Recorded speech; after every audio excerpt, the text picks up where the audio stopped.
American Foreign Policy and Its Thinkers. Perry Anderson. Contents. I Imperium. 1. Prodromes. 2. Crystallization.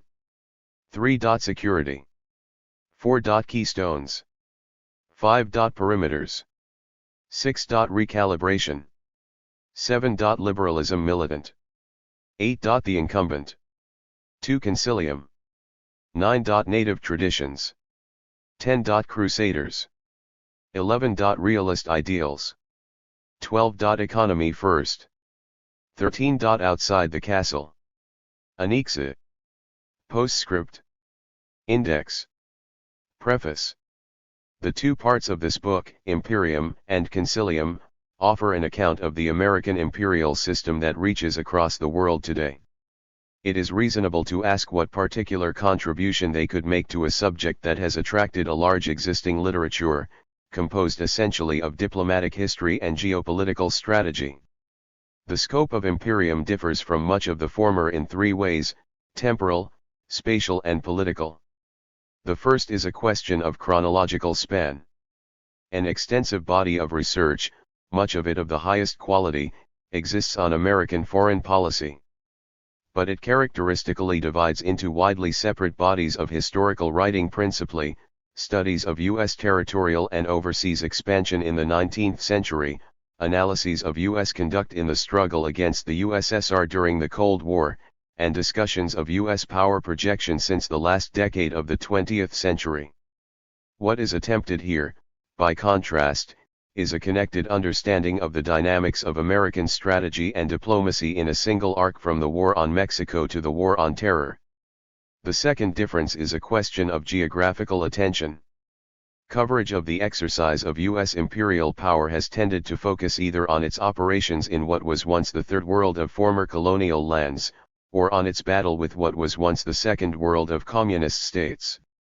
There has on the whole been less concern with the objectives pursued by Washington within the First World of advanced capitalism itself. Here an effort is made to keep all three fronts of U.S. expansion concurrently in focus. Finally, there is a political difference.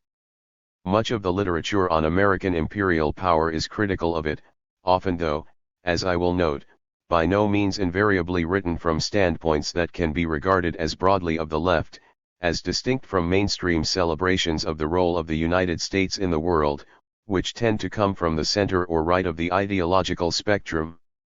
A common characteristic of this writing on the left is not only criticism of the global hegemony of the United States, but confidence that it is in steepening decline, if not terminal crisis. Radical opposition to the American empire, however, does not require reassurance of its impending collapse or retreat.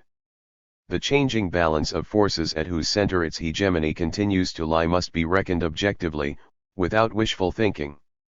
How far much of the American elite itself is from any such sober stock-taking forms the subject of the second part of this book, Concilium, which looks at the current thinking of its strategists. This forms a system of discourse about which relatively little has been written. The survey of it here offers a first synoptic account. To this I have added, in an anexa, an earlier consideration of one of the best known of all its contemporary minds. I owe composition of Imperium and Concilium to a year at the Institute of Advanced Studies in Nantes, finishing the last in October 2013, they first appeared in New Left Review in the following month. In the time that has elapsed since, the international scene has been dominated by a number of developments, in the extended Middle East, the former Soviet Union and the Far East, that have renewed debate about the condition of American power. A brief postscript considers these and their upshots, still ongoing. Perry Anderson. October 2014. Imperium. Since the Second World War, the external order of American power has been largely insulated from the internal political system. If party competition in the domestic arena has rested on rival electoral blocs, combining significant fluidity of contours with increasing sharpness of conflicts, in the global arena such differences are far less. Commonality of outlook and continuity of objectives set the administration of empire apart from rule of the homeland. 1 In some degree, The contrast between the two is a function of the general distance between the horizons of chancelleries or corporations, and of citizens in all capitalist democracies. What happens overseas is of much greater consequence to bankers and diplomats, officers and industrialists, than to voters, issuing in correspondingly more focused and coherent outcomes. In the American case, it also follows from two further local particulars: the provincialism of an electorate with minimal knowledge of the outside world, and a political system that, in strident contradiction with the design of the founders, has increasingly given virtually untrammeled power to the executive in the conduct of foreign affairs, freeing presidencies, often balked of domestic goals by fractious legislatures, to act without comparable cross-cutting pressures abroad. In the sphere created by these objective conditions of policy formation, there developed from mid-century around the presidency a narrow foreign policy elite, and a distinctive ideological vocabulary with no counterpart in internal politics, conceptions of the grand strategy to be pursued by the American state in its dealings with the world. Point 2. The parameters of these were laid down as victory came into sight during the Second World War, and with it the prospect of planetary power.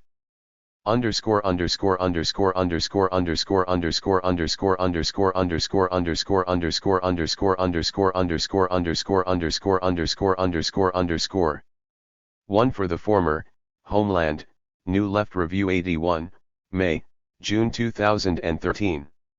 In presidential contests, campaign rhetoric will routinely assail incumbents for weakness or mismanagement of foreign policy. Victors will then proceed much as before.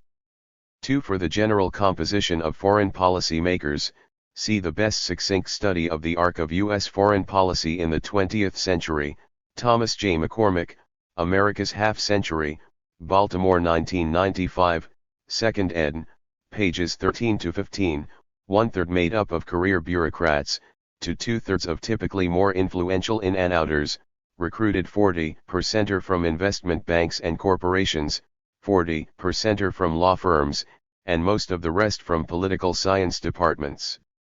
1. Prodromes. The U.S. imperium that came into being after 1945 had a long prehistory. In North America, uniquely, the originating coordinates of empire were coeval with the nation. These lay in the combination of a settler economy free of any of the feudal residues or impediments of the Old World, and a continental territory protected by two oceans, producing the purest form of nascent capitalism, in the largest nation-state, anywhere on earth. That remained the enduring material matrix of the country's ascent in the century after independence. To the objective privileges of an economy and geography without parallel were added two potent subjective legacies, of culture and politics: the idea derived from initial Puritan settlement of a nation enjoying divine favor, imbued with a sacred calling, and the belief derived from the War of Independence that a republic endowed with a constitution of liberty for all times had arisen in the New World. Out of these four ingredients emerged, very early, the ideological repertoire of an American nationalism that afforded seamless passage to an American imperialism, characterized by a complexio oppositorum of exceptionalism and universalism. The United States was unique among nations, yet at the same time a lodestar for the world, an order at once historically unexampled and ultimately a compelling example to all. These were the convictions of the founders. The radiance of the nation would in the first instance be territorial, within the Western Hemisphere. As Jefferson put it to Monroe in 1801, however our present interests may restrain us within our limits, it is impossible not to look forward to distant times, when our multiplication will expand it beyond those limits, and cover the whole northern, if not the southern continent, with people speaking the same language, governed in similar forms, and by similar laws. But in the last instance, that radiance would be more than territorial, it would be moral and political.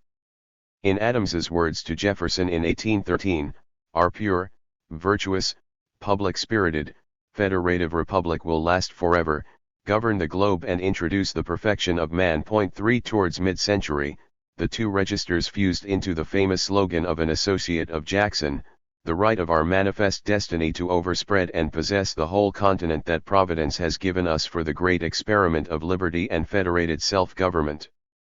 For a land vigorous and fresh from the hand of God had a blessed mission to the nations of the world. Who could doubt the far-reaching, the boundless future will be the era of American greatness, for the annexation of half the surface of Mexico followed in short order. Once the current boundaries of the United States were largely reached, the same sense of the future took more commercial than territorial form, looking west rather than south. Lincoln's Secretary of State exhorted his compatriots, "You are already the great continental power of America. But does that content you? I trust it does not. You want the commerce of the world. This must be looked for on the Pacific. The nation that draws most from the earth and fabricates most, and sells the most to foreign nations, must be and will be the great power of the earth." 5. What manifest destiny and the conquest of Mexico were on land, Commodore Perry, and the open door could be on sea, the horizon of an American marine and mercantile primacy in the Orient, bearing free trade and Christianity to its shores. With the outbreak of the Spanish-American War, classical inter-imperialist conflict brought colonies in the Pacific and the Caribbean, and full-fledged entrance into the ranks of the great powers. Under the first Roosevelt, Panama was carved out of Colombia as a U.S. dependency to link the two seas, and race Anglo-Saxon breeding and solidarity added to religion, democracy, and trade in the rhetoric of the nation's calling. This was never uncontested.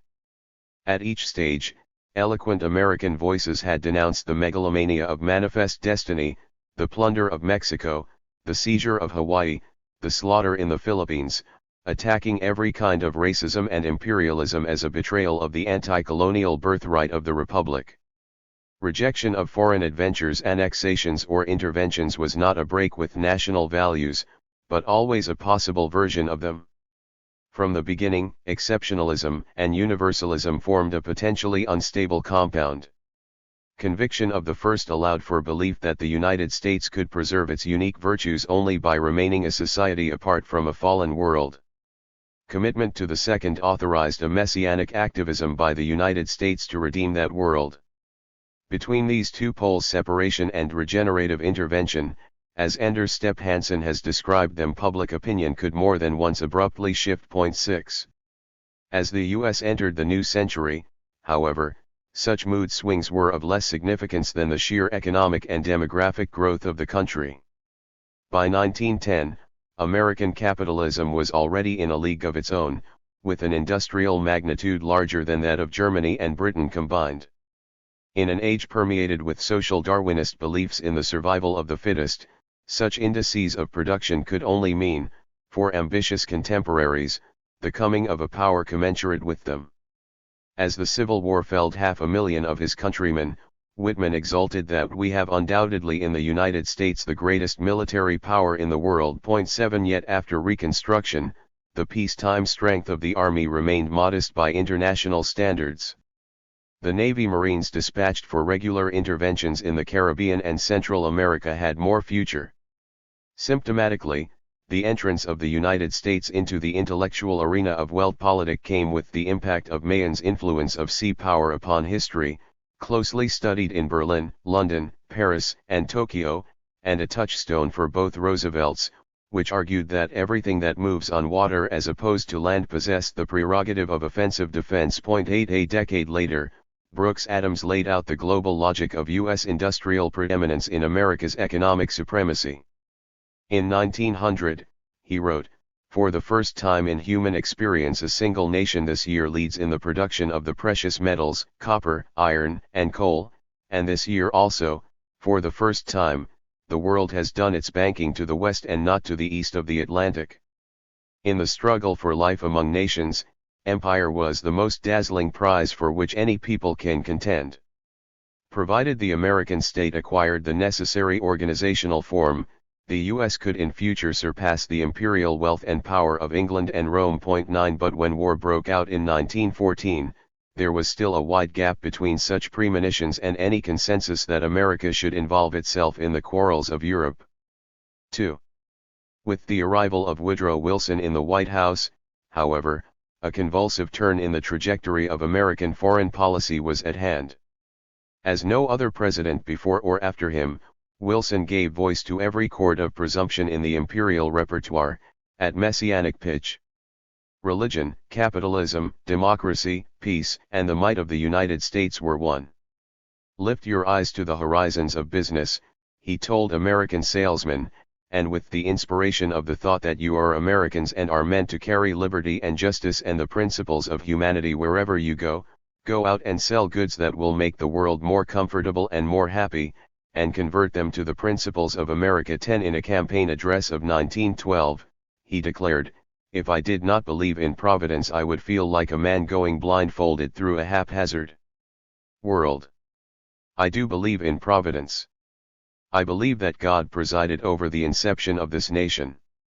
I believe He planted in us the visions of liberty. A divine destiny was furthermore in store for America. We are chosen and prominently chosen to show the way to the nations of the world how they shall walk in the paths of liberty." Point 11. The route might be arduous, but the bourne was clear.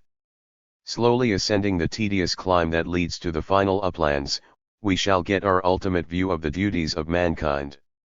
We have breasted a considerable part of that climb and shall presently, it may be in a generation or two, come out upon those great heights where there shines unobstructed the light of the justice of God. Point 12. After sending U.S. troops into more Caribbean and Central American states than any of his predecessors, Mexico, Cuba, Haiti, the Dominican Republic, Nicaragua, in 1917 Wilson plunged the country into the First World War, a conflict in which America had the infinite privilege of fulfilling her destiny and saving the world. Point 13.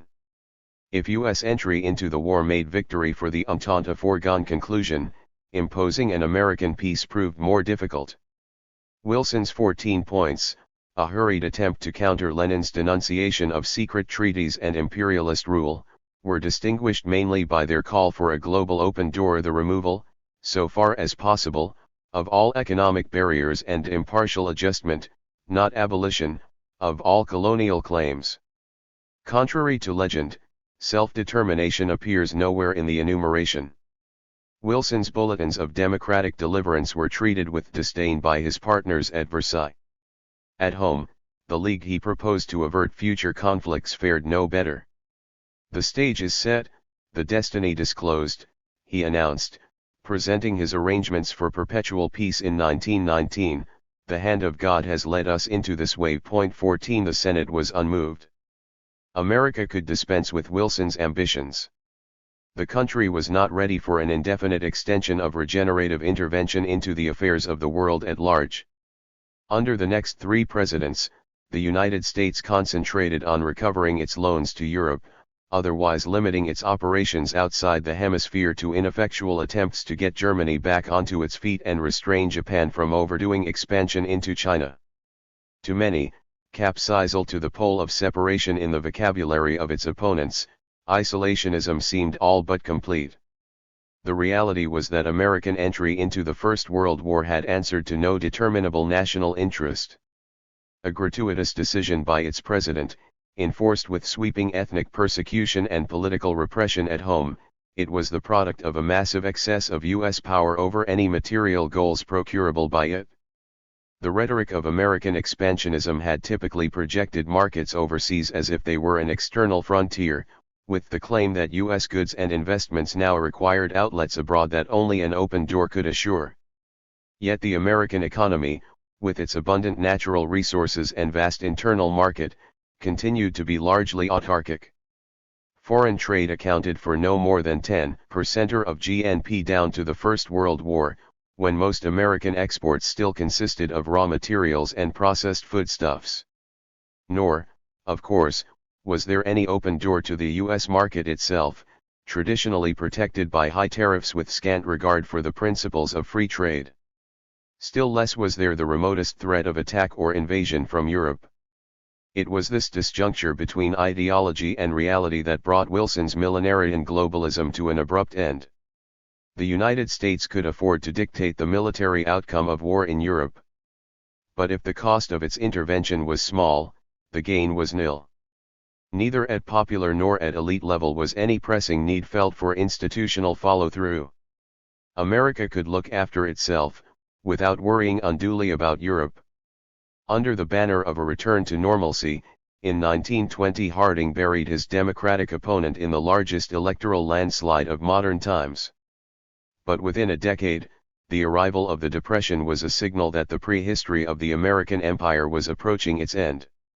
If the initial Wall Street crash of 1929 was the bursting of an endogenous credit bubble, the fuse of the bank failures that burnt the U.S. economy into the real slump was lit by the collapse of the Kreditanstalt in Austria in 1931, and its knock-on effects across Europe. The crisis brought home that, however relatively insulated American factories' farms less so might still be from world trade, American deposits were not from international financial markets, in a signal that with the passing of London's role as pivot of the system, and the default of New York as successor, the order of capital as a whole was at risk in the absence of a stabilizing center.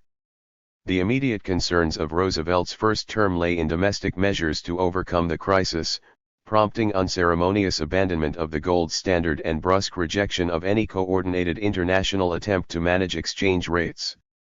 But by previous standards the New Deal was not protectionist. The Smoot-Hawley Act was dismantled, tariffs selectively lowered, and an impassioned champion of free trade to American specifications put in charge of foreign policy, Cordell Hull, the Tennessee Cobden, becoming the longest-serving Secretary of State in U.S. history.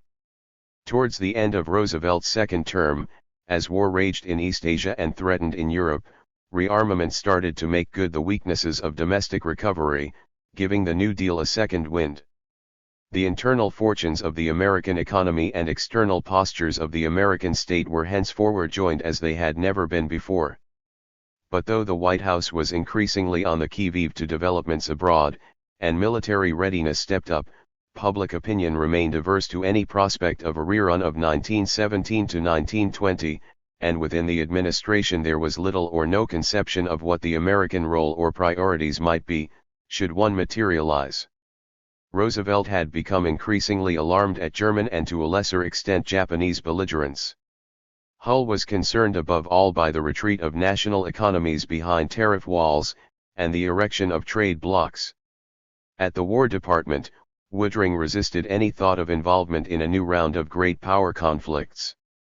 Beyond conflicting negative apprehensions, there was not yet much positive sense of the place of American power in the world ahead.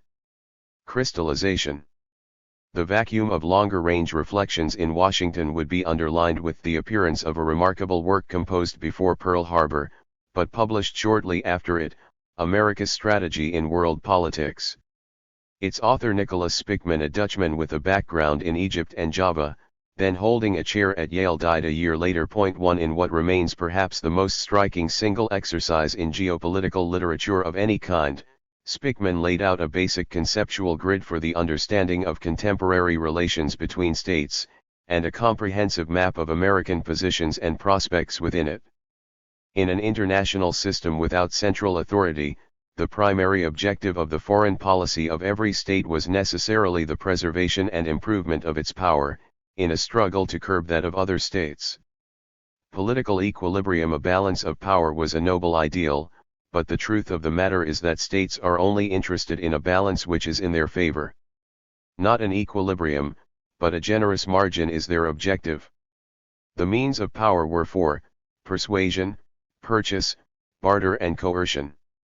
While military strength was the primary requirement of every sovereign state, all were instruments of an effective foreign policy. Combining them, hegemony was a power position permitting the domination of all states within its reach. 2. Such hegemony the United States had long enjoyed over most of the Western Hemisphere. But it was a dangerous mistake to think that it could therefore rely on the protection of two oceans, and the resources of the interlinked land mass lying between them, to maintain its power position vis-a-vis Germany and Japan. A detailed inventory of the strategic materials needed for success in modern war showed that Latin America, for all its valuable raw materials, could not supply every critical item missing from North America. 3 Nor was it realistic to imagine unaffected support for the United States to the south. The record of Washington in the region, where our so-called painless imperialism has seemed painless only to us, precluded that. Nothing like the modern, capitalistic credit economy of the United States, With its highly developed industrial system, giant corporations, militant union struggles and strike-breaker vigilantes existed in the still largely feudal societies of Latin America, while the ABC states of its far south lay too far from the center of our power to be easily intimidated by measures short of war. 4 Any purely hemispheric defense was an illusion, still more so, quarter-sphere defense confined to North America alone. If the US was to avoid becoming a mere buffer state between German and Japanese empires, American strategy would have to be offensive, striking out across the seas at the two powers now at war by the time the book came out against the US on the other side of the Atlantic and the Pacific. Spickman's rebuttal of isolationism became conventional wisdom once the US entered the war. But not his wider vision, which in its cool dismissal of American verities that would be recycled by the administration as wartime objectives remained incompatible with any of the doctrines that came to be formulated in Washington during the conflict. America's strategy in world politics explained that liberal democracy had become a stale myth, laissez-faire led to increasing monopoly and concentration of economic power, free trade was a fiction mocked by state subsidies, at home, class struggle, declared non-existent, was settled by tear gas and violence, abroad, American bayonets taught lesser breeds modern accounting. 5 Declining to take the standard rhetoric of the struggle at face value, Spickman arrived at conclusions that could only be jarring to the policy makers of the hour. The US should already be reckoning on a reversal of alliances when the war was won. In Europe, Britain would not want to see Russia any more than Germany on the shores of the North Sea, and could be counted on to build Germany back up against Russia, while in Asia, America would have to build Japan back up against China, whose potential power was infinitely greater, and once modernized, vitalized and militarized would be the principal threat to the position of the Western powers in the Pacific. 6 As the Red Army fought off the Wehrmacht at the gates of Moscow, and Japanese carriers moved towards Midway, such previsions were out of season. Their time would come. 2. The mental framework of the officials charged with American foreign policy was far from uniform.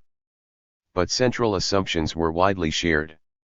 When European war broke out in 1939, virtually all its possible outcomes filled planners in Washington with alarm. Dire, certainly, would be German success, few had any illusions in Hitler. But a British victory won by statist mobilization, entrenching the Sterling bloc yet further, might not be so much better. Worst of all, perhaps, would be such mutual destruction that, in the ensuing chaos, one form or another of socialism would take hold of the continent. 7 Once Washington entered the war, an alliance with London and Moscow was essential to winning it. The priorities of the battlefield took precedence over the calculations of capital. But these remained, throughout, the strategic background to the global struggle.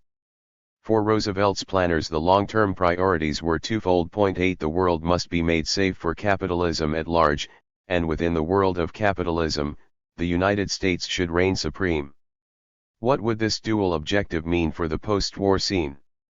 First and foremost, in point of conceptual time, the construction of an international framework for capital that would put an end to the dynamics of autarkic division and statist control that had precipitated the war itself, of which Hitler's Third Reich and Japan's co-prosperity sphere had been the most destructive examples, but Britain's imperial preference was another retrograde case.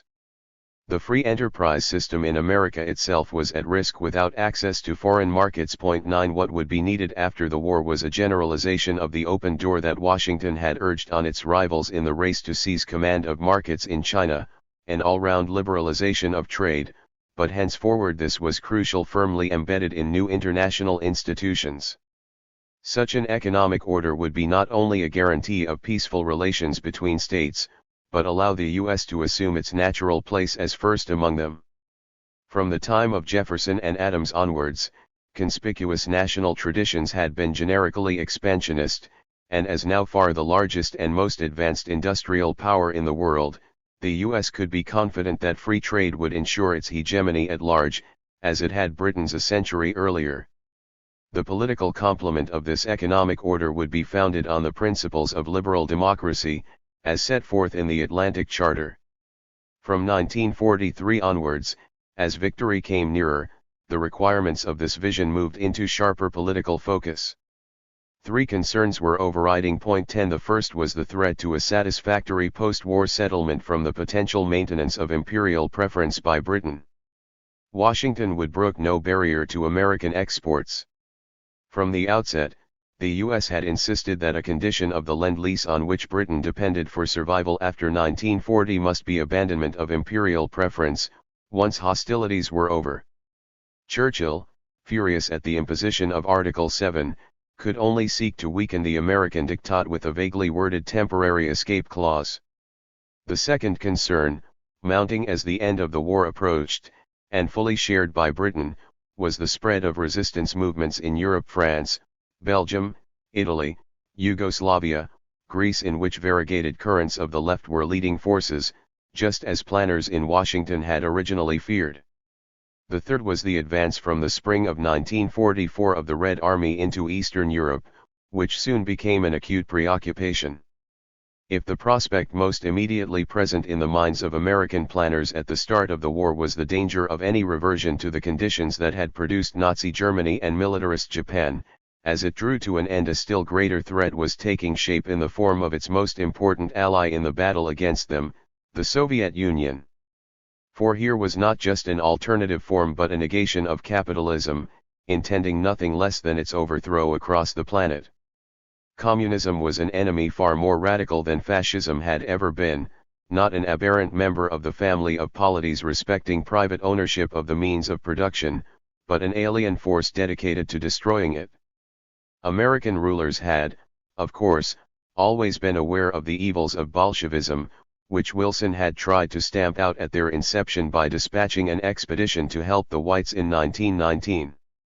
But though foreign intervention had not succeeded in strangling it at birth, the USSR of the interwar years remained an isolated, and looked a weak, power. Soviet victories over the Wehrmacht, long before there was an Anglo-American foot on European soil, abruptly altered its position in the post-war calculus. So long as fighting lasted, Moscow remained an ally to be prudently assisted, and where necessary humored. But once it was over, a reckoning would come. 3. At the helm during the Second World War, Roosevelt had maneuvered his country into the conflict not out of any general anti-fascist conviction. Though hostile to Hitler, he had admired Mussolini, helped Franco to power, and remained on good terms with Pétain but fear of Japanese and German expansion. Nor, for his class, was he especially anti-communist. At ease with the USSR as an ally, he was scarcely more realistic about Stalin than Stalin had been about Hitler. Though fond of Churchill, he was unsentimental about the empire he upheld, and had no time for de Gaulle. Strategic thought of any depth was foreign to him. Never a particularly well-informed or consistent performer on the world stage, personal self-confidence substituting for analytic grip, his vagaries frequently dismayed subordinates. Point 12. But an abiding set of premises he possessed. In the words of the most accomplished apologist for his conduct of foreign affairs, his consistency lay simply in the fact that Roosevelt was a nationalist, an American whose ethnocentrism was part of his outlook, a ruler possessed of the calm, quiet conviction that Americanism, conceived as a combination of free enterprise and individual values, would be eagerly adopted by the rest of the world, once American power had done away with obstacles to its spread. Though proud of the New Deal's work in saving U.S. capitalism, he was uncomfortable with economic questions. But like most Americans, Roosevelt unquestioningly agreed with the expansionist goals of Hull's economic program. There, he did not lead, but followed. Point 13. The president's vision of the post-war world, formed as the USSR was still fighting for its life against the Third Reich, while the United States was basking untouched in the boom of the century, gave primacy to the construction of a liberal international order of trade and mutual security that the U.S. could be sure of dominating. A product of the war, it marked an epochal break in American foreign policy. Hitherto, there had always been a tension within American expansionism, between the conviction of hemispheric separatism and the call of a redemptive interventionism, each generating its own ideological themes and political pressures, crisscrossing or colliding according to the conjuncture, without ever coalescing into a stable standpoint on the outside world. In the wave of patriotic indignation and prosperity that followed the Japanese attack on Pearl Harbor, the conflicts of the past were washed away. Traditionally, the strongholds of isolationist nationalism lay in the small business and farmer population of the Midwest, the bastions of a more interventionist nationalism in local parlance, internationalism in the banking and corporate elites of the East Coast. The war brought these together. The former had always looked more positively on the Pacific as a natural extension of the frontier, and sought no holds-barred revenge for the attack on Hawaii. The latter, oriented to markets and investments across the Atlantic threatened by Hitler's New Order, had wider horizons. Renovated by the rise of new capital-intensive firms and investment banks committed to free trade, each a key component in the political bloc behind Roosevelt, these interests supplied the managers of the war economy. They looked forward, beyond sky-high domestic profits during the fighting, to cleaning up in Europe after it. 14. In these conditions, the two nationalisms, isolationist and interventionist, could finally start to fuse into a durable synthesis. For Franz Sherman, whose logic of world power ranks with Spigman's American strategy and Kalko's politics of war for originality within the literature on U.S. foreign policy, this was the true arrival of American imperialism, properly understood not a natural outgrowth of the incremental expansionism from below of the past, but the sudden crystallization of a project from above to remake the world in the American image. 15. That imperialism, he believed, was only possible because it rested on the democratic foundations of the New Deal and the leader of genius who sought to extend it overseas in a global order of comparable popular welfare, assuring the U.S. a consensual hegemony over post-war humanity at large. What Roosevelt sensed and gave visionary expression to was that the world was ripe for one of the most radical experiments in history, the unification of the entire world under a domination centered in America. 16. In this enterprise, the contrary impulses of isolation and intervention, nationalist pride and internationalist ambition, would be joined and sublimated in the task of reorganizing the world along U.S. lines, to U.S. advantage and that of mankind.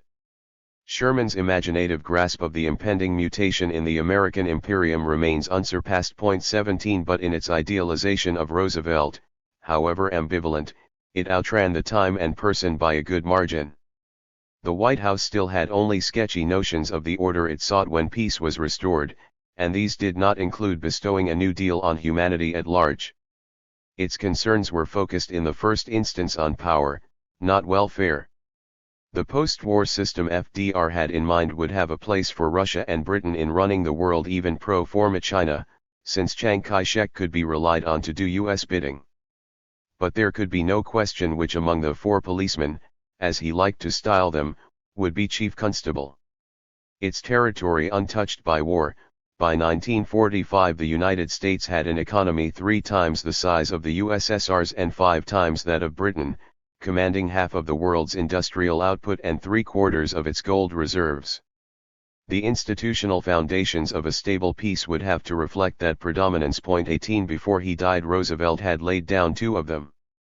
At Bretton Woods, birthplace of the World Bank and the IMF, Britain was obliged to abandon imperial preference, and the dollar installed as master of the international monetary system, the reserve currency against which all others had to be pegged. 19. At Dumbarton Oaks, the structure of the Security Council in a future United Nations was hammered out, conferring permanent seats and veto rights on the 4 gendarmes to be superimposed on a General Assembly in which 2/5 of the delegates would be supplied by client states of Washington in Latin America, hastily mustered for the purpose with last-minute declarations of war on Germany. Skirmishes with Britain and Russia were kept to a minimum. 20. Hull, awarded the first in a long line of such recipients the Nobel Peace Prize for his role at the birth of the new organization, had reason to deem it a triumph. By the time the UN came into being at San Francisco in 1945, it was so firmly under the U.S. thumb that the diplomatic traffic of the delegates to its founding conference was being intercepted round the clock by military surveillance in the nearby Presidio. 21. Roosevelt was in his grave before Germany surrendered. The system whose foundations his administration had laid was incomplete at his death, with much still unsettled. Neither Britain nor France had consented to part with Asian or African colonies he viewed as an anachronism. Russia, its armies nearing Berlin, had designs on Eastern Europe. It might not fit so readily into the new architecture. But with its population decimated and much of its industry in ruins as the Wehrmacht retreated, the USSR would not represent a significant threat to the order to come, and might over time perhaps be coaxed towards it. Moscow's exact role after victory was a secondary preoccupation. Underscore underscore underscore underscore underscore underscore underscore underscore underscore underscore underscore underscore underscore underscore underscore underscore underscore underscore underscore 3. Security. Roosevelt's insouciance did not survive him. Once the Red Army was entrenched in Eastern Europe, and communist regimes set up behind it, with mass communist parties active to the west and north, in France, Italy, and Finland, priorities in Washington were reversed. Meeting the Soviet threat was more urgent than fine-tuning a Pax Americana, some of whose principles might have to be deferred in resisting it. Winning what became the Cold War would have to come first. Truman, who had once rejoiced at the Nazi invasion of the Soviet Union, hoping that each state would destroy the other, was well equipped for the change of direction. 1 Within 4 days of the German surrender, he had cut off Lend-Lease to Russia without warning. At first insecure, tacking between bluster and joviality, his own temperament and that of his predecessor, once US nuclear weapons had shown what they could do in Japan, he scarcely looked back. By the spring of 1946, conciliatory relations with Moscow of the kind Roosevelt had vaguely envisaged, and Stalin doubtfully hoped, were finished. Within another year, the Truman Doctrine blew the bugle for a battle to defend free nations everywhere from aggression and subversion by totalitarianism, the president relishing his role in waking the country from its slumber. 2. In the Cold War now set in motion, the two sides were asymmetrical. Under Stalin, Soviet foreign policy was essentially defensive, intransigent in its requirement of a security glacis in Eastern Europe to prevent any repetition of the invasion it had just suffered, no matter what degree of political or military repression was required to enforce this, but more than willing to ditch or hobble any revolution in Greece or China outside this zone that threatened to provoke trouble with the West, plainly so much more powerful than itself. 3 The USSR was still only rebuilding after Nazi wreckage socialism in one country.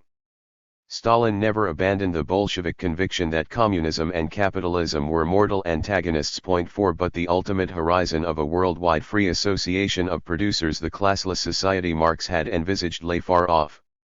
For the time being, the balance of forces remained lopsided in favor of capital. In the longer run, inter-imperialist contradictions would flare up again and weaken the enemy, as they had twice done in the past, shifting the advantage to labor. 5 In the interim, it was vital that revolutionary forces outside the perimeter of the Soviet bloc should neither threaten its security by provoking imperialism prematurely, nor question the authority of the CPSU over them. In doctrine as in power, the position of the United States was altogether distinct. Ideologically, two universalisms were locked in struggle during the Cold War. But there was an ontological difference between them. In Stefanson's trenchant formulation, whereas the Soviet Union, representing the penultimate stage of history, was locked in a dialectical struggle for the final liberation of humankind, the United States is that very liberation. It is the end, it is already a world empire, it can have no equal, no dialectical other. What is not like the United States can, in principle, have no proper efficacy. It is either a perversion or, at best, a not yet. 6 Materially, furthermore, there was no common measure between the rival states as they emerged from the war. The USSR of 1946 to 1947 had not the remotest hope of the ambition on which American grand strategy was fixed, a preponderance of power across the world, its enunciation staged over Hiroshima and Nagasaki. The initiative in the conflict between the two lay with the stronger party. Its ideological label was containment, as if the aim of US planners was to stem a tide of Soviet aggression. But the substance of the doctrine was far from defensive. Nominally, it was a counsel of firmness and tactical patience to wear the enemy down, by the adroit and vigilant application of counterforce at a series of constantly shifting geographical and political points, as its originator put it. But from the beginning, the objective was not to check, but delete the adversary. Victory, not safety, was the aim. 7. In later years Kennan would represent his conception of containment as a political strategy of limited geographical application, not a call for worldwide armed activity, as charged by Lippmann, a rare early critic, and contrast it as a stance of prudent defense with the adventurous notions of rollback advocated by Dulles, and flexible response by Kennedy. Legend has since canonized the image of a sober advisor whose counsels of moderation and wisdom were distorted into a reckless anti-communist activism that would bring disasters against which he spoke out, remaining true to himself as a critic of American hubris and intransigence. The reality was otherwise. Unstable and excitable, Kennan lacked the steadiness of his friend and successor Nietzsche, but in his days of power in Washington was a cold warrior à l'outrance, setting the course for decades of global intervention and counter-revolution. 8 At the outset of his career as a diplomat, he had decided that the Bolsheviks were a little group of spiteful Jewish parasites, in their innate cowardice and intellectual insolence abandoning the ship of Western European civilization like a swarm of rats. There could be no compromise with them. Stationed in Prague during the Nazi takeover of Czechoslovakia, his first reaction was that Czechs counted German rule a blessing. Later, touring occupied Poland, he was now en post in Berlin. He felt Poles too might come to regard rule by Hans Frank as an improvement in their lot. When Hitler attacked the Soviet Union, he told his superiors that, from Scandinavia to the Black Sea, Russia was everywhere feared more than Germany, and must bear the moral consequences of Operation Barbarossa alone, with no claim on Western sympathies. 9. After the war, promoted to deputy commandant of the National War College, he declared that if Russian military industry should make faster progress than American, we would be justified in considering a preventive war, unleashing nuclear weapons, with probably 10 good hits with atomic bombs you could, without any great loss of life or loss of the prestige or reputation of the United States, practically cripple Russia's war-making potential. 10 At the head of the policy planning staff in the State Department, and as consigliere to Akison, he initiated covert paramilitary operations in Eastern Europe, advocated, if need be, U.S. military intervention in Southern Europe and Southeast Asia, urged support for French colonialism in North Africa, supervised cancellation of reforms in Japan, endorsed repression in Latin America, proposed American seizure of Taiwan, exulted when U.S. troops were dispatched to Korea. 11 Containment was limited neither in its range nor in its means. It was an Ermattungskrieg, not a Niederwerfungskrieg, but the objective was the same. America could hope that within 5 or 10 years the USSR would be overwhelmed by clouds of civil disintegration, and the Soviet regime soon go down in violence. Meanwhile every possible means should be set in motion to destabilize Moscow and its relays in Eastern Europe. 12 In their intention, containment and rollback were one from the start. 2. A bureaucratic euphemism, containment was too arid a term to galvanize popular opinion for the launch to Cold War. But it could readily be translated into what was henceforward the centerpiece of the American imperial ideology, security. In the critical years 1945 to 1947, this became the key slogan linking internal atmospherics and external operations into a single front, and assuring passage from the New Deal to the Truman Doctrine. 13 The Social Security Act had been the most popular reform of the Roosevelt era, enshrining a new value in the vocabulary of domestic politics. What more natural complement than a National Security Act, to meet the danger, no longer of depression, but subversion. In March 1947 came Truman's speech warning of the apocalyptic dangers of communism in the Mediterranean, designed by Akison to scare the hell out of the country with a message that was perforce clearer than truth. Calling his countrymen to battle in the Cold War, Kennan expressed a certain gratitude to Providence which, by providing the American people with this implacable challenge, has made their entire security as a nation dependent on their pulling themselves together and accepting the responsibilities of moral and political leadership that history plainly intended them to bear. 14 In the same month, the National Security Act created the Defense Department, the Joint Chiefs of Staff, the National Security Council, and the Peace to Resistance, the Central Intelligence Agency. Around this institutional complex developed the permanent ideology of national security presiding over the American empire to this day. 15 If the depth of its grip on the national imaginary was a product of the Cold War, the fears on which it played had a long prehistory, in alarmist scenarios of U.S. vulnerability to external attack and magnification of foreign dangers, from Lodge through Wilson to Roosevelt. 16 Masking strategies of offense as exigencies of defense, no theme was better calculated to close the potential gap between popular sentiments and elite designs. The most authoritative study of the Truman administration's entry into the Cold War offers a critique of the expanded conception of national security that came to take hold in Washington. But the ideology of national security, US style, was inherently expansionist. 17 There is literally no question, military or political, in which the United States is not interested, Roosevelt cabled Stalin in 1944, during a global conflict it had not initiated. A fortiori, in a Cold War it had. The organization of the post-war discourse of empire around security did not, of course, mean that the foundational themes of American patriotism were eclipsed by it. The legitimations of U.S. expansionism had always formed a mobile complex of ideologies, their order and emphasis shifting kaleidoscopically according to the historical conjuncture. The primacy of security after 1945 altered the hierarchy of appeals, without purging them. Immediately below it, now came democracy, the American gift to the world that security served to protect. What had to be secured, that is, expanded against the totalitarian threat of communism, was a free world in the image of American liberty. In the struggle of the U.S. with the USSR, the force of the claim to be what the enemy was not, a liberal democracy, was plain, where there was any experience or prospect of representative government, typically a trump card. In private, of course, the managers of national security were often contemptuous of the democracy they were supposedly defending.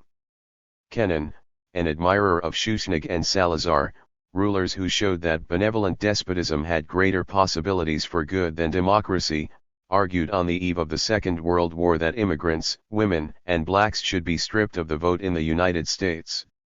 Democracy was a fetish, needed was constitutional change to the authoritarian state, an American Estado Novo. 18 After the war, Kennan compared democracy to one of those prehistoric monsters with a body as long as this room and a brain the size of a pin, and never lost his belief that the country was best governed by an enlightened elite immune to popular passions. Acheson dismissed the premise that democracy is some good, remarking, "I don't think it's worth a damn. I say the Congress is too damn representative. It's just as stupid as the people are, just as uneducated, just as dumb, just as selfish." 19 Such confidences were not for public consumption. Officially, democracy was as prominent a value in the American mission to the world as in the time of Manifest Destiny. That destiny, however, had undergone a change. After the Spanish-American War, it had ceased to be territorial, becoming with Wilson all but metaphysical. During the Cold War, it was articulated with less rapture, in a moral political register occupying a lower position in the ideological hierarchy. But the connection with religion remained. In his final inaugural address of 1944, Roosevelt had declared, "The Almighty God has blessed our land in many ways. He has given our people stout hearts and strong arms with which to strike mighty blows for our freedom and truth. He has given to our country a faith which has become the hope of all peoples in an anguished world." Truman, speaking on the day he dropped the second atomic bomb on Nagasaki, was equally forthright about the country's strong arms. "We thank God that it has come to us, and not our enemies, and we pray that He may guide us to use it in His ways and for His purposes." Amid the post-war ruins, the president was more expansive. We are going forward to meet our destiny, which I think Almighty God intended us to have, he announced. We are going to be the leaders. 20 Viewing the destruction in Germany, Kennan found himself hushed by the realization that it was we who had been chosen by the Almighty to be the agents of it. 21 But in due course uplifted by the awesome challenge that the same providence had granted Americans in the form of the Cold War. Since then, the deity has continued to guide the United States, from the time of Eisenhower, when "In God We Trust" was made the official motto of the nation, to Kennedy exclaiming, "With a good conscience our only sure reward, with history the final judge of our deeds, let us go forth to lead the land we love, asking his blessing and his help, but knowing that here on earth God's work must truly be our own, down to the declaration of the younger Bush, that our nation is chosen by God and commissioned by history to be a model for the world, and Obama's confidence that God continues to call Americans to their destiny, to bring, with his grace, the great gift of freedom to posterity." 22 America would not be America without faith in the supernatural. But for obvious reasons this component of the national ideology is inner-directed, without much appeal abroad, and so now relegated to the lowest rung in the structure of imperial justification.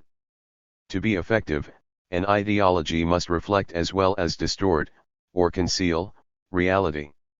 At the outset, as at the conclusion, of the Cold War, the United States possessed few colonies, was indeed an electoral democracy, did confront a socio-political system that was not, and as in the past enjoyed extraordinary natural advantages of size, location, and endowments. All these could be, and were, synthesized into an imperial ideology commanding popular consensus, if never unanimity, at home, and power of attraction, if never ubiquitous, abroad. But the ultimately determinant instance in the formation of American foreign policy lay elsewhere, and could receive only circumspect articulation until the Cold War was won. So long as communism was a threat, capitalism was all but a taboo term in the vocabulary of the West. In the U.S. itself, the virtues of free enterprise were certainly always prominent in the national liturgy, but even in this idiom were rarely projected as leitmotifs of the global defense of liberty against the totalitarian danger. The managers of the empire were aware that it would be counterproductive to foreground them. Early drafts of the presidential speech that would become the Truman Doctrine, prepared by his aides Clifford and Elsie, presented Greece as a strategic line of defense for access to oil in the Middle East and, noting that there has been a worldwide trend away from the system of free enterprise, warned that if, by default, we permit free enterprise to disappear in the other nations of the world, the very existence of our own economy and our own democracy will be gravely threatened. This was speaking too plainly. Truman objected that it made the whole thing sound like an investment prospectus, and Acheson made sure such cats were not let out of the bag. 23 Even free trade, however essential to a Pax Americana, was not accorded top billing as an ideological imperative. But what, for the time being, was least conspicuous in the hierarchy of its legitimations would, as events were going to show, be most decisive in the map of its operations. For the moment, the Cold War had to be won, and the catechism of security was paramount. 3. The Great Contest, as Deutscher called it, is still generally taken as the defining framework of American grand strategy in the post-war epoch. But the exigencies of the struggle against communism, all-consuming as these became, were only one, if protracted, phase within a longer and wider arc of American power projection, which has outlived them by half as many years again. Since it came to an end, the Cold War has produced an often remarkable body of international scholarship. But this has nearly always remained unseeing of the dynamic predating, encompassing, and exceeding it. For all its scope and intensity, the Cold War was, in the words of an outstanding exception to this literature, merely a subplot within the larger history of American global domination. 24. That exception came from the tradition which pioneered modern study of American imperialism, founded in Wisconsin by William Appleman Williams in the 50s. Williams's American, Russian relations, Tragedy of American Diplomacy and the Contours of American History argued that the march to the internal frontier within North America, allowing a settler society to escape the contradictions of race and class of an emergent capitalist economy, had been extended across the Pacific in the drive for an open-door empire of commerce, and then in the foot en avant of a bid for global dominion that could not brook even a defensive Soviet Union. For Williams, this was a morally disastrous trajectory, generated by a turning away from the vision of a community of equals that had inspired the first arrivals from the Old World. Produced before the U.S. assault in Vietnam, Williams's account of a long-standing American imperialism struck with prophetic force in the 60s. The historians who learned from him, Lloyd Gardner, Walter Lafever, Thomas McCormick, Patrick Hurton, shed the idealism of his explanatory framework, exploring with greater documentation and precision the economic dynamics of American diplomacy, investment, and warfare from the 19th to the end of the 20th century. The Wisconsin School was not alone in its critical historiography of empire.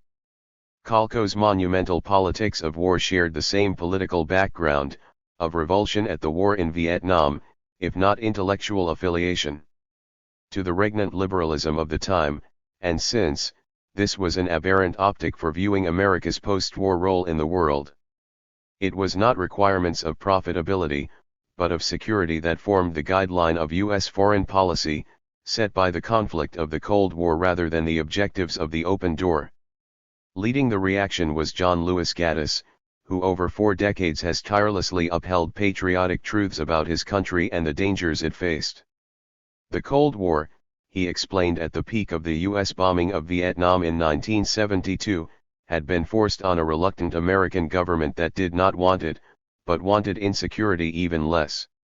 Responsibility for the conflict fell on a Soviet dictator who was not answerable to any public opinion, and so could have avoided a confrontation that democratic rulers in Washington, who had to heed popular feelings outraged by Russian behavior, could not. The domestic political system, rather than anything to do with the economy, determined the nation's conduct of foreign affairs. 25 If there was such a thing as an American empire, perhaps revisionism, after all, had a case there. It was one by invitation, freely sought in Western Europe from fear of Soviet aggression, unlike the Russian Empire imposed by force on Eastern Europe. 26 American policy towards the world, he insisted a decade later, had always been primarily defensive. Its leitmotif was containment, traceable across successive declensions from the time of Truman to that of Kissinger, in an arc of impressive restraint and clairvoyance. 27. Another 10 years on, the Cold War now won, Gaddis could reveal what we now know of its real nature, a battle of good against evil as contemporaries saw it, in which American conceptions of collective security, embodied in a NATO alliance inspired by federal principles akin to those of the U.S. Constitution, had triumphed over narrow Soviet conceptions of unilateral security, and in doing so diffused democracy across the world. The nuclear arms race alone had deferred a collapse of the USSR that would otherwise have occurred much earlier. 28 But not all dangers to freedom had been laid to rest. In 2001 the terrorists who attacked the Twin Towers and the Pentagon, like the Japanese who bombed Pearl Harbor, had given the US yet another chance to lead the world into a new era, and George W. Bush, the underestimated Prince Hal of the hour, was rising to the challenge of creating an empire of liberty, in keeping with the nation's calling as, in Lincoln's words, the last, best hope of mankind. 29. By the time of these pronouncements, the intellectual climate had changed. From the mid-80s onwards, the record of the American state during the Cold War came to be viewed in a more skeptical light. Its performance in 2 theaters of its operation attracted particular criticism in much subsequent scholarship, as overly and unnecessarily aggressive. The first was the role of the U.S. at the inception of the Cold War in Europe, the second its subsequent interventions in the Third World. Studies of these have flowed in turn into a general broadening and deepening of the historiography of the Cold War, enabled by the opening of Soviet and Chinese archives as well as a more critical sense of Western sources. 30 The imposing 3-volume Cambridge History of the Cold War, a monument to current research, is testimony to the change, and its co-editors, Melvin Leffler and Odd Arnwestad, can stand as illustrations of the advance the new literature represents, and its limits. Each is author of the finest single work in their respective fields, in both cases deeply felt, humane works of historical reflection, Leffler's A Preponderance of Power, National Security, the Truman Administration and the Cold War, and Westad's The Global Cold War, Third World Interventions and the Making of Our Times. Leffler's massive, meticulous analysis of American doctrines and actions in the first 5 years of the Cold War left no doubt of Washington's drive for global hegemony, preponderance at large, and dismissal of the predictable apprehensions it aroused in Moscow, in the wake of one invasion from Germany and fear of another, as the U.S. divided the country to keep the Ruhr securely within its grasp. 31 Westad's study broke decisively from a conventional focus on Europe, for a powerful narrative of the battlefields of the Third World, treated as the most important single front of the Cold War, and most disastrous for the peoples caught in the crossfire of American and Soviet attempts to control their fate. Commanding though each of these works is on its terrain, that remains delimited. In historical scope, neither matches Kalko's integration within a single compass of the full range of American strategic aims and actions while the Red Army fought the Wehrmacht, with a full sense of popular experiences of suffering and revolt from the Yangtze to the Seine, in the world beyond Washington. 32 The 40 pages of bibliography in the first volume of the Cambridge History contain no reference to the politics of war, a telltale omission. At its best, this literature has produced major works of clear-minded political history. But while no longer apologetic, often dwelling on unwarranted blunders and excesses of American foreign policy that compromised the chance of better diplomatic outcomes after the war, or crimes committed in fear of worse in the underdeveloped world, it has proved consistently unable to come to terms with the matrix that rendered these rational enough for their purposes. The symptom of this inability is the general silence with which it has treated the cumulative work of those U.S. historians who have made that the principal object of their research. Distortions of ideology and exaggerations of insecurity are the acceptable causes of American misjudgment or misconduct abroad. The political logic of a dynamic continental economy that was the headquarters of world capital is matter at best for evasion or embarrassment. 33. That was not the case in the early 70s, when the influence of Williams was at its height. At that time, two penetrating critiques of the Wisconsin school appeared, whose clarity and rigor are in notable contrast with the foot-shuffling that followed.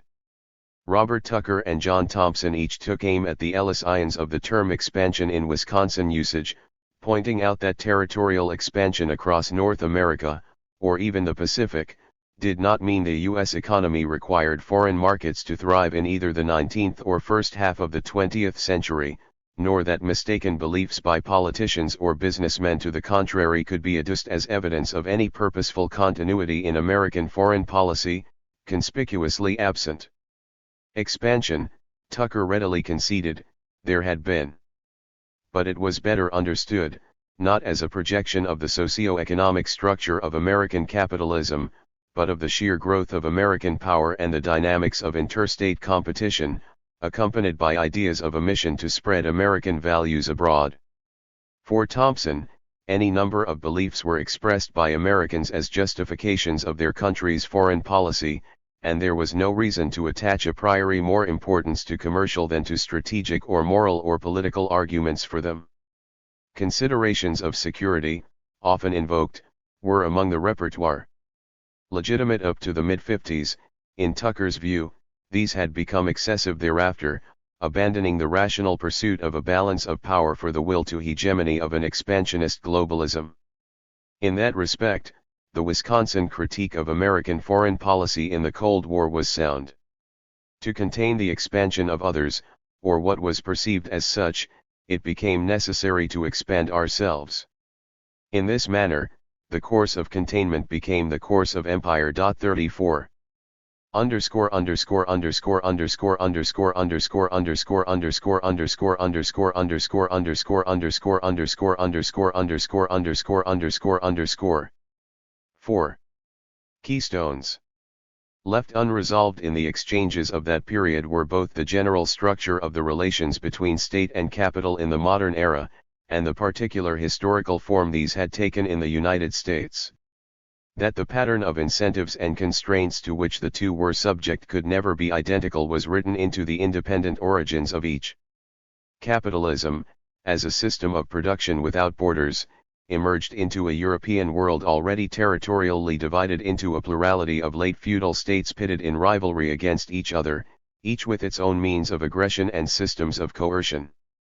In due course, when absolutist monarchies became capitalist nation-states, economic and political power, fused in the feudal order, became structurally separated. Once direct producers were deprived of the means of subsistence, becoming dependent for their livelihoods on a labor market, extra economic coercion was no longer required to exploit them. But their exploiters were still divided into the multiplicity of states they had inherited, along with the tensions between them. The result, as classically formulated by Robert Brenner, was twofold. 1. On the one hand, such states could not contradict the interests of capital without undermining themselves, since their power depended on the prosperity of an economy governed by the requirements of profitability. On the other hand, the activities of states could not be subject to the same set of incentives and constraints as those of firms. For while the field of interstate like that of interfirm relations was also one of competition, it lacked either the institutional rules of a market or the transparency of a price mechanism for adjudicating claims of rationality or efficiency. There was no external counterpart to the internal settlement of the coordination problem. The consequence was a continual risk of miscalculations and suboptimal at the limit, disastrous outcomes for all contending parties. The aim of capital is profit. What is the comparable objective of the state?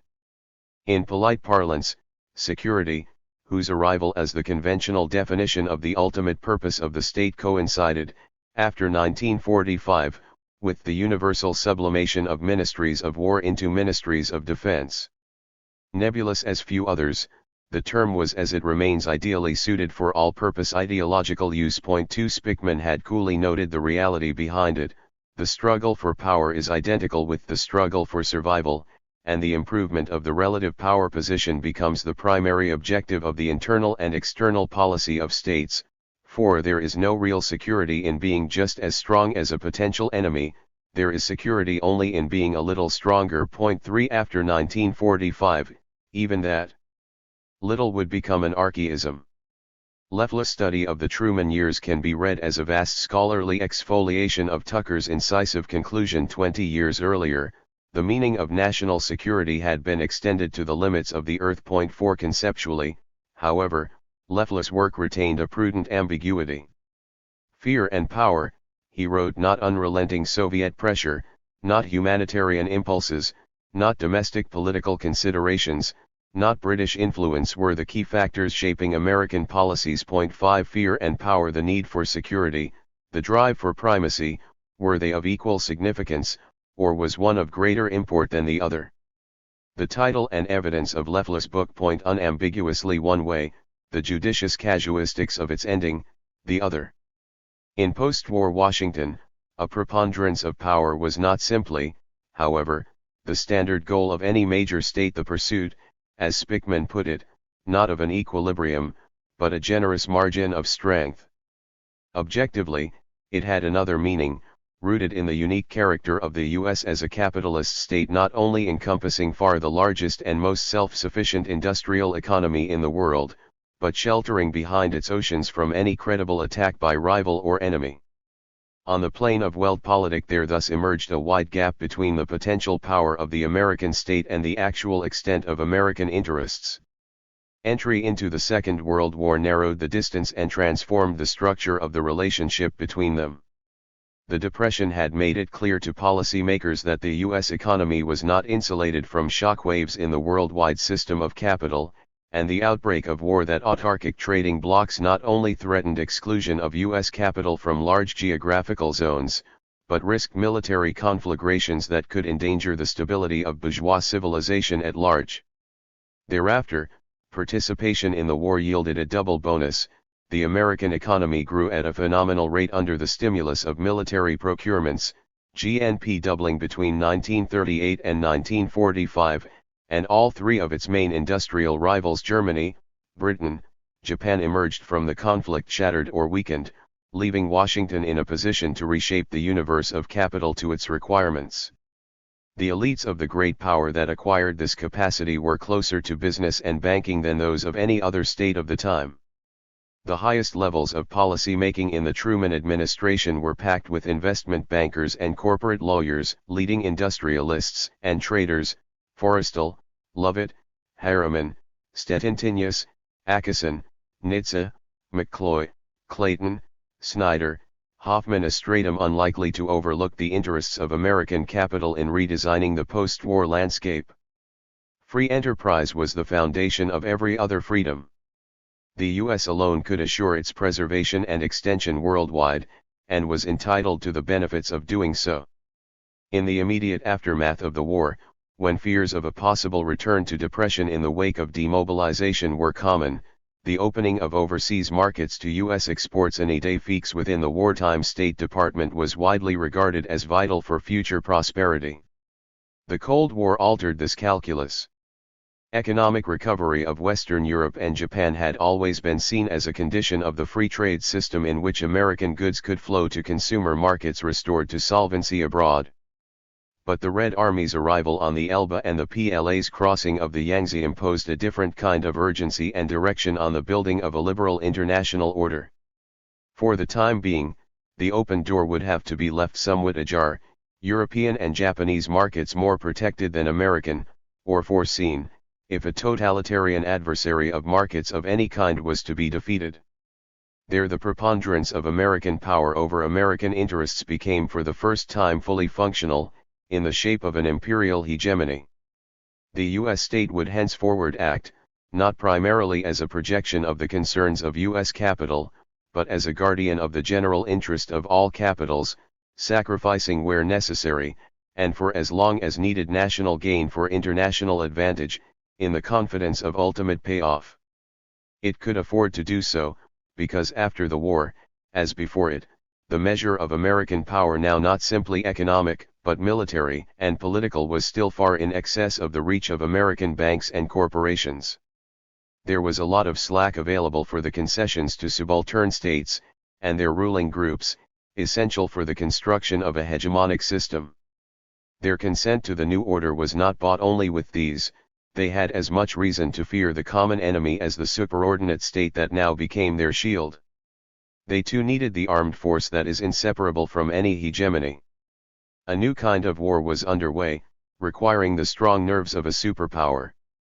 The strategic means and ends of the American empire to come were resumed by Forrestal: as long as we can outproduce the world, can control the sea and can strike inland with the atomic bomb, we can assume certain risks otherwise unacceptable in an effort to restore world trade, to restore the balance of power, military power, and to eliminate some of the conditions which breed war. Point 6 in that agenda, restoring the balance of power, belonged to the same lexicon of euphemisms as containment.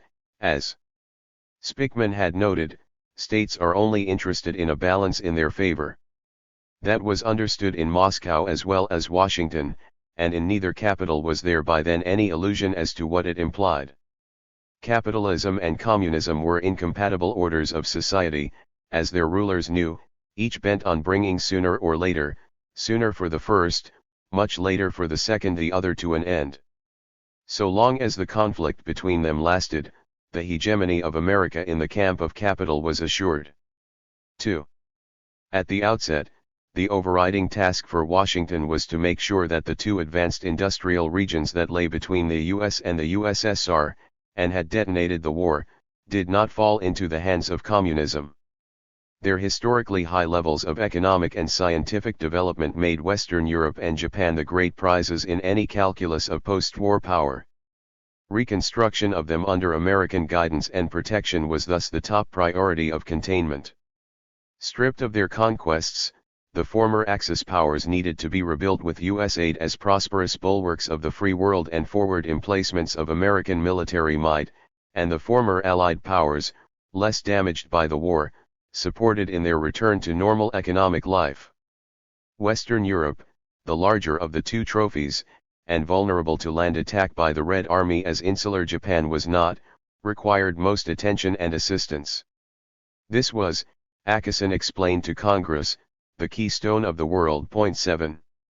In 1946–47 Britain became the proving ground for the abrupt alterations of American policy demanded by the Cold War. Financially bankrupted by its second struggle against Germany, the UK was forced in mid-1946 to submit to draconian conditions for an American loan to keep itself afloat, not only interest payments against which it protested, but the scrapping of import controls and full convertibility within a year. With American prices rising, the British import bill soared, plunging the country into a massive balance of payments crisis. The Italy government was forced to suspend convertibility within a few weeks of introducing it. 8 Hull's free trade maximalism had overshot its imperial objectives, and become counterproductive. There was no point in ruining a former ally if it was to become a viable protectorate. A fortiori the more precarious countries of Western Europe, above all France and Italy, yet weaker economically than Britain, and less secure politically. By 1947, the dollar gap between Europe's imports from the US and its ability to pay for them was yawning, and a change of course indicated. The Marshall Plan funneled some $13 billion into counterpart funds for European recovery controlled by US corporate executives and tied to purchase of American goods, dropping insistence on immediate abolition of tariffs and exchange controls, and instead bringing pressure to bear for fiscal retrenchment and European integration. 9 The corollary did not wait long. Marshall funds brought economic succor, NATO a military buckler. The Atlantic Pact was signed in the spring of 1949. Germany, divided between four occupying powers, with a third of the country under Soviet control, could not be handled in quite the same way. The Western Zone, covering the Ruhr, was too valuable a holding to be foregone in any unification in which Moscow would have a say. In mid-1947 Washington made it clear that Russia could expect no reparations for the vast destruction visited on it by the Third Reich, while the US had been luxuriating in its wartime boom, and that the Western Zone was scheduled for separation from the Eastern Zone as a new German polity within Anglo-American jurisdiction. 10 But even in reduced form as the Federal Republic, Germany remained an object of fear to its neighbors as Japan did not. Rebuilding it as a bastion of freedom thus required not just American aid and armor, but its integration into a European system of mutual security, within which German industrial might could help revive neighboring economies, and German rearmament strengthen barriers to the Red Army. Washington was thus from the start a patron of every step towards European unity. Once its most favored version, the military project of a European defense community, was blocked in France in 1954, it brought West Germany into NATO. But economic integration remained a key objective, giving state and defense no reason to quibble over the tariffs set up around the common market by the Treaty of Rome, despite protests from the Commerce Department. The imperatives of free trade had not been neglected as the Cold War set in. GATT was signed soon after the Marshall Plan, the Kennedy Round followed in due course but were no longer the main front. Derogations from them had to be accepted in the interests of assuring the stability of capitalism in the major industrial centers at each end of Eurasia. Yet more so in the other major prize of the peace. Japan, surrounded by sea, was secure against the risk of Soviet invasion. There, where the US was the sole occupying power, American political control was tighter and economic assistance less than in Europe. Post-war reforms were abruptly cancelled after a dissent by Kennan had installed the reverse course, preserving the Zaibatsu and reinstating the pre-war political class with its Class A war criminals, as was not possible in Germany. The occupation, he remarked, could dispense with bromides about democratization. 11 The Dodge Plan was more a conventional stabilization program than a replication of Marshall Aid, and the Security Treaty came a decade later than NATO. But amid a much more devastated post-war landscape, where a major labor insurgency had to be crushed, Washington made no difficulty over a model of development based on a high degree of de facto protection and state intervention, at notable variance with the liberal economic order enforced elsewhere. Dirigisme was a small price to pay for immunity to revolution. Overall, in this advanced industrial zone, American objectives met with complete success. From the outset, These were societies with business elites that were natural allies of the US, extensive middle classes and generally moderate labor movements, with a pre-war past of parliamentary institutions and competitive elections. When post-war Reconstruction released 20 years of fast economic growth and rising living standards, their transformation into thriving protectorates within the American ecumene was achieved with scarcely a hitch. In Japan, where the party that continues to rule the country was put together by the occupier, significant quotients of coercion and corruption were initially needed to set up a satisfactory regime. In Western Europe, on the other hand, the amount of pressure required to lock local societies into the US security system was never great. Force determined the outcome only in the impoverished periphery of Greece, where the British had led the way for military counter-revolution. 12 Elsewhere, principally Italy and France, covered American funding of parties, unions, and periodicals helped the anti-communist cause. Military intervention, though on standby, was not required. 13 The balance of domestic opinion in each country was favorable enough on its own. Fundamentally, the process was consensual, capitalist democracies freely accepting their place in an imperial order in which they prospered. It was not empire by invitation, in the fulsome phrase of a Norwegian admirer. 14 The invitation came from, not to, the empire, and was the kind that could not be refused. Germany and Japan, defeated powers now stripped of their conquests, had little reason to do so, helped back on their feet by the US, and sheltering under its nuclear umbrella, they were free to devote themselves single-mindedly to their economic miracles. The rulers of Britain and France, victor powers still in control of overseas possessions, would for a time have more autonomy, with its potential for friction. All four, along with lesser European states, were entitled to a measure of diplomatic tact, as auxiliaries in the battlefield of the Cold War. Command remained American. 3. The war was cold, but still a war. The USSR was not just a state whose rulers were committed to the political overthrow of capitalism. That the Soviet Union had been since the October Revolution. It was a formidable military power which had broken Hitler's armies at a time when America was little more than a spectator in Europe, and now enjoyed an overwhelming advantage in conventional force ratios on the continent. The threat posed by the Red Army had to be deterred with a superior arsenal of destruction. With the obliteration of Hiroshima and Nagasaki, Washington appeared to possess that, a warning to Moscow even before the Pacific War had ended, which Truman hoped would cut off Russian entry into it. 15 For 4 years, the US had a monopoly of the atom bomb. Then in 1949, much earlier than American intelligence expected, came the first Soviet test of one. But the Pentagon had not been idle, and by 1952 had tested a hydrogen bomb. This time, the Soviet riposte was even quicker, with a rudimentary explosion in 1953. But the US was still far ahead. The device it exploded over Bikini the following year would be 30 times more destructive than the Soviet counterpart of 1955. Nuclear weapons had to be not just developed, but delivered. There too, America maintained for 20 years a continuous lead, punctuated by repeated claims that it was falling behind. In the mid-50s, the legend of a bomber gap led to the construction of over 2,000 strategic bombers at a time when Russia had no more than 20. The launching of a Sputnik satellite by the USSR, quickly overtaken by more powerful US rockets in the space race, spurred a large expansion of military spending on the back of claims that Moscow had opened up a missile gap in American defenses, when there were just 4 Soviet prototype ICBMs, and the stockpile of American warheads was nearly 10 times that of the USSR. Soon thereafter, Pentagon development of MIRV technology put the US ahead again.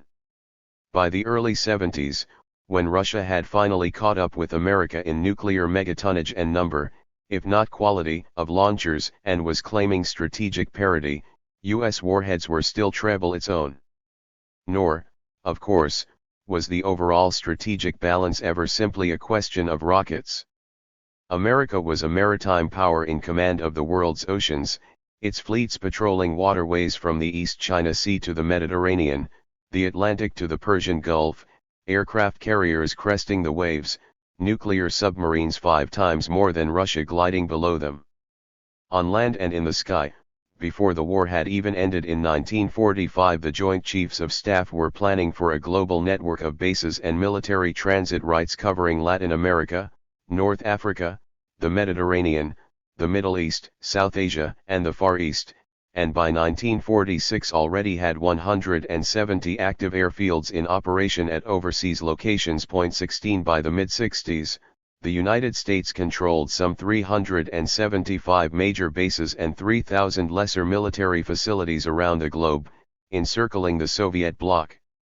On all sides, including even the impassable Arctic. 17 A much poorer and more backward society, the USSR was by comparison a regional power, connected to a set of oppositional movements beyond its borders by a common ideology, where the US was a global power with client regimes in every continent. In the unequal rivalry between them, the vastly greater extent of its strategic empire could be borne at far lower cost by America, as a proportion of its wealth, than its much smaller version could be by Russia. The economic effort required to compete against such odds was enormous. Without superior aggregate military strength, in being, and readily mobilizable, a policy of containment which is in effect a policy of calculated and gradual coercion is no more than a policy of bluff, declared the authoritative statement of U.S. strategy in the High Cold War, drafted largely by Nitze in the spring of 1950, and calling for a tripling of the defense budget. But more was required than simply amassing military strength. The battle against the USSR was indivisibly political and ideological as well, in an existential struggle between the marvelous diversity, the deep tolerance and the lawfulness of the free society and the idea of slavery under the grim oligarchy of the Kremlin. At stake was nothing less than the fulfillment or destruction not only of this republic, but of civilization itself. 18 Politically, the priority was to place the maximum strain on the Soviet structure of power and particularly on the relationships between Moscow and the satellite countries, by waging overt psychological warfare to encourage mass defections from Soviet allegiance, and deploying covert means of economic warfare and political and psychological warfare with a view to fomenting and supporting unrest and revolt in selected strategic satellite countries. Covert operations against Russia had a prehistory under Wilson, who preferred clandestine to overt means of overthrowing Bolshevik power, and made ample use of them, bequeathing both methods and personnel to their renewal 30 years later. 19 Set in place 2 years before NSC 68 by Kennan. 20 Such operations escalated through the 50s, in due course becoming the public objective of a strategy of rollback, depicted by Dulles as a tougher response to Moscow than containment. By then, the slogan was bluster. When revolts did break out in Eastern Europe, in East Germany and Hungary, later Czechoslovakia, they were left to their fate by Washington. Military encirclement of the Soviet bloc was practicable, political intervention was not. That left ideological warfare. The United States was defending not capitalism, the term was carefully avoided, as vocabulary of the enemy, but a free world against the totalitarian slavery of communism. Radio stations, cultural organizations, print media of every kind, were mobilized to broadcast the contrast. 21 In the advanced industrial societies of Western Europe and Japan, where the Cold War could be readily projected as a straightforward conflict between democracy and dictatorship, the battle of ideas was won without difficulty. But what of the world beyond them that was also declared free? What did freedom signify there? Underscore underscore underscore underscore underscore underscore underscore underscore underscore underscore underscore underscore underscore underscore underscore underscore underscore underscore underscore 5. Perimeters. Securing the industrialized flanks of Eurasia against communism, and building a superior strike capacity and set of strategic revetments against the Soviet Union, were the most urgent tasks for post-war planners in Washington, dominating their immediate attention. Each was achieved in short order. Though successive false alarms would punctuate the arms race, and shadowboxing continue over Berlin, the lines of conflict drawn in 1947 to 1948 were soon essentially static, an indefinite war of position setting in. From the start, however, American strategists were conscious that the overall battlefield was wider. Another landscape confronted them across vast territories in Asia, Africa, and Latin America. These possessed no centers of major industry, had low levels of literacy, and were far more backward in social structure.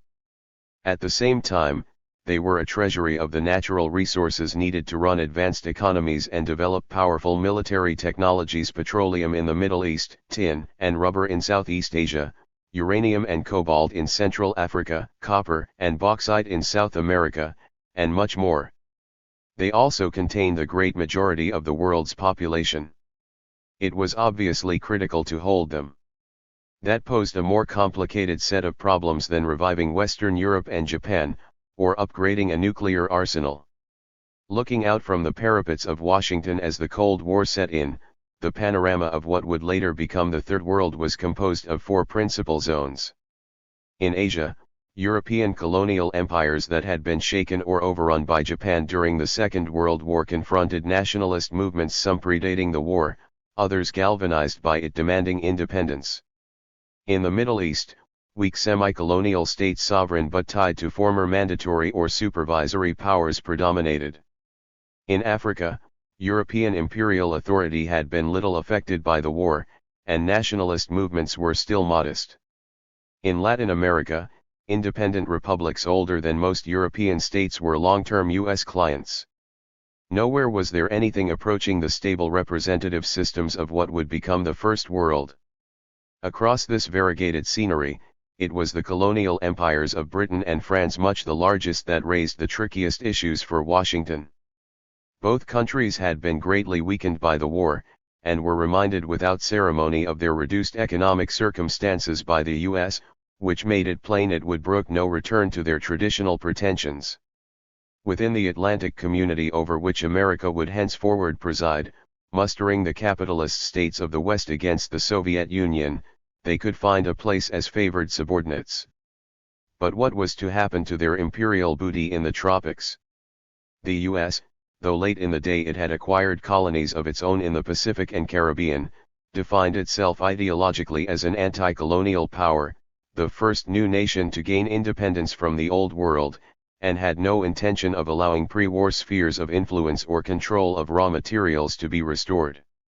Its mastery of the Western Hemisphere, where Latin America had long been a satellite zone of the United States, showed the way forward: in principle, formal independence of one-time colonies, informal reduction of them to U.S. clients.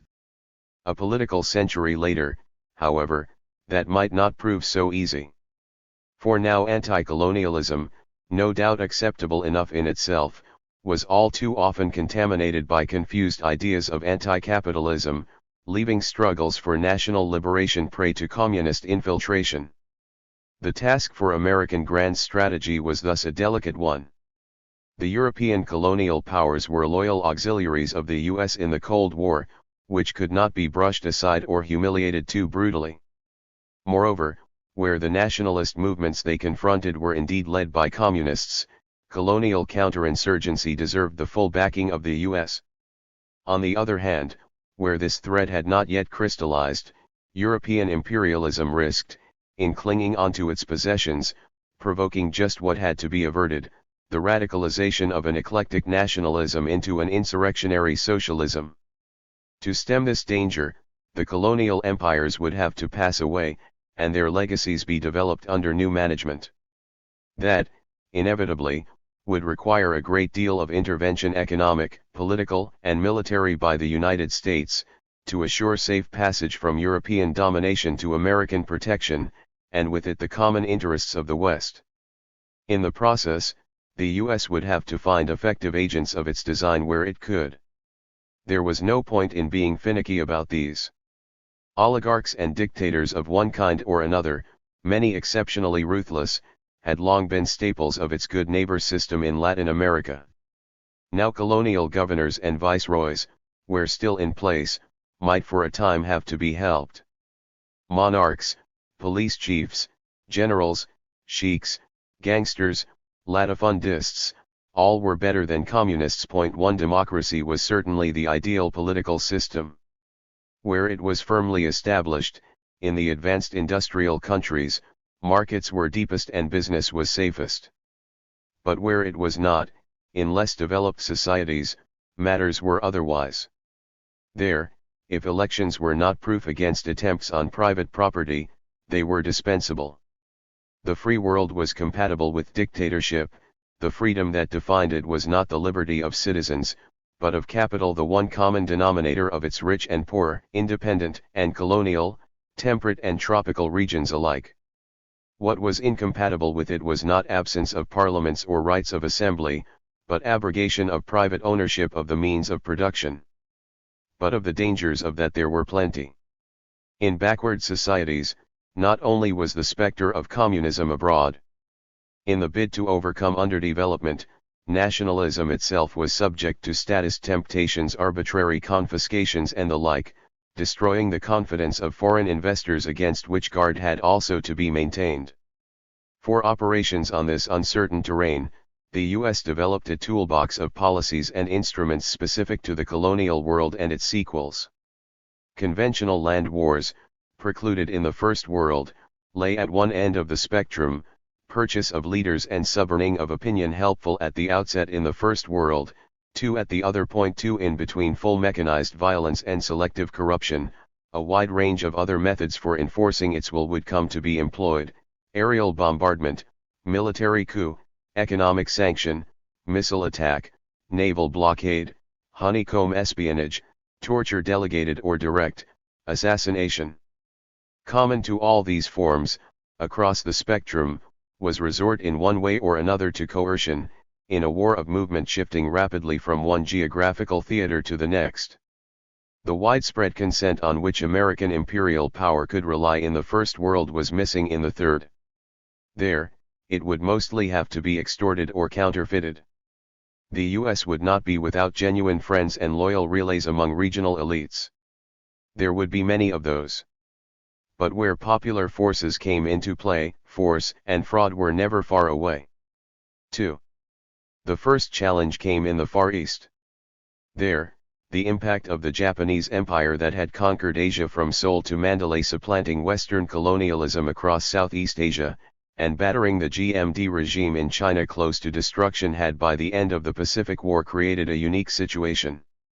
Over the larger part of the co-prosperity sphere, the most effective form of nationalism had become communism, mustered in resistance movements on the Allied side against Tokyo. Of these forces, the most formidable, with the longest history and widest mass organization, was the CCP.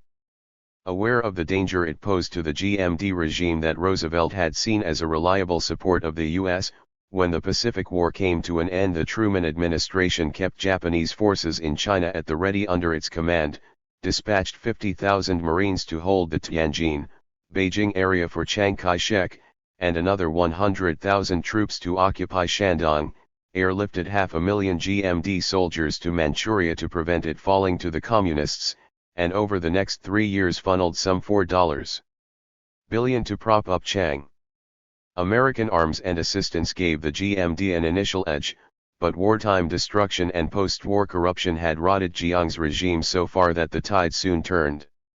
As communist advances from base areas close to the Soviet Union accelerated, direct American intervention in such a vast country looked too uncertain of outcome to be risked. The loss of China could not be stopped.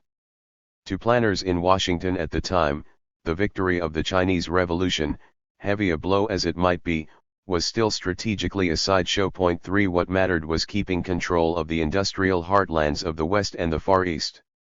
But Asian communism, unlike European, was on the march. Korea, the oldest Japanese conquest, would left to itself have been the scene of a revolution before China. After the Japanese surrender, only allocation of the South to occupation by the US and the North by the USSR prevented a victory of Korean communism, the strongest native force to emerge after the war, throughout the peninsula. 45 years later, the regime set up under Russian protection in the north, emboldened by the triumph of the PLA and the semi-encouragement of Stalin, invaded the south in the hope of rapidly knocking over the unpopular counterpart set up by the US across the border. This was a direct assault on an American creation, in a more manageable space, with easy access from Japan. At Truman's orders, a counterattack rolled the enemy up the length of the peninsula, before being checked just short of the Yalu by Chinese entry into the war, and driven back close to the original lines dividing the country, where stalemate set in. Frustrating though the final upshot proved, saturation bombing by the U.S. Air Force long after a truce became possible destroyed most of the North, saving the South for what would eventually become a showcase of capitalist development, and kick-starting high-speed growth in Japan with a boom in military procurements. Diplomatically, as a U.S. war waged under the nominal banner of the UN, it laid down a marker for the future. In the tropics, the threat came not in the form of regular armies in a civil war, but communist guerrilla forces newly sprung from the anti-Japanese resistance, fighting for independence against Western colonial powers restored to their pre-war possessions. Even where colonial evacuation was swift, they could persist. In the Philippines, rigged elections after independence installed a compliant regime, but the hooks were not put down till 1955. In Burma, white flag communists were still in the field 20 years after the British had left. The major dangers, however, lay where the European powers clung on. In Malaya, where tin and rubber wealth ruled out any quick colonial exit, Britain had no little difficulty crushing a communist movement rooted only in the Chinese minority of the population. Most precarious of all was Indochina. There France was bogged down in a war to reconquer a colony where the Communist Party led a national liberation struggle in Vietnam that was not only based squarely on the majority of the population, but could rely on substantial military assistance from the CCP across the border. Funded by Washington, French repression was a losing battle.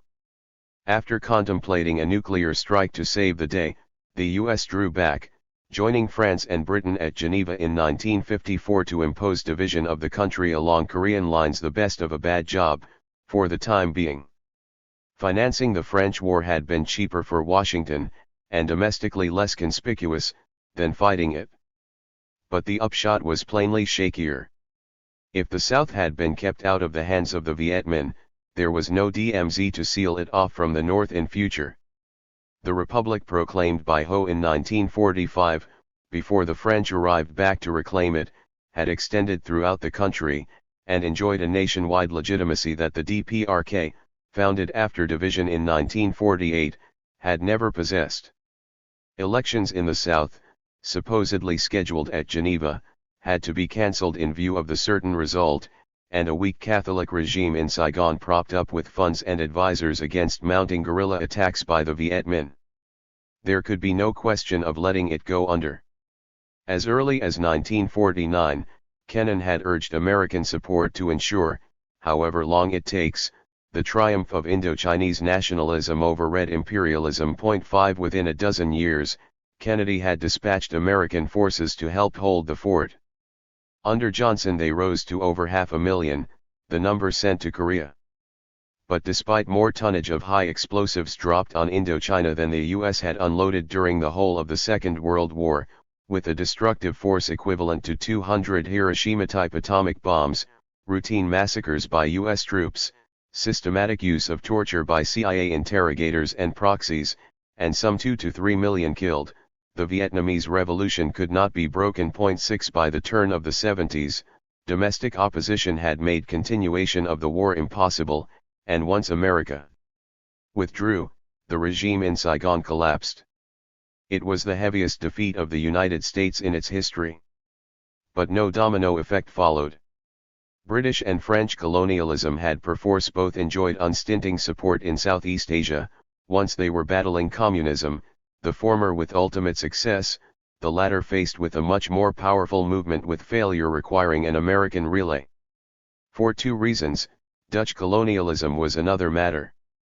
Relatively speaking, beside Britain or France, the Netherlands was a quantite negligible on the European checkerboard, which could be given instructions without ceremony, while in the Dutch East Indies, unlike in Malaya or Vietnam, nationalist forces put down a communist uprising during the anti-colonial struggle. 7 As Marshall's Under-Secretary Lovett gratefully acknowledged, The nascent Indonesian Republic, still at war with the Dutch, was the only government in the Far East to have crushed an all-out communist offensive.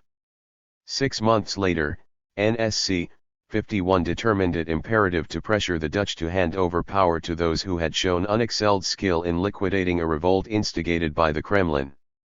Within 2 days, Akison told the Dutch that no martial aid would be forthcoming unless they quit. 8 Independence did not, however, quell communism in Indonesia, which within another decade had become the strongest mass force in the country. The tolerance of the PKI by Sukarno's regime prompted an unsuccessful CIA bid to overthrow it in the late 50s. But the growth of the party alarmed the hardened Indonesian military no less. Within a few months of U.S. troops disembarking at Da Nang in 1965, the largest communist party in the free world was wiped out, 500,000 of its members and their families massacred by an army which needed little prompting from the CIA to do its work, if some assistance in targeting PKI leaders.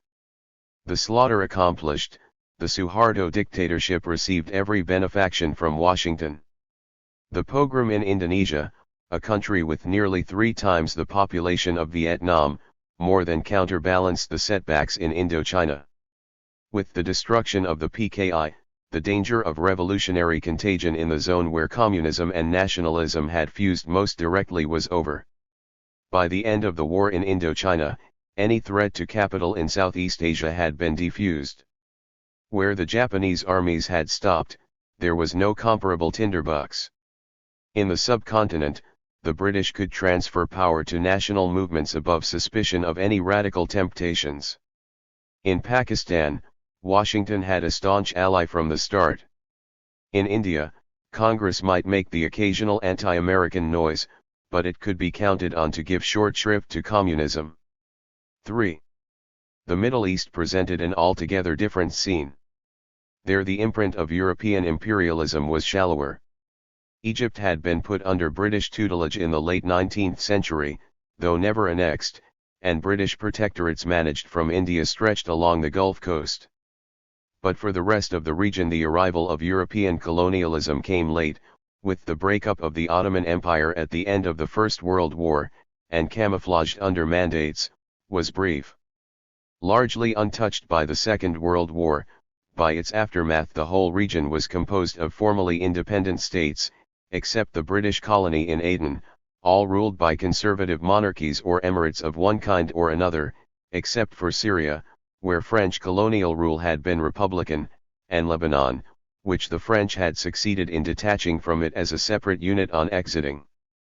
Popular risings in Iraq and Palestine had been crushed by the British before the war, nationalist currents had not been steeled in resistance movements during the war, and the influence of communism was generally modest. So far, so good. But the region was close to the Soviet Union, as Southeast Asia had not been. It contained the largest oil reserves on Earth, whose Saudi fields were early designated by Hull one of the world's greatest prizes, 9 their ruler courted by Roosevelt on his way home from Yalta. It now further contained a state that owed its existence to Truman, who had steamrollered a partition of Palestine through the UN for the creation of Israel. But in Washington there was no overall scheme for the region. Roosevelt had made the Saudi connection. Truman bequeathed the Israeli. In the cartography of American power, these were still scattered bivouacs between the great emplacements of Eurasia. But if in the first phase of the Cold War, while not a blank zone, the Middle East had relatively low salience for the U.S., one country was a concern from the beginning. Iran was not only the world's second largest petroleum producer. It abutted directly onto the USSR, and harbored the only communist movement in the region with a significant following in the aftermath of the war.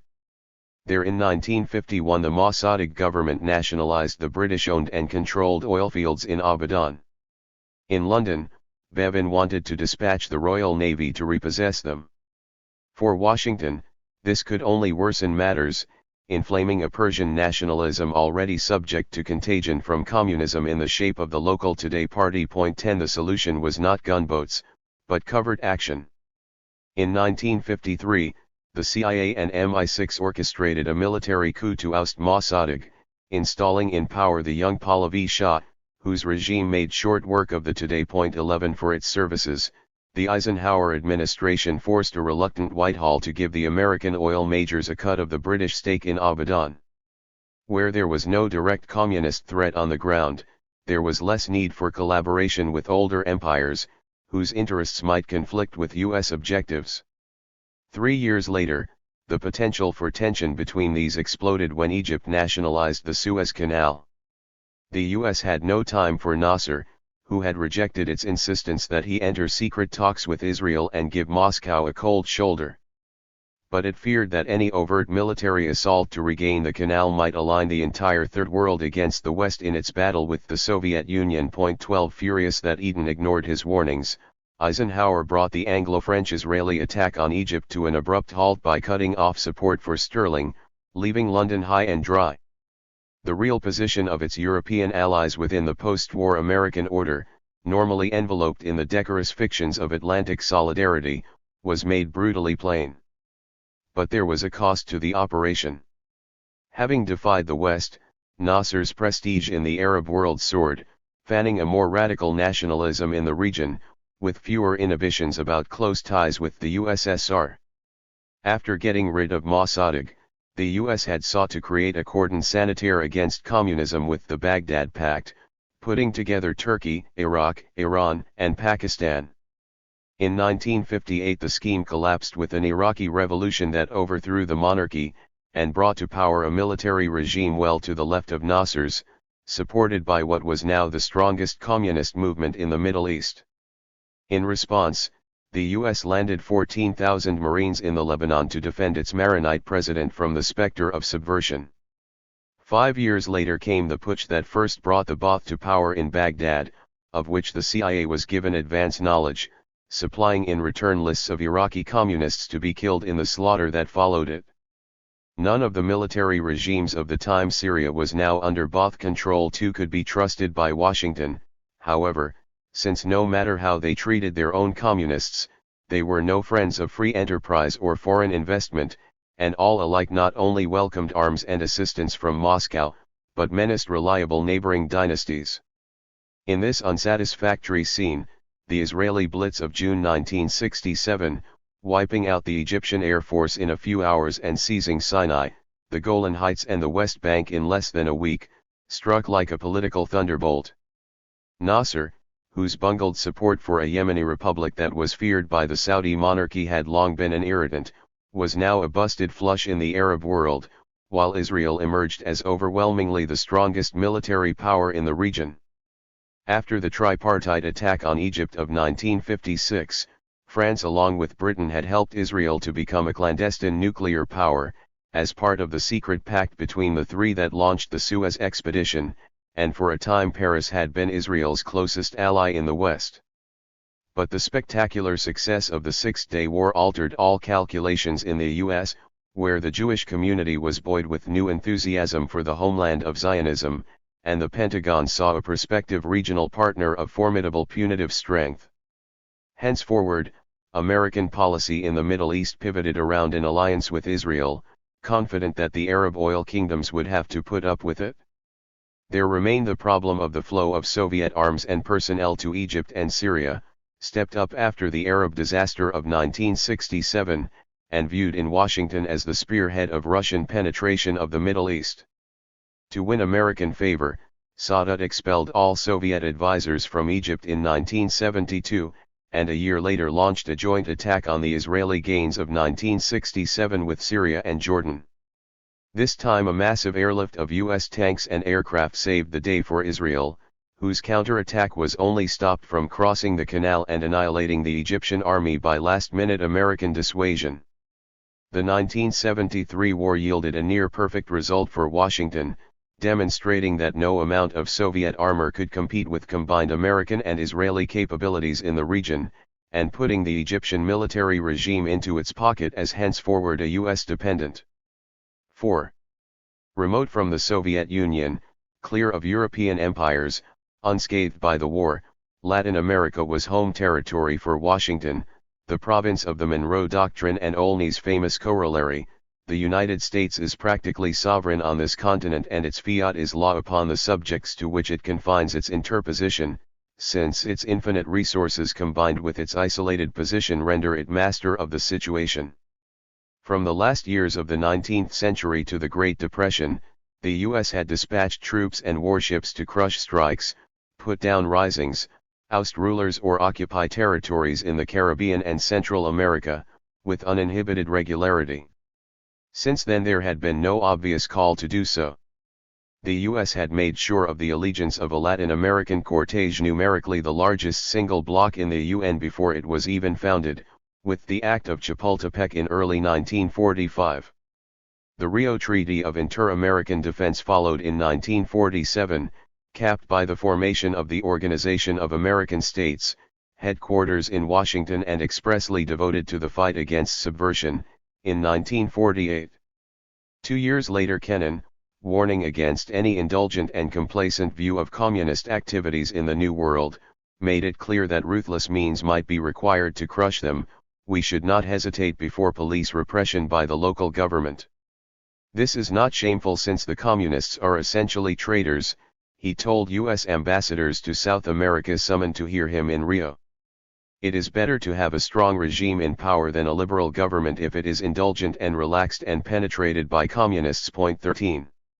At the time, with the notable exception of Perón's regime in Argentina, virtually all Latin American governments, a medley of conservative autocracies of one kind or another, traditional dictators, neo-feudal oligarchies, military juntas, single-party rule with a sprinkling of narrowly based democracies, were more or less congenial helpmeets of U.S. business and diplomacy. Living standards, however low for the majority of the population, were nevertheless on the whole somewhat higher than in Southeast Asia or the Middle East. In the first years of the Cold War, the region offered fewer reasons for alarm than any other in the post-colonial world. The election of a left-wing government in Guatemala, nationalizing land holdings of the United Fruit Company and legalizing the local Communist Party, changed this. Mounting a land invasion by mercenaries, backed by a naval blockade and bombing from the air, the CIA ousted the Arbenz regime in 1954, the New York Times exulting that this was the first successful anti-communist revolt since the war. 14 6 years later, when the victory of the Cuban Revolution brought expropriation of American capital to the doorstep of the US. 15 The Kennedy administration attempted without success a larger CIA invasion to crush it, and then imposed a naval blockade to stop Soviet missiles arriving in the island, whose withdrawal had to be exchanged for abandonment of further military action against Cuba. With this, Latin America moved to the top of the Cold War agenda in Washington.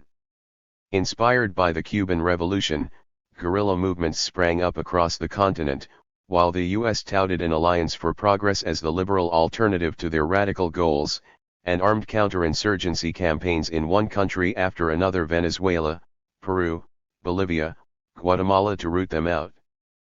But the traditional forces of the Latin American right, the army, the church, latifundists, big business, were quite capable of taking the initiative to destroy any threat from the left, with or without it taking up arms, in the knowledge that they could count on the blessing, and where need be, material backing of the U.S. In 1964, the Brazilian military staged the first of the counter-revolutionary coups against an elected government that swept the major societies of the continent, while the aircraft carrier Forrestal and supporting destroyers hovered offshore in case help was required. 16 A year later, U.S. Marines waded into the Dominican Republic to repel an imaginary communist danger, Brazilian troops returning the favor in their train.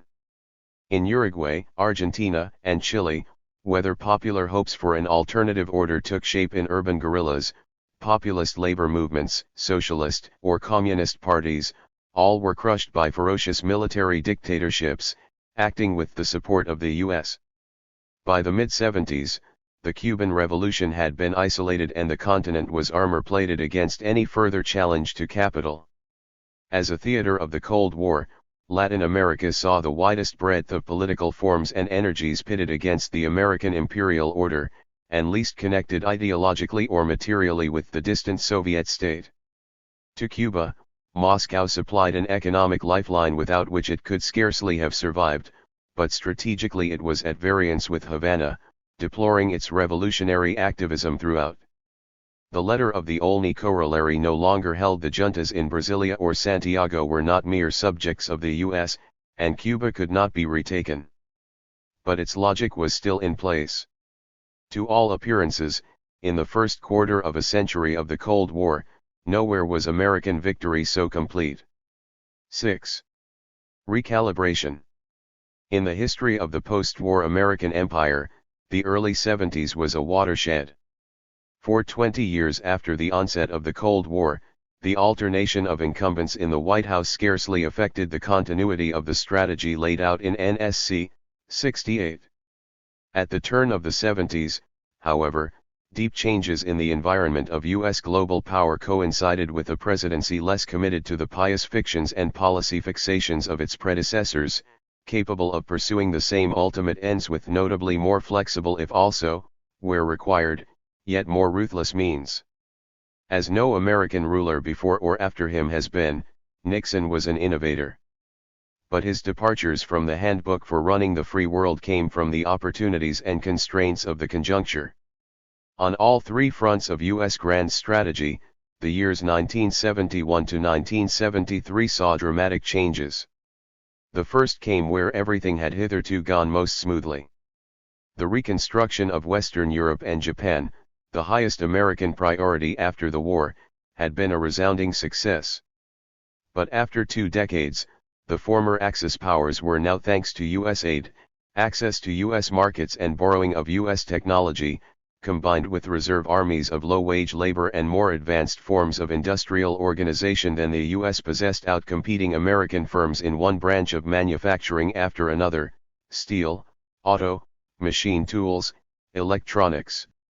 Under this German and Japanese pressure, the rate of profit of U.S. producers fell sharply, and a U.S. trade deficit opened up. 1. Compounding this relentless effect of the uneven development of capitalism during the long post-war boom were the costs of the domestic reforms with which Nixon, like Johnson, sought to consolidate his electorate and tamp down opposition to the war in Vietnam, itself a further drain on the U.S. Treasury.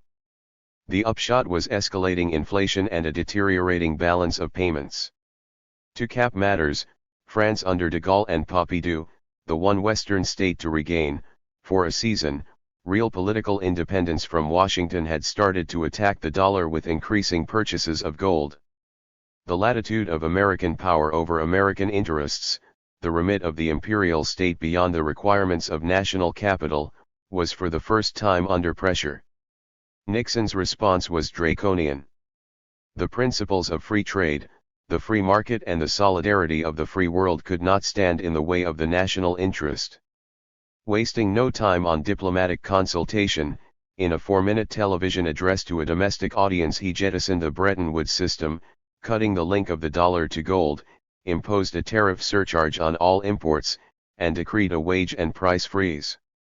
In the short run, devaluation restored the competitive punch of U.S. exporters, and in the long run, delinkage of the dollar from gold gave the U.S. state greater freedom of economic maneuver than ever before. The real structure of the liberal international order projected in 1943 to 1945 stood momentarily revealed.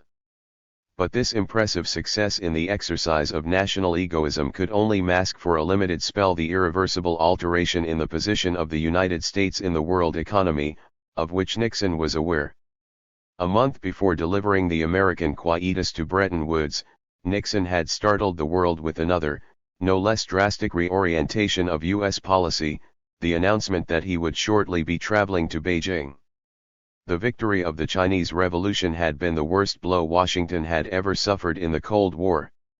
Regarding the CCP as a more bitter enemy even than the CPSU, it had refused to recognize Mao's regime, maintaining that the real China was its ward in Taiwan, and ignoring the split between Beijing and Moscow that became public in the early 60s and worsened steadily thereafter.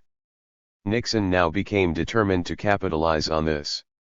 Still mired in Vietnam, where the DRV was receiving assistance from both Russia and China, his aim was to increase his leverage on both powers, playing them off against each other to secure a settlement that would preserve the South Vietnamese state and American military credibility in Southeast Asia.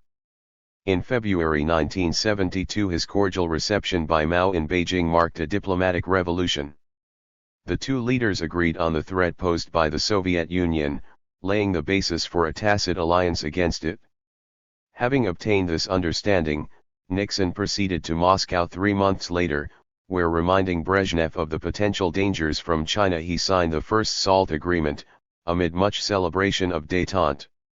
The treaty did not halt the arms race, and the atmospherics of détente were of less effect than intended in neutralizing domestic opposition to the war in Indochina.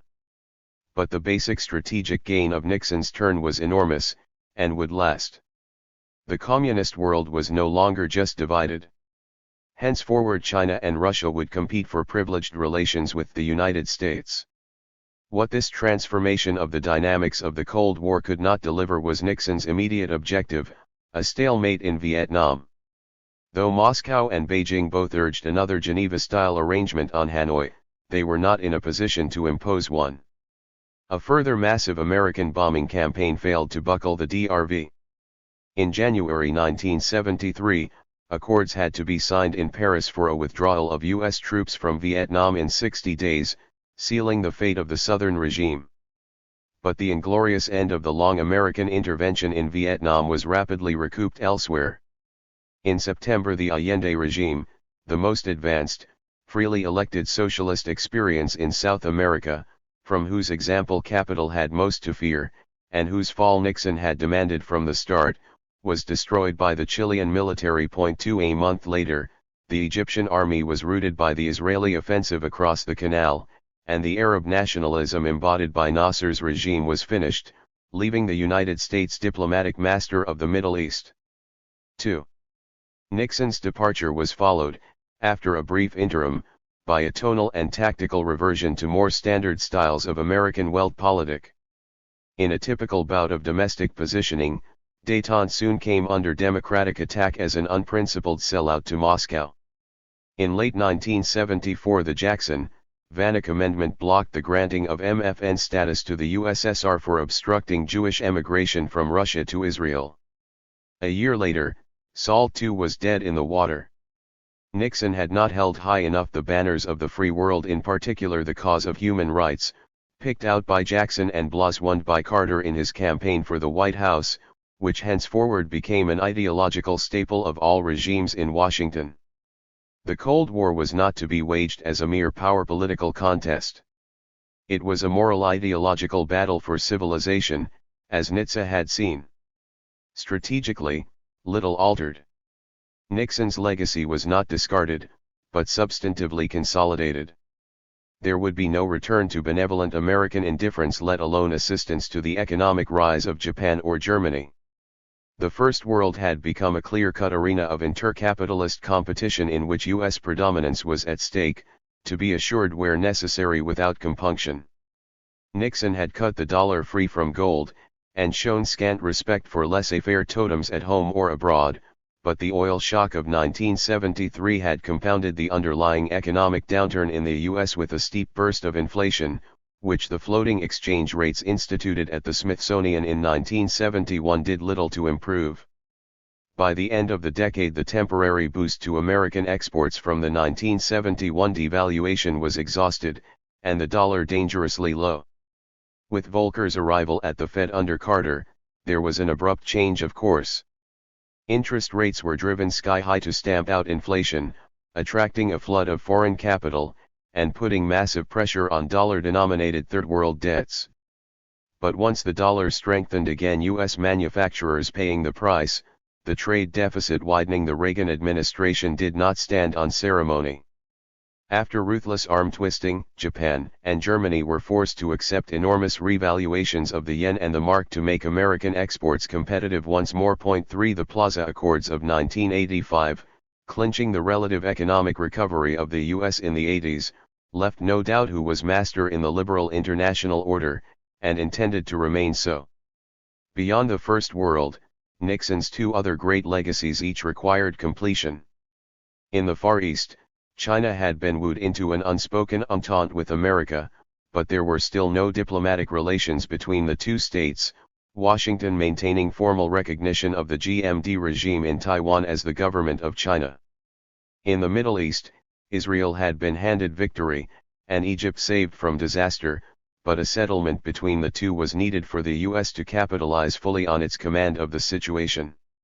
Within a few months of each other, unfinished business in both theaters was wrapped up. In the autumn of 1978, Sadat and Begin signed a US-monitored agreement at Camp David, returning Israeli-occupied Sinai to Egypt in exchange for the abandonment by Egypt of the allies who had fought with it, whose territories Israel continued to occupy, and of empty promises to the Palestinians, promptly discarded. A deluge of U.S. military aid to both countries followed, as henceforward interconnected, if incommensurate ramparts of the American system in the Middle East, Israel an ally more than capable of independent action, Egypt a pensionary incapable of it. In the Far East, China was easier game. Some tractations were needed to finesse the problem of Taiwan, but once Beijing made no case of continued American commercial and material support for the island, provided Washington withdrew recognition of the ROC, the way was clear for the establishment of formal diplomatic relations between the two powers on the first day of 1979. 2 weeks later, Deng Xiaoping arrived in the U.S. for a tour of the country and talks at the White House, aiming not only for a compact with America as a strategic counterbalance to Russia, as Mao had done, but integration into the global economic system headed by the U.S., an open door in reverse which Mao had not. The entrance ticket he offered was a Chinese attack on Vietnam to punish it for having overthrown the Pol Pot regime, a protege of Beijing, in Cambodia. The U.S., still smarting from its humiliation in Indochina, was happy to accept it. The Chinese invasion of Vietnam did not go well, and had to be called off with heavy casualties and little to show for it. But it served its political purpose, blooding China as a reliable U.S. partner in Southeast Asia, where the two powers joined forces to sustain the Khmer Rouge along the Thai border for another dozen years, and entitling the PRC to the full benefit of American investors and American markets. Carter human rights, a better magic cloak for Pol Pot than Chicago economics for Pinochet, had proved an effective executor of Nixon. 3. Further strengthening of positions in the Middle and Far East was no guarantee of security elsewhere in the Third World. The late 70s and 80s saw not a contraction, but an expansion of danger zones for the U.S. into areas hitherto little touched by the Cold War. 4. Africa had long been the continent least affected by it. The Algerian Revolution, the one mass-armed struggle of the late 50s and early 60s, had caused some anxiety, but the rapid capture of power by an introverted military regime with few ideological ambitions allayed these. Elsewhere, there was no comparable scale of European settlement, with the exception of the white racist stronghold of South Africa, which could look after itself. In between, French and British colonies run by a handful of administrators, undisturbed by any wartime radicalization, covered most of the vast sub-Saharan spaces. There, decolonization could be handled without much difficulty, with a controlled transfer of power to generally moderate elites still highly dependent, materially and culturally, on the former metropoles. There were two other colonial powers, however, of lesser size and self-confidence, who in opposite ways flubbed this process, putting Washington on the alert. Belgium, having for years made no effort to prepare a suitable post-colonial landing in the Congo, granted it independence overnight in 1960.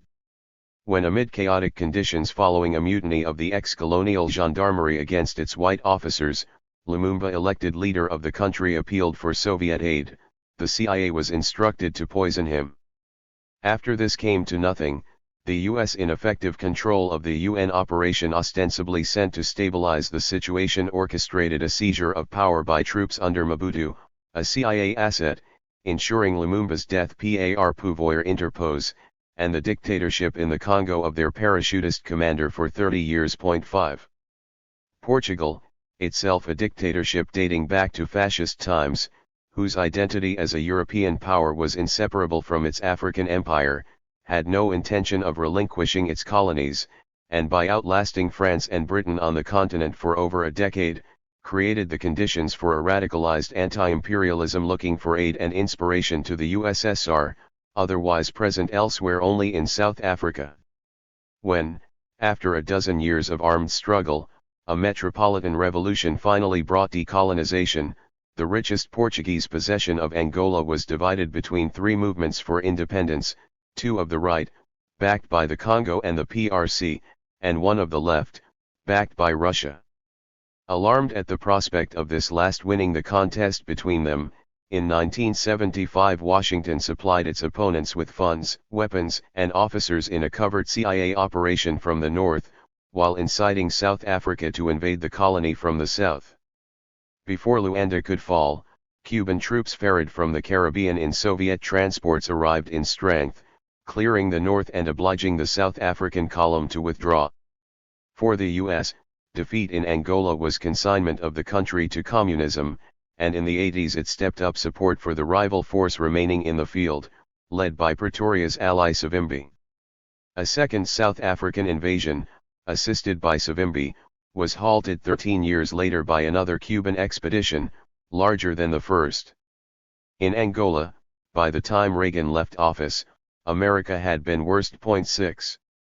The only African arena to have escaped European colonization prior to the First World War, and then been only briefly conquered after it, predictably became the other proving ground of the last phases of the Cold War, as a feudal kingdom overdue for explosion.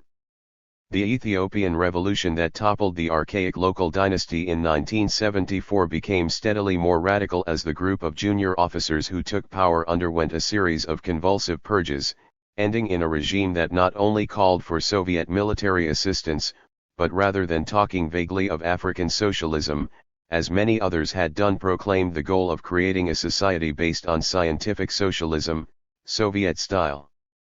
Imperial Ethiopia had, traditionally, been a plaque turnant of American strategic dispositions in the Horn.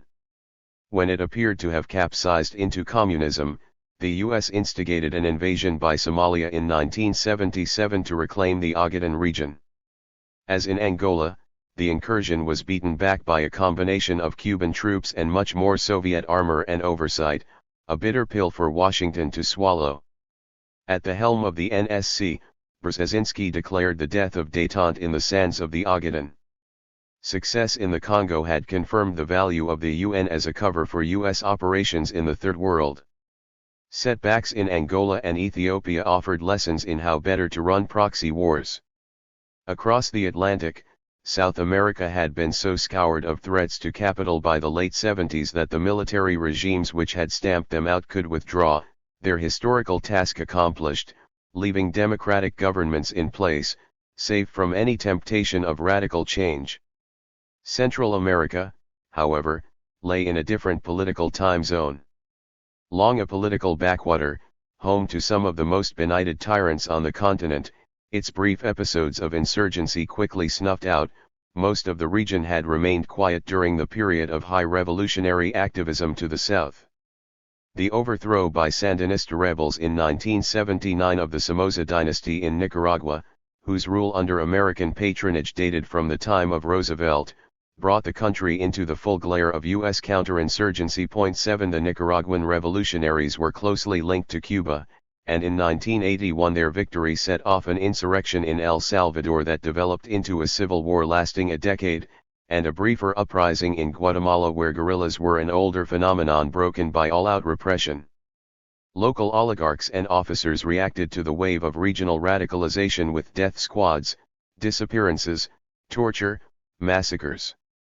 In these two countries, the Carter administration supplied American training and assistance.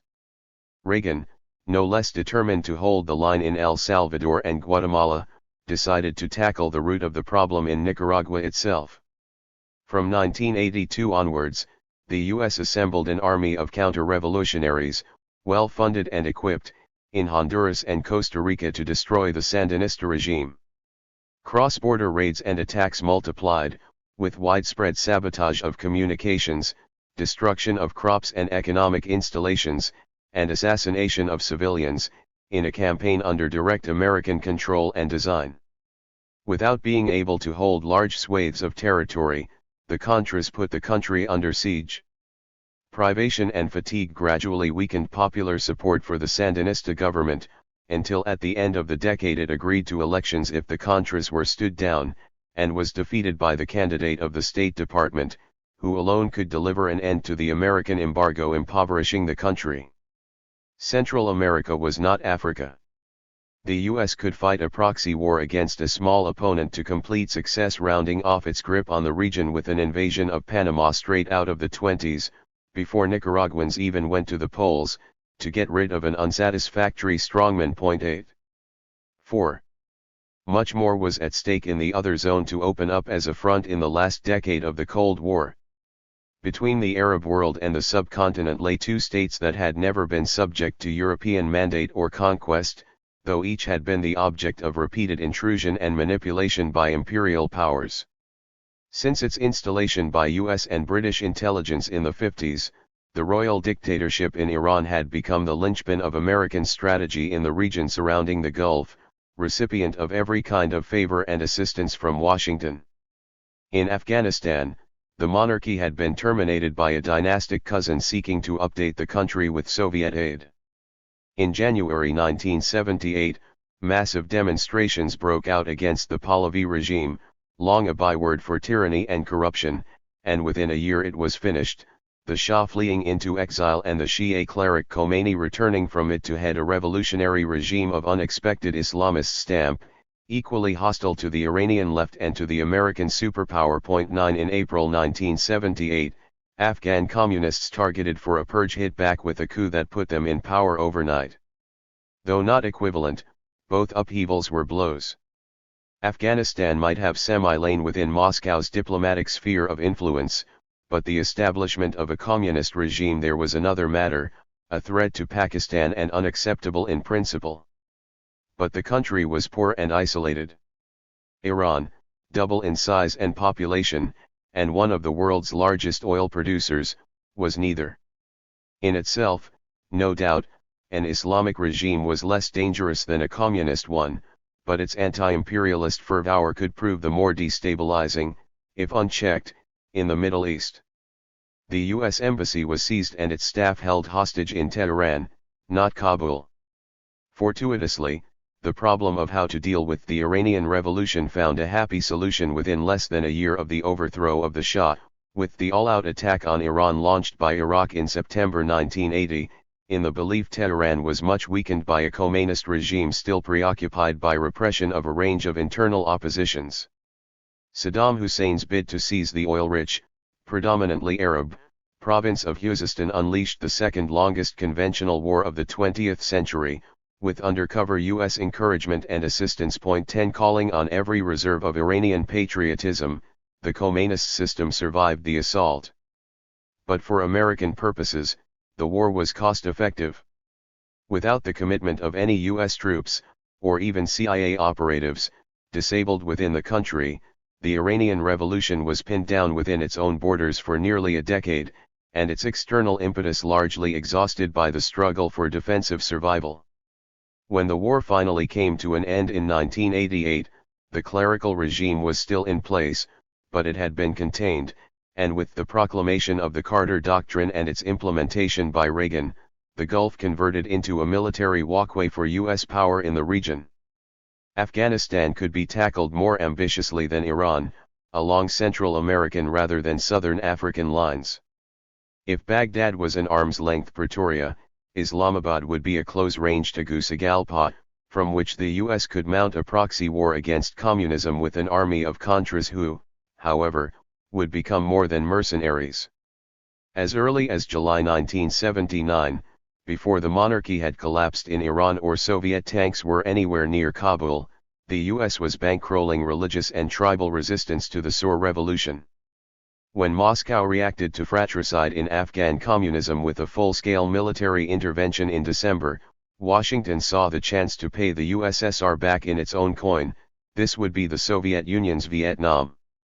Under the benevolent awning of the Zia dictatorship in Pakistan, massive transfers of money and advanced weaponry were funneled to Mujahideen fighters against atheism.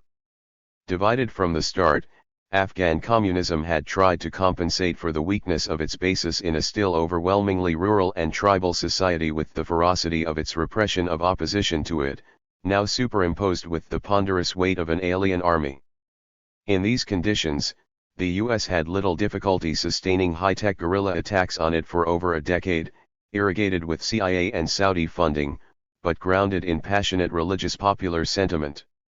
Dependent for military survival on Soviet air and land power, the regime in Kabul was politically doomed by it.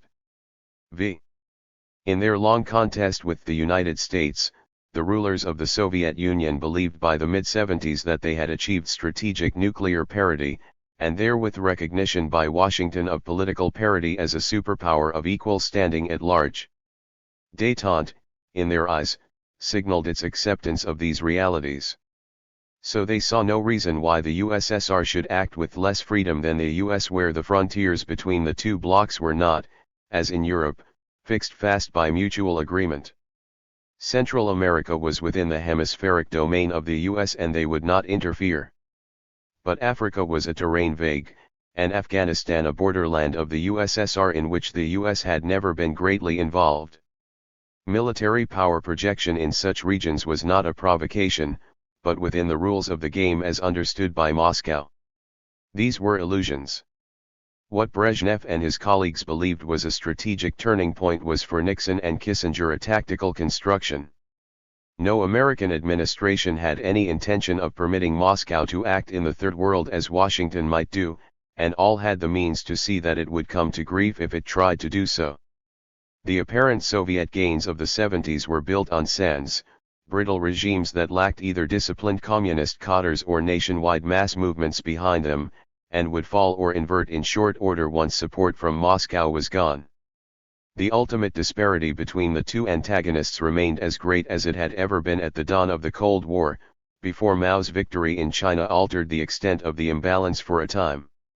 Even with lines of communication as short as those to Afghanistan, Moscow was trapped as Brzezinski had intended. The Red Army had no remedy against Stinger missiles. To demoralization beyond the perimeters of Stalin's rule was added fraying within them.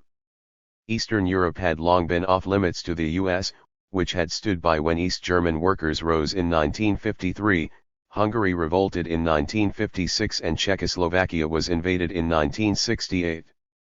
But détente, which had deluded Soviet leaders into thinking they could act with less inhibition in the Horn or the Hindu Kush, where it had no bearing for Washington, allowed the US to act with less inhibition in Europe.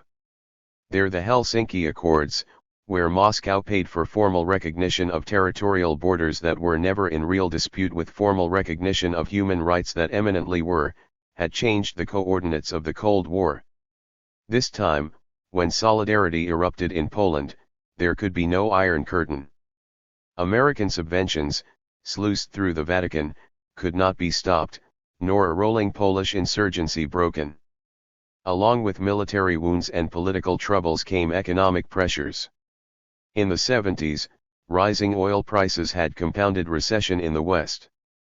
In the 80s, falling oil prices hit Soviet trade balances that depended on hard currency earnings from the country's energy sector to pay for medium-tech imports. If the origins of the long downturn in the OECD lay in the dynamics of uneven development and over-competition, its consequences could be checked and deferred by a systemic expansion of credit, to ward off any traumatic devalorization of capital. In the USSR, a long economic downturn began earlier. Growth rates were already falling in the 60s, if much more sharply from the second half of the 70s, and its dynamics lay in plan-driven lack of competition and overextension of the lifespan of capital. 11 In the 30s, Trotsky had already observed that the fate of Soviet socialism would be determined by whether or not its productivity of labor surpassed that of advanced capitalism.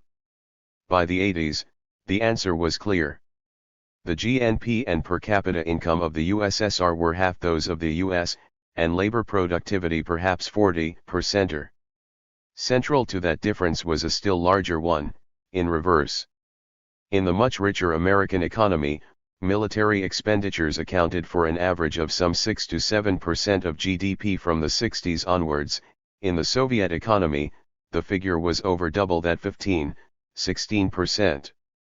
Since the 50s, American grand strategy had classically aimed to put the maximum strain, as NSC 68 had enjoined, on the Soviet system. The Reagan administration, mauling its flanks in Central Asia and infiltrating its defenses in Eastern Europe, also piled on economic pressure, with a technological embargo striking at Russian oil production, and a quadrupling of Saudi output that lowered oil prices by 60%. But its decisive move was the announcement of a strategic defense initiative to render the U.S. invulnerable to ICBM attack. Originating in an evaluation of the Soviet threat by Team B within the CIA that rang the alarm at a window of vulnerability, yet another avatar of the bomber and missile gaps of the 50s and 60s which Moscow could use to obliterate or blackmail the West, SDI was a technological scarecrow whose putative costs were enormous. That it could not actually be built was of little importance. What mattered was that it intimidate a cornered Soviet leadership, now flailing about in bungled attempts to revive the economy at home, and increasingly desperate for Western approval abroad. Aware that the USSR could no longer hope to match so costly a program, Gorbachev traveled to Reykjavik to try to deliver his country from the crippling weight of the arms race altogether. 12 Their US officials were stunned as he made one unilateral concession after another. "We came with nothing to offer, and offered nothing," one negotiator remembered. "We sat there while they unwrapped their gifts." 13 But it was no dice. SDI would not be abandoned. Gorbachev came away empty-handed. 2 years later, a ban on intermediate-range missiles was small consolation. It had taken 30 years for the Soviet Union to achieve formal nuclear parity with the United States. But the goal was overvalued and the price ruinous. American encirclement of the USSR had never been primarily conceived as a conventional Niederwerfungskrieg. From the start, it was a long-term Ermattungskrieg, and victory was now at hand. Amid a continually worsening crisis of material provision at home, as the old economic system was disrupted by adult reforms incapable of giving birth to a new one, withdrawal from Afghanistan was followed by retreat from Eastern Europe. There the regimes of the Warsaw Pact had never enjoyed much native support, their peoples rebelling whenever they had a chance of doing so. In 1989, emboldened by the new conjuncture, one political breakout followed another. Within 6 months, Poland, Hungary, East Germany, Czechoslovakia, Bulgaria, Romania. The signal for the upheaval came in the spring, when the Hungarian government was secretly paid 1 billion Deutschmarks by Kohl to open its border with Austria, and young East Germans started to pour across it. 14 In Moscow, Gorbachev let matters take their course.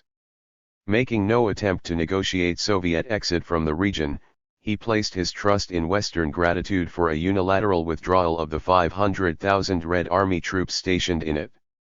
In exchange, Bush Sr. offered a verbal promise that NATO would not be extended to the borders of Russia, and declined to supply any economic aid until the country was a free market economy. 15 His call for Europe to be whole and free was met.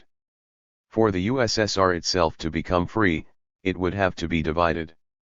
Gorbachev survived his unrequited pursuit of an entente with America by little more than a year. What remained of the Soviet establishment could see where his conception of peace with honor was leading, and in trying to depose him, precipitated it. In December 1991, the USSR disappeared from the map.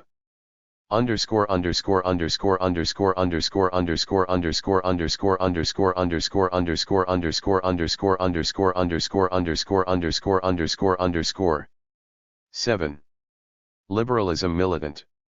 The end of the Cold War closed an epoch. The United States now stood alone as a superpower, the first in world history. That did not mean it could rest on its laurels. The agenda of 1950 might be complete. But the grand strategy of the American state had always been broader. The original vision of 1943 had been put on hold for an emergency half-century, but never relinquished, the construction of a liberal international order with America at its head. Communism was dead, but capitalism had not yet found its accomplished form, as a planetary universal under a singular hegemon. The free market was not yet worldwide. Democracy was not invariably safe. In the hierarchy of states, nations did not always know their place. There was also the detritus of the Cold War to be cleared away, where it had left relics of a discredited past. In the immediate aftermath of the Soviet collapse, the last were details that took care of themselves. By 1992, the regimes in South Yemen, Ethiopia, and Afghanistan had all fallen, Angola had come to its senses, and Nicaragua was back in good hands. In the Third World, scarcely a government was left that any longer cared to call itself socialist. There had always, however, been states which without making that misstep were unacceptable in other ways, some failing to respect liberal economic principles, others the wool of what could now be called, without fear of contradiction, the international community. Few had consistently defied Washington, but nationalist posturing of one kind or another might still lead them in directions that would need to be stopped. The Panamanian dictator Noriega had long been on the CIA payroll, and supplied valuable help in the undeclared war against the Sandinistas. But when he resisted pressure to drop his take of the drug trade, and started to edge away from Washington, he was summarily removed with a U.S. invasion in late 1989. A much larger offense was committed by the Iraqi dictatorship in seizing Kuwait the following year.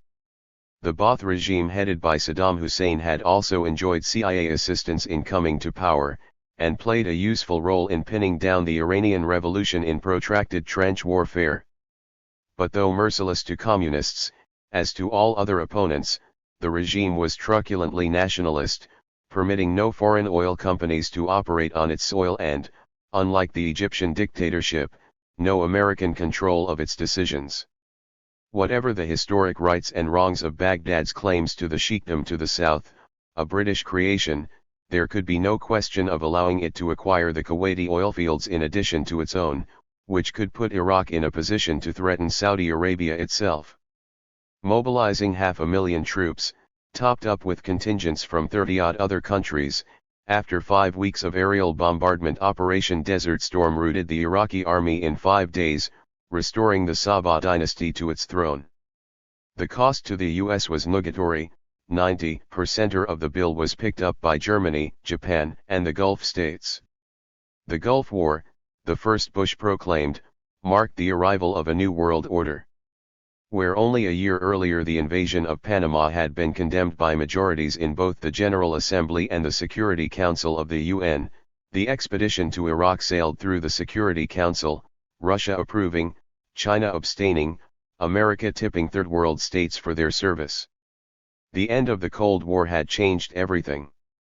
It was as if Roosevelt's vision of the world's posse had arrived. 1 To cap the US triumph, within a few months of these victories, the Nuclear Non-Proliferation Treaty, hitherto an ineffectual residue of the late 60s, was transformed into a powerful instrument of American hegemony with the submission of France and China to it, sealing a nuclear oligarchy in the Security Council, under which signature of the treaty would henceforward become a condition of international respectability for lesser states, save where Washington wished to waive it. Israel was naturally exempted. 2 In 4 short years, the colorless elder Bush could be accounted the most successful foreign policy president since the war. 2. Clinton, profiting from a third-party candidate, was elected on a dip in the domestic economy, the recession of 1991. But like every contender for the White House since the 50s, he assailed the incumbent for weakness in fighting America's enemies abroad, calling for tougher policies on Cuba and China, in a stance backed by Nitze, Brzezinski and fellow spirits, for whom Bush had been too soft on dictators and insufficiently resolute in pursuing violators of human rights. 3 In office, however, Clinton's first priority was to build out the liberal order of free trade into an encompassing global system under U.S. command. Bush had not neglected this front, but lost power before he could finalize either the creation of a regional economic bloc welding Mexico and Canada to the United States, or the protracted negotiations to wrap up the Uruguay round at GATT. Clinton, overriding opposition in his own party, pushed through NAFTA and the transformation of GATT into the WTO as the formal framework of a universal market for capital to come. Within that framework, the US could now play a more decisive role than ever in shaping an emergent pan-capitalist world to its own requirements. In the first decades of the Cold War, American policies had been permissive, other industrial states could be allowed, even assisted in the face of communist danger, to develop as they judged best, without undue regard for liberal orthodoxy. From the 70s onwards, American policies became defensive. U.S. interests had to be asserted against competitors within the OECD, if necessary with brutal coups d'etat, but without undue intervention in the rival economies themselves. By the 90s, Washington could move to the offensive. The neoliberal turn had deregulated international financial markets, prizing open hitherto semi-enclosed national economies, and the United States was strategically master of a unipolar world. In these conditions, the U.S. could for the first time apply systematic pressure on surrounding states to bring their practices into line with American standards. The free market was no longer to be trifled with. Its principles had to be observed. Where protection, either social or national, infringed on them, it should now be phased out. The Washington Consensus imperatives shared by the IMF, the World Bank and the U.S. Treasury laid down the appropriate rules for the Third World. But it was the Mexican and Asian financial crises, each a direct result of the new regime of footloose global finance, that gave the Clinton administration the real opportunity to drive American norms of market-friendly conduct. Point 4 With far the deepest capital markets of any major economy, and the global reserve currency, the United States stood for the moment controller of the very turbulence its model of accumulation was unleashing. The triumvirate of Greenspan, Rubin, and Summers could be billed by the local press as the Committee to Save the World. Mexico, Korea, Indonesia, these were important targets for IMF mediation. But the leading object of U.S. concern was naturally Russia, where the collapse of communism did not ipso facto ensure a smooth passage to capitalism, essential for the consolidation of victory in the Cold War. For the Clinton administration, the maintenance of a political regime in Moscow willing to make a complete break with the past was a priority. Yeltsin might be drunk, corrupt, and incompetent, but he was a convert to the cause of anti-communism, who had no qualms about shock therapy, overnight freeing of prices and cutting of subsidies, or the handing over of the country's principal assets for nominal sums to a small number of crooked projectors, advisors seconded from Harvard taking a cut. When he bombarded the Russian parliament with tanks and faked victory in a constitutional referendum to stay in power, Clinton's team warmly congratulated him. His re-election in danger, a timely American loan arrived, with political consultants from California to help his campaign. His obliteration of Grozny accomplished, Clinton celebrated its liberation. Russian finances melting down in 1998, the IMF stepped into the breach without conditionality. In exchange, Yeltsin's diplomatic alignment with Washington was so complete that Gorbachev, no enemy of the U.S., could describe his foreign minister as the American consul in Moscow. The worldwide extension of neoliberal rules of trade and investment, and the integration of the former Soviet Union into its system, could be seen as fulfillments of the long-range vision of the last years of Roosevelt's presidency. But much had changed since then, in the reflexes and ambitions of U.S. elites.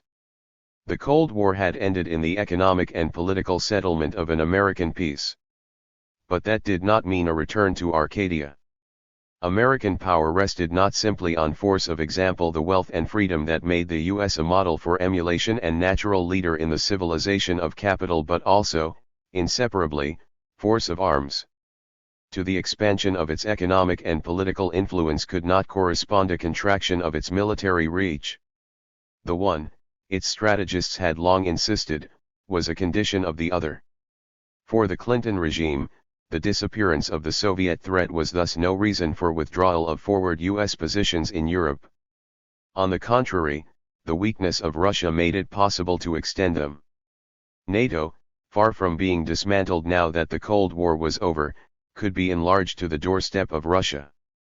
To do so would put a safety catch on any attempt to revive Muscovite aspirations of old, and reassure newly liberated East European states that they were now behind a Western shield. Not only this. The expansion of NATO to the east represented an assertion of American hegemony over Europe, at a time when the end of the Soviet Union risked tempting traditional U.S. partners in the region to act more independently than in the past. 5 To make the continental point clear, NATO was extended to Eastern Europe before the EU got there. At home, NATO enlargement enjoyed bipartisan support at congressional level. Republicans were as ardent for it as Democrats. But at elite level, where grand strategy was debated, it caused the sharpest ex-ante split since the Second World War. Many hardened Cold Warriors, even Clinton's own defense secretary, judging it a dangerous provocation of Russia, liable to weaken its newfound friendship with the West and foster a resentful revanchism. To help Yeltsin's re-election in 1996, Clinton postponed it for a year. 6 But he knew his partner, only token protests were forthcoming. In due course, NATO enlargement was then doubled, as out-of-area military operations without even a facade of defense. Balkans, Central Asia, North Africa expanded the geopolitical projection of the Atlantic Alliance yet further. Meanwhile, the new unipolar order had brought a third innovation. Federal Yugoslavia, communist but not part of the Soviet bloc, disintegrated in the last period of the Bush administration, its constituent republics breaking away along ethnic lines. In Bosnia, where no group was a majority, the European community brokered a power-sharing arrangement between Muslims, Serbs, and Croats in the spring of 1992, promptly repudiated at U.S. instigation by the first, who declared Bosnian independence, triggering a three-way civil war. When a UN force dispatched to protect lives and bring the parties peace failed to stop the killings, the worst committed by Serbs, the Clinton administration trained and armed a Croat counterattack in 1995 that cleansed the Krajina of its Serb population, and in conjunction with a NATO bombing campaign against Serb forces brought the war to an end, dividing Bosnia into three sub-statelets under a Euro-American proconsul. U.S. actions marked two milestones.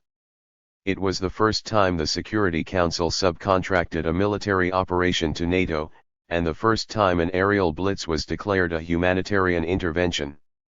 4 years later, a far more massive NATO assault, 36,000 combat missions and 23,000 bombs and missiles, was launched against what was still formally the remnant of Yugoslavia, in the name of stopping Serb genocide of the Albanian population in Kosovo. This was too much for the Yeltsin regime, facing widespread indignation at home, to countenance formally in the Security Council, so UN cover was lacking. But informally Moscow played its part by inducing Milosevic to surrender without putting up resistance on the ground, which was feared by Clinton. The war on Yugoslavia set three further benchmarks for the exercise of American power. NATO, a supposedly defensive alliance, had newly enlarged been employed for what was patently an attack on another state. The attack was a first demonstration of the revolution in military affairs delivered by electronic advances in precision targeting and bombing from high altitudes. Not a single casualty was incurred in combat by the U.S. Above all, it was legitimate in the name of a new doctrine. The cause of human rights, Clinton and Blair explained, overrode the principle of national sovereignty. The final innovation of the Clinton presidency came in the Middle East. There, the survival of Saddam's dictatorship was a standing defiance of the U.S., which had to be brought to an end. When the rout of the Iraqi army in the Gulf War was not followed, as expected, by the overthrow of the Ba'ath regime from within, Washington pushed the most far-reaching sanctions on record through the Security Council, a blockade that Clinton's National Security Advisor Sandy Berger boasted was unprecedented for its severity in the whole of world history, banning all trade or financial transfers of any kind with the country, save in medicine and in dire circumstances foodstuffs. The levels of infant mortality, malnutrition, and excess mortality that this blockade inflicted on the population of Iraq remain contested. 7 But confronted with an estimate of 500,000, Clinton's Secretary of State declared that if that was the toll, it was worth it. When economic strangulation could not be achieved, Clinton signed the Iraq Liberation Act into law in 1998, making the political removal of Saddam's regime explicit U.S. policy, and when stepped-up secret funding of operations to topple it were of no more avail, unloaded wave after wave of high explosives on the country. By the end of 1999, the same year as the war in Yugoslavia, in 6,000 Anglo-American sorties some 400 tons of ordnance had been dropped on Iraq. 8 Nothing quite like this had ever happened before. A new weapon had been added to the imperial arsenal, undeclared conventional war. 3. In a departure from the normal pattern, the second Bush campaign for the White House calling for a less, not more, preceptorial American role in the world at large. In office, the initial priority of his defense secretary was a leaner rather than larger military establishment. The bold from the blue of September 2001 transformed such postures into their opposite, the Republican administration becoming a byword for aggressive American self-assertion and armed force to impose American will. For the first time since Pearl Harbor, U.S. soil had been violated. Retribution would leave the world in no doubt of the extent of American power. The enemy was terrorism, and war on it would be waged till it was rooted out, everywhere. This was a nationwide reaction, from which there was virtually no dissent within the country, and little at first outside it. Apocalyptic commentary abounded on the deadly new epoch into which humanity was entering. The reality, of course, was that the attentates of 9/11 were an unrepeatable historical fluke, capable of catching the American state off guard only because their agents were so minimal a speck on the radar screen of its strategic interests. In the larger scheme of things, Al-Qaeda was a tiny organization of marginal consequence, magnified only by the wealth at the disposal of its leader. But though the outcome of its plan to attack symbolic buildings in New York and Washington was a matter of chance, its motivation was not. The episode was rooted in the geopolitical region where U.S. policies had long been calculated to maximize popular hostility. In the Middle East, American support for dynastic Arab tyrannies of one stripe or another, so long as they accommodated U.S. interests, was habitual. There was nothing exceptional in this, however. The pattern had historically been much the same in Latin America or Southeast Asia. What set the Middle East apart was the American bond with Israel. Everywhere else in the post-war world, the U.S. had taken care never to be too closely identified with European colonial rule, even where it might for a spell have to be accepted as a dike against communism, aware that to be so would compromise its own prospects of control in the battlegrounds of the Cold War. The free world could harbor dictators, it could not afford colonies.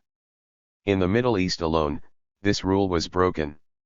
Israel was not a colony, but something still more incendiary, an expansionist settler state established, not in the 18th or 19th century, when European colonization was at its height across the world, but in the middle of the 20th century, when decolonization was in full swing. Not only that, it was a state explicitly founded on religion, the promised land for the chosen people in a region where a far more populous rival religion, with memories of a much earlier confessional intrusion into the same territory and its successful expulsion, still held virtually untouched sway. A more combustible combination would be difficult to imagine.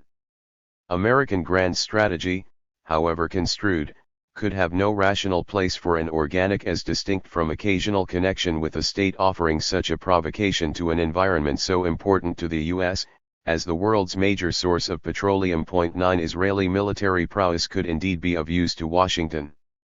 Counterproductive when allied to Anglo-French colonialism in 1956, it had inflicted a welcome humiliation on Soviet-leaning Arab nationalism in 1967, helped to deliver Egypt to the United States in 1973, and crippled the PLO in driving it from the Lebanon in 1982. But there were limits to this functionality. The IDF had to be restrained from occupying Beirut, and told to sit tight during the Gulf War. Israeli firepower alone, of whose potential political costs in the Arab world all American rulers were aware, offered no basis for the extent of the U.S. commitment to Israel over half a century. Nor were the virtues of Israeli democracy amidst the deserts of despotism, or the frontier spirit uniting the two nations, more than ideological top-dressing for the nature of the relationship between Tel Aviv and Washington.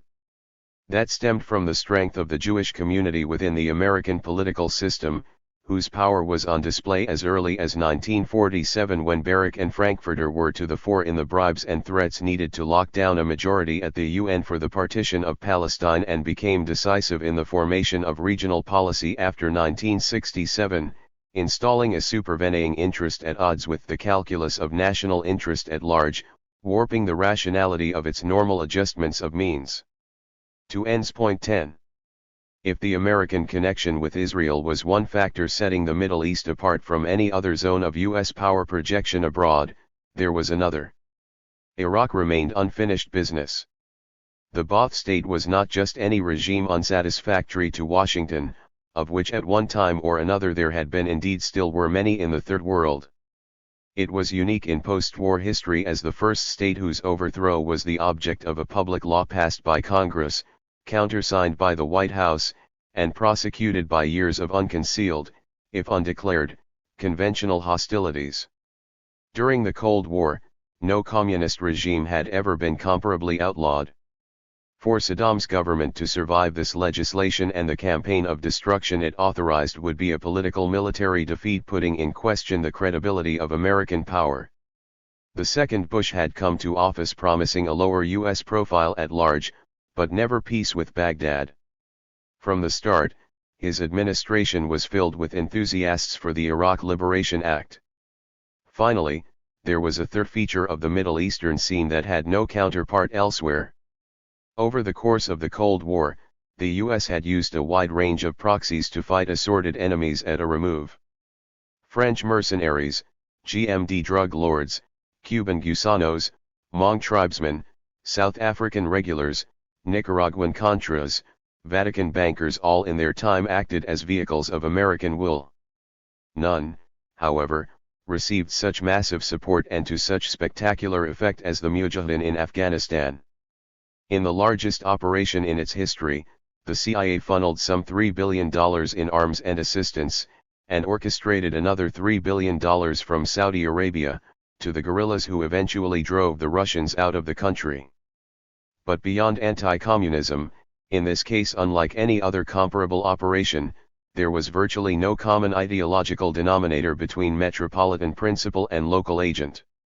The Afghan resistance was not just tribal. Washington knew how to handle that, but religious, fired by a faith as hostile to the West as to the Soviet Union, and attracting volunteers from all over the Muslim world.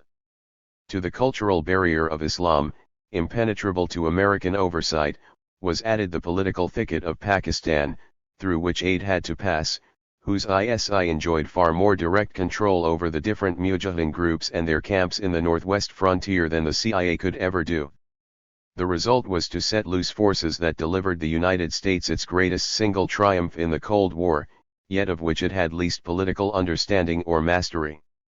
When out of the post-communist dispute for power in Kabul, the most rigorist of all Islamist groups emerged the Afghan winner, flanked by the most radical of Arab volunteers. The confidence and energy released by a victorious jihad against one set of infidels turned, logically enough, against the other, whose support had been tactically accepted in the battle against the first, without any belief that it was otherwise preferable. Al-Qaeda, formed in Afghanistan, but composed essentially of Arabs, had its eyes fixed on the Middle East rather than Central Asia.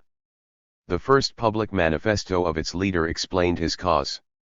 The fate of Palestine held pride of place. The outrages of Israel in the region, and of its protector the United States, called the devout to action. To the shelling of Beirut should answer that of its perpetrators. Nor was this all. Since the Gulf War against Iraq, American troops were stationed in Saudi Arabia, violating the sanctity of the holy places. The Prophet had expressly demanded jihad against any such intrusion. The faithful had triumphed over one superpower in Afghanistan. Their duty was now to expel the other and its offshoot, by carrying the war to the enemy. Behind 9/11 thus lay, in theological garb, a typical anti-imperialist backlash against the power that had long been an alien overlord in the region, from an organization resorting to terror as nearly always out of weakness rather than strength, in the absence of any mass basis of popular resistance to the occupier. Point 11. The Bush administration's counterblow was rapid and sweeping. A combination of high-altitude bombing, small numbers of special forces, and purchase of Tajik warlords brought down the Taliban regime in a few weeks. There were 7 American casualties. The US-led occupation acquired UN auspices, later transferred to NATO, and a pliant regime, headed by a former contractor for the CIA, in Kabul. Diplomatically, Operation Enduring Freedom was a complete success, blessed by all major powers and neighboring states, if Pakistan at gunpoint, Russia not only of its own accord, but opening its airspace for Pentagon logistics, with the ex-Soviet republics of Central Asia competing with each other to offer bases to the US. Militarily, Taliban and Al-Qaeda commanders might have escaped their pursuers, but high-technology war from the skies had done all that could be asked of it. The RMA was irresistible. The speed and ease of the conquest of Afghanistan made delivery of a quietus to Iraq the obvious next step, premeditated in Washington as soon as 9/11 struck. 2 difficulties lay in the way. Iraq was a much more developed society, whose regime possessed a substantial modern army that could not be dispersed with a few irregulars. A ground war, avoided in Yugoslavia, would be necessary to overthrow it. That meant a risk of casualties unpopular with the American public, requiring a casus belli more specific than general loss of U.S. credibility if the Ba'ath regime lingered on. Casting about for what would be of most effect, the administration hit upon Iraqi possession of nuclear or biological weapons of mass destruction, presented as a threat to national security, as the most colorable pretext, though Saddam Hussein's trampling of human rights and the prospect of bringing democracy to Iraq were prominently invoked alongside it. That there were no more weapons of mass destruction in Iraq than there had been genocide in Kosovo hardly mattered. This was a portfolio of reasons sufficient to create a broad national consensus. Democrats and Republicans, print and electronic media, alike behind an attack on Iraq. 12 European publics were more apprehensive, but most of their governments rallied to the cause. The conquest of Iraq was as lightning as of Afghanistan. Baghdad fell in 3 weeks, where Kabul had required 5. But the Ba'ath regime, more long-standing than the Taliban, had a capillary structure that proved capable of ferocious resistance within days of the occupation of the country, detonating a Sunni maquis compounded by a rising among Shia radicals. The danger of a common front of opposition to occupiers was short-lived. Sectarian bombing of Shia mosques and processions by Salaf fanatics, and sectarian collaboration with the U.S. by the top clerical authorities in Najaf as a stepping stone to Shia domination, precipitated a civil war within Iraqi society that kept American forces in control, precariously at first, but eventually allowing them to split the Sunni community itself, and bring the insurgency to an end. The third major ground war of the country since 1945 was, for the U.S., a relatively painless affair. Though its absolute cost in constant dollars was greater than the war in Korea or Vietnam, high-tech weaponry was more expensive as a percentage of GDP. It was lower, and its impact on the domestic economy much less. Over 7 years, American casualties totaled 4,500 fewer than 2 months of car accidents in the U.S. Unpopular at home, after initial euphoria, the war in Iraq never aroused the extent of domestic opposition that met the war in Vietnam, or had the electoral impact of the war in Korea. Flurries of disquiet over torture or massacre by U.S. forces soon passed. As in those earlier conflicts, the cost was borne by the country for whose freedom America ostensibly fought. It is possible that fewer Iraqis were killed by the invasion and occupation of their country than by the sanctions whose work they completed. But the number at a conservative count, over 160,000, was still proportionately higher than total American casualties in World War II. 13 To death was added flight, some 2 million refugees in neighboring countries, ethnic cleansing and breakdown of essential services. 10 years later, over 60% of the adult population is jobless, a quarter of families are below the poverty line, and Baghdad has no regular electricity. 14. Militarily and politically, however, U.S. objectives were achieved. There was no winter route on the Yalu or helicopter scramble from Saigon. The Ba'ath regime was destroyed, and American troops departed in good order, leaving behind a constitution crafted within the largest U.S. embassy in the world, a leader picked on its premises by the U.S., and security forces totaling 1,200,000, nearly twice the size of Saddam's army equipped with U.S. weaponry. What made that legacy possible was the support the American invasion received from the leaderships of the Shia and Kurdish communities that made up 2/3 of the population, each with longer histories of hostility to Saddam Hussein than Washington, and aims of replacing his rule. After the occupation was gone, the Iraq they divided between them, each with its own machinery of repression, remains a religious and ethnic minefield, racked by Sunni anger and traversed in opposite directions by maneuvers from Turkey and Iran. But it has ceased to be an affront to the dignity of empire. 15. Elsewhere too, the Bush administration, distinct in rhetoric, was continuous in substance with its predecessor. Clinton had bonded with Yeltsin, a soft touch for the U.S. Bush did as well or better with Putin, a hard case, who yet granted Russian permission for American military overflights to Afghanistan, and put up with the extension of NATO to the Baltic states. China was no less supportive of the descent on Kabul, both powers fearing Islamic militancy within their own borders. The EU was cajoled into opening negotiations with Turkey for entry into the Union. If further deregulation of world trade with the Doha Round came to grief on India's refusal to expose its peasants to subsidized Euro-American grain exports, of much greater strategic significance was the lifting by Bush of the U.S. embargo on nuclear technology to India, paving the way for closer relations with Delhi. Liberals wringing their hands over the reputational damage to America done by Iraq need not have worried. Among the powers that counted, the invasion was a Panama in the sands, leaving no discernible trace. Underscore underscore underscore underscore underscore underscore underscore underscore underscore underscore underscore underscore underscore underscore underscore underscore underscore underscore underscore 8. The incumbent Democratic takeover of the White House in 2009 brought little alteration in American imperial policy. Continuity was signaled from the start by the retention or promotion of key personnel in the Republican War on Terror: Gates, Brennan, Petraeus, McChrystal. Before entering the Senate, Obama had opposed the war in Iraq. In the Senate, he voted $360 billion for it. Campaigning for the presidency, he criticized the war in the name of another one. Not Iraq, but Afghanistan was where U.S. firepower should be concentrated. Within a year of taking office, U.S. troops had been doubled to 100,000 and Special Forces operations increased sixfold, in a bid to repeat the military success in Iraq, where Obama had merely to stick to his predecessor's schedule for a subsequent withdrawal. But Afghanistan was not Iraq, and no such laurels were in reach.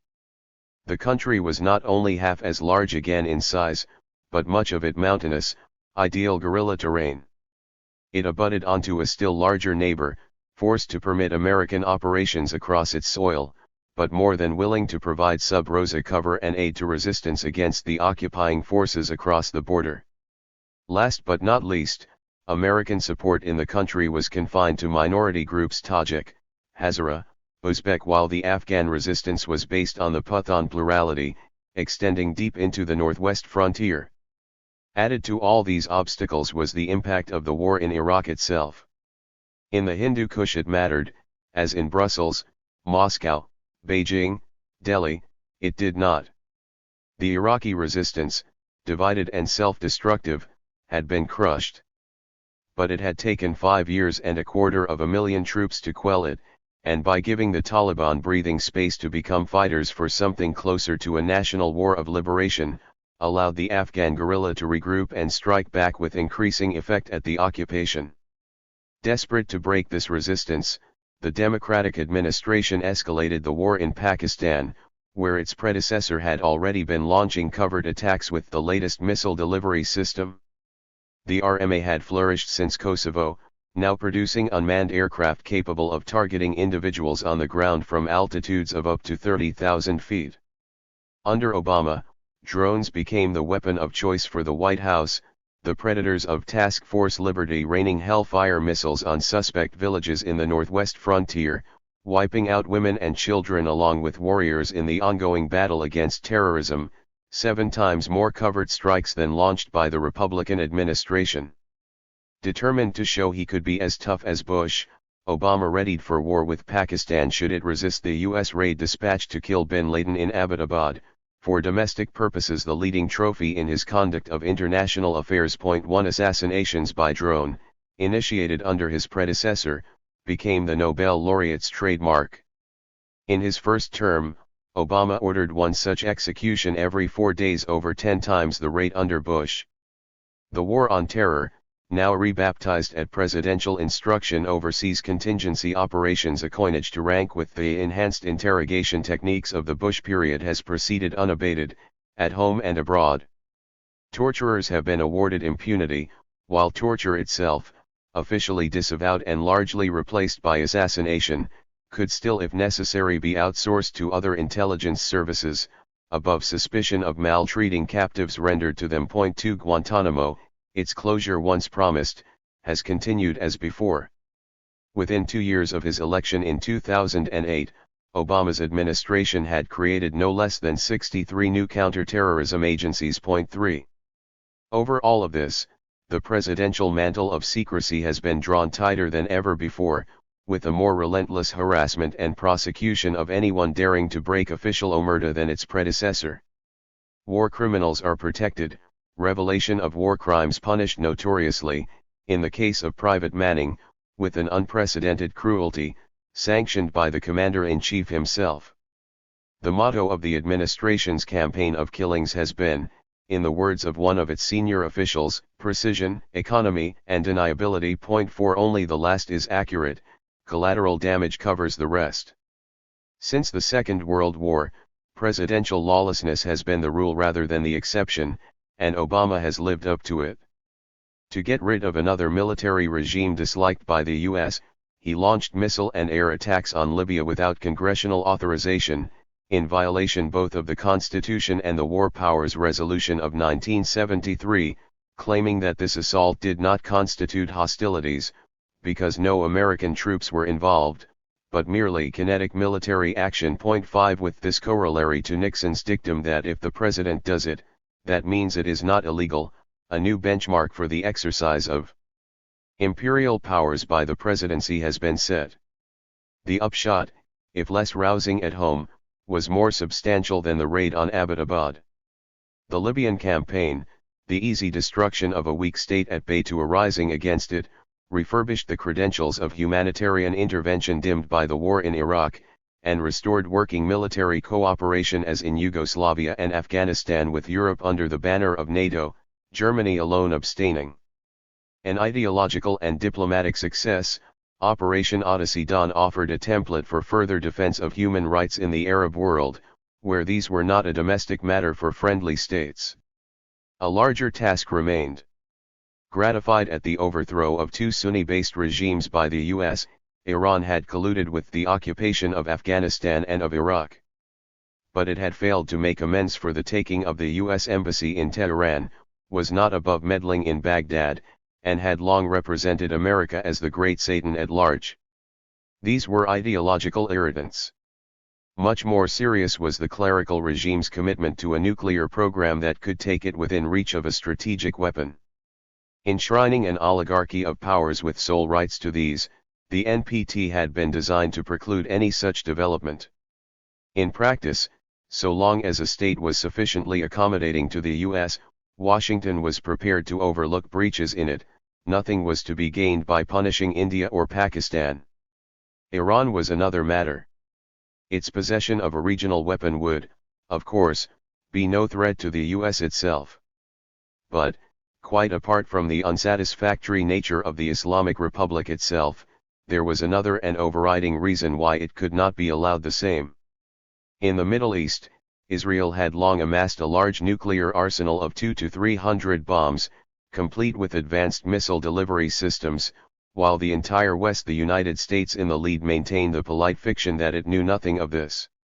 An Iranian bomb would break the Israeli nuclear monopoly in the region, which Israel without, of course, ever admitting its own weapons made clear it was determined to maintain, if necessary by attacking Iran before it could reach capability. The American tie to Israel automatically made this an imperative for the US too. But Washington could not simply rely on Tel Aviv to handle the danger, partly because Israel might not be able to knock out all underground installations in Iran, but mainly because such a blitz by the Jewish state risked uproar in the Arab world.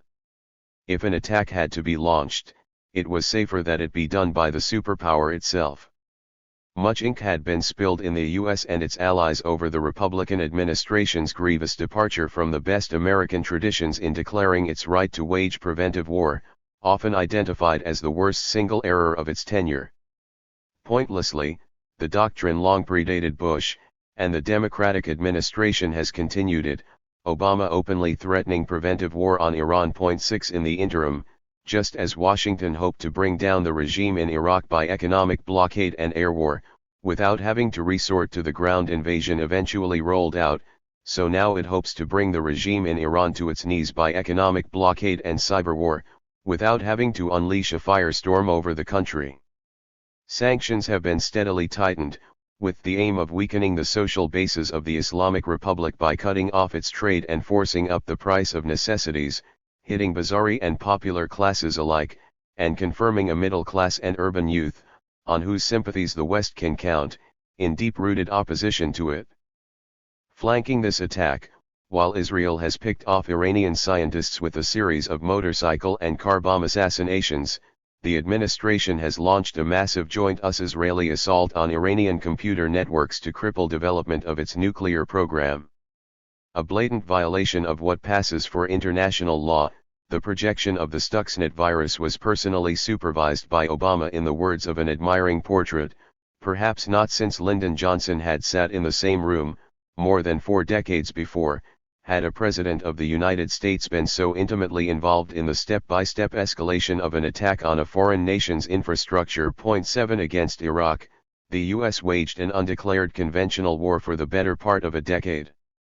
Before proceeding to conclusions. Against Iran, an undeclared cyber war is in train. As in Iraq, the logic of the escalation is clear. It allows for only 2 outcomes: surrender by Tehran, or shock and awe by Washington. The American calculation that it can force the Iranian regime to abandon its only prospect of a sure deterrent against an Iraqi or Libyan fate is not irrational. If the price of internal survival is to give way, the Islamic Republic will do so. Its factional divisions, and the arrival of an accommodating president, point in that direction. But should it not be endangered to such a point within, how likely is it to cast aside the most obvious protection against dangers without? Happily for the US, a further lever lies to hand. In Syria, civil war has put Tehran's sole reliable ally in the region under threat of proximate extinction. There the Ba'ath regime never provoked the US to the degree its counterpart in Iraq had done, even joining Operation Desert Storm as a local ally. But its hostility to Israel, and traditional links with Russia nonetheless made it an unwelcome presence in the region, on and off the list of rogue states to be terminated if the chance ever arose. The rising against the Assad dynasty presented just such an opportunity. Any prompt repetition of the NATO intervention in Libya was blocked by Russia and China, both but especially Russia angered by the way the West had manipulated the UN resolution on Libya to which they assented for the uncovenant barrage of Odyssey Dawn. The regime in Damascus, moreover, was better armed and had more social support than that in Tripoli. There was also now less domestic enthusiasm for overseas adventures. The safer path was a proxy war, at 2 removes. The US would not intervene directly, nor even itself for the time being arm or train the Syrian rebels. It would rely instead on Qatar and Saudi Arabia to funnel weapons and funds to them, and Turkey and Jordan to host and organize them. That this option was itself not without risks the Democratic administration, divided on the issue, was well aware.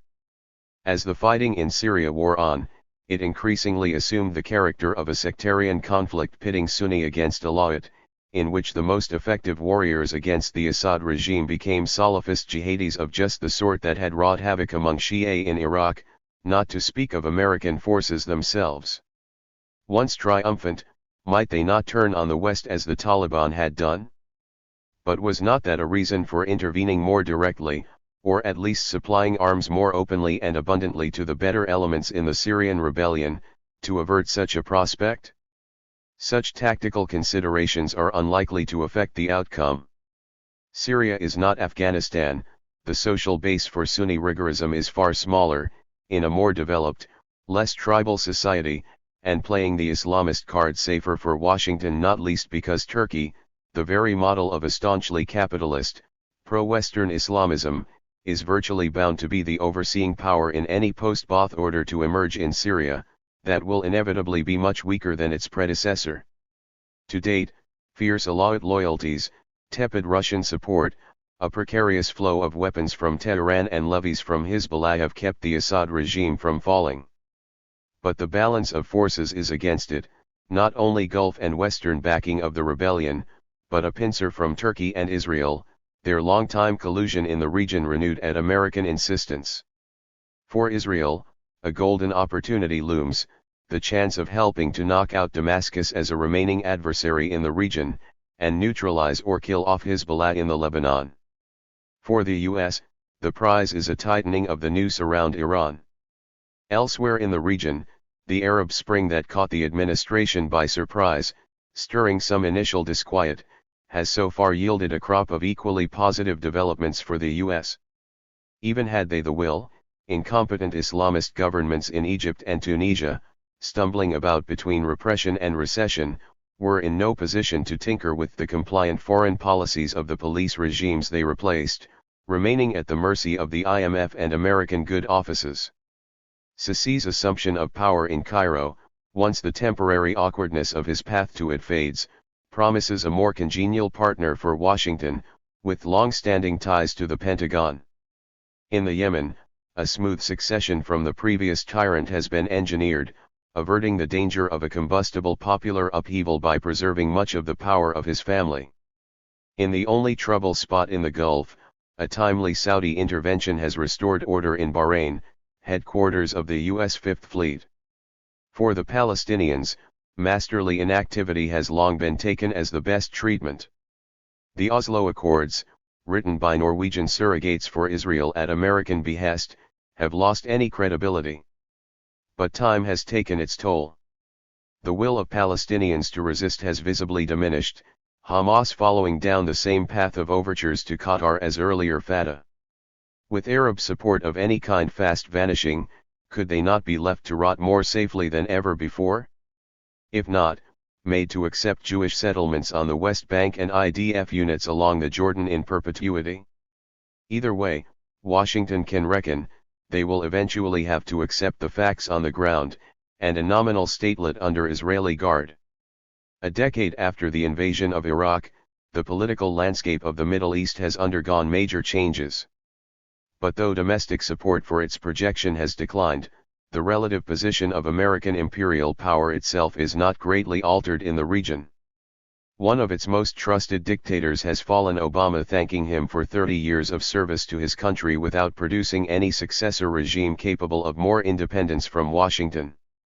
Another, whom it distrusted, has been steadily weakened, sapped by proxy from the U.S. No strong government is on the horizon in either Egypt or Syria.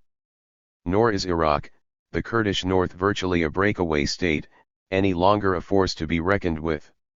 What the diminution of these populated centers of historic Arab civilization means for the balance of power in the region is a corresponding increase in the weight and influence of the oil-rich dynasties of the Arabian Peninsula that have always been the staunchest supports of the American system in the Middle East. Only where Arabic stops does Washington confront real difficulties. In Afghanistan, the good war of necessity Obama upheld against the bad war of choice in Iraq is likely to prove the worse of the two for the U.S., the battlefield where it faces raw defeat rather than bandaged victory. 8 over Iran, the U.S., wagged by the Israeli tail, has left itself with as little room for maneuver as the regime it seeks to corner. Though it has good reason to hope that Tehran will give way, should it fail to suborn or break the will of the Islamic Republic, it risks paying a high price for executing its threat to it. But even with these caveats, the Greater Middle East offers no disastrous quicksand for the United States. Islam, though alien enough to God's own country, was never a monolithic faith, and much of its Salafist current less radical than anxious Westerners believed. The reality, long obvious, is that from the Nile Delta to the Gangetic Plain, the Muslim world is divided between Sunni and Shia communities, whose antagonism today offers the US the same kind of leverage as the Sino-Soviet dispute in the communist bloc of yesterday, allowing it to play one off against the other, backing Shia against Sunni in Iraq, backing Sunni against Shia in Syria, as tactical logic indicates. A united front of Islamic resistance is a dream from which American rulers have nothing to fear. Strategically speaking, for all practical purposes the United States continues to have the Middle East largely to itself.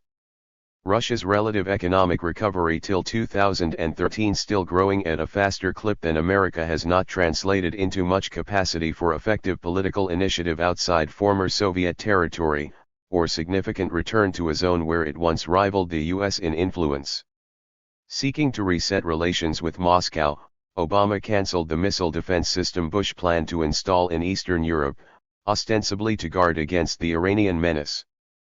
Perhaps as a quid pro quo, Russia did not oppose the UN resolution authorizing a no-fly zone over Libya, supposedly to protect civilian life, quickly converted by the US and its EU allies into a war with predictable loss of civilian life. Angered at this use of its green light, Putin vetoed a not dissimilar resolution on Syria, without offering notably greater support to the regime in Damascus, and temporizing with the rebels. Weakened by increasing opposition at home, he has since sought to make an impact abroad with a scheme for UN inspection of chemical weapons in Syria to avert an American missile attack on it. Intended to raise Moscow's status as an interlocutor available for Washington, and afford a temporary respite to Damascus, the result is unlikely to be very different from the upshot in Libya. Born of the longing to be treated as a respectable partner by the US, naivete and incompetence have been hallmarks of Russian diplomacy in one episode after another since Perestroika. Putin, fooled as easily over Libya as Gorbachev over NATO, now risks playing Yeltsin over Yugoslavia, thinking to offer weak help to Assad, likely to end up sending him the way of Milosevic. Whether Obama, rescued from the embarrassment of a defeat in Congress, will prove as grateful to his Saint Bernard as Clinton was for escape from the need for a ground war, remains to be seen. In the Security Council, Russia can continue to fumble between collusion and obstruction.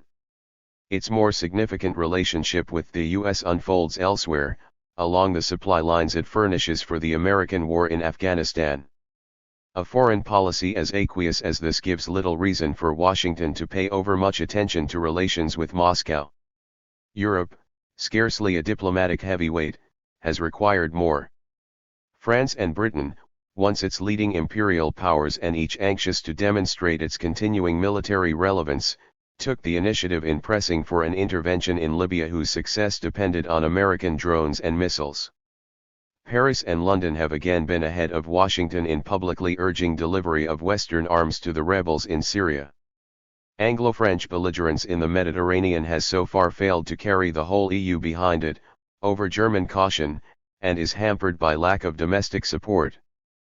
But the Union has nevertheless played its role as the enforcer of sanctions against all three foes of peace and human rights, Libya, Syria, and crucially Iran. Though benefiting from a general European wish to make up with Washington after differences over Iraq, and the Anglo-French desire to cut a figure once more on the world stage, the Obama administration can legitimately claim it an accomplishment that Europe is not only beside it in supervising the Arab world, but on occasion even notion ally in front of it, providing the best of advertisements for its own moderation in the region. 2. As under the second Bush, the priorities of Obama's first term were set by the requirements of policing the less developed world. Lower down came the tasks of advancing the integration of the developed world. Chinese and later Russian entry into the WTO were certainly gains for the organization, but in each case the initiative was local, the negotiation a matter for bureaucratic adjustment, not major diplomacy, with no progress made on the Doha round. With Obama's second term, international commerce has moved back up the agenda. To consolidate ties with Europe, a transatlantic free trade agreement is now an official objective of the presidency. Since tariffs are already minimal across most goods between the US and EU, the creation of an economic NATO will make little material difference to either bloc at most. Perhaps, a yet greater share of continental markets for American media companies, and entry of GM products into Europe. Its significance will be more symbolic, a reaffirmation, after passing squalls, of the unity of the West. The Trans-Pacific Partnership, launched by Washington somewhat earlier, is another matter. What it seeks to do is prise open the Japanese economy, protected by a maze of informal barriers that have frustrated decades of American attempts to penetrate local markets in retail, finance and manufactures, not to speak of farm products. Successful integration of Japan into the TPP would be a major U.S. victory, ending the anomaly that its degree of commercial closure, conceded in a Cold War setting, has represented in the years since, and tying Japan, no longer even retaining its mercantilist autonomy, more firmly than ever into the American system of power. The willingness of the Abe government to accept this loss of the country's historic privilege reflects the fear in the Japanese political and industrial class at the rise of China, generating a more aggressive nationalist outlook that, given the disparity between the size of the two countries, requires U.S. insurance. Overshadowing these developments is the shift in response to the growing power of the PRC in America itself. While Obama was commanding successive overt and covert wars in the greater Middle East, China was becoming the world's largest exporter and greatest manufacturing economy. In the wake of the global financial crisis of 2008 to 2009, its stimulus package was proportionately 3 times larger than Obama's, at average growth rates nearly 4 times as fast. Pulled to attention by the strategic implication of these changes, the administration let it be known that it would henceforward pivot to Asia, to check potential dangers in the ascent of China. The economies of the two powers are so interconnected that any open declaration of intent would be a breach of protocol, but the purpose of such a pivot is plain: to surround the PRC with a necklace of U.S. allies and military installations, and in particular to maintain American naval predominance across the Pacific, up to and including the East China Sea. As elsewhere in the world, but more flagrantly, an undisguised asymmetry of pretensions belongs to the prerogatives of empire, the U.S. regarding as natural a claim to rule the seas 7,000 miles from its shores, when it would never permit a foreign fleet in its own waters. Early on, Obama helped to bring down a hapless Hatoyama government in Tokyo for daring to contemplate a change in U.S. bases in Okinawa, and has since added to its 700+ others in the world, with a Marine base in northern Australia 9, while stepping up joint naval exercises with a newly complacent India. The pivot is still in its early days, and its meaning is as much diplomatic as military. The higher U.S. hope is to convert China, in the language of the State Department, into a responsible stakeholder in the international system that is, not a presumptuous upstart, let alone menacing outsider, but a loyal second in the hierarchy of global capitalist power. Such will be the leading objectives of the grand strategy to come. How distinct has Obama's rule been, as a phase in the American empire? Over the course of the Cold War, the U.S. presidency has amassed steadily more unaccountable power.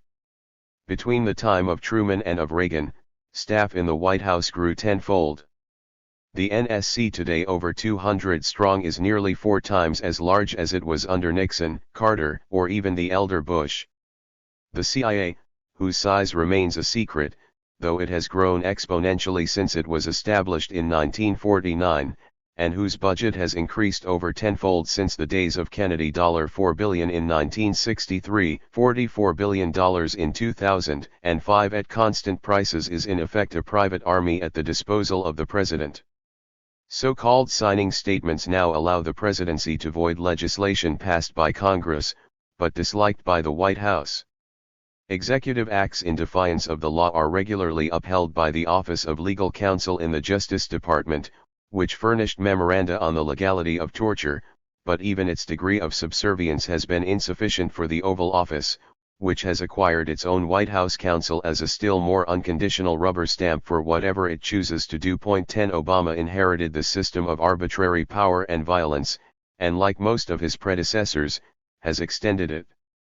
Odyssey Dawn, Stuxnet, targeted killing, PRISM have been the coinages of his tenure, war that does not even amount to hostilities, electronic assault by long-distance virus, assassination of U.S. citizens, along with foreign nationals, wholesale surveillance of domestic, along with foreign, communications.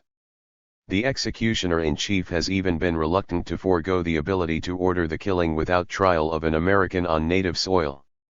No one would accuse this incumbent of want of humane feeling. Tears for the death of school children in New England have moved the nation, and appeals for gun control converted not a few.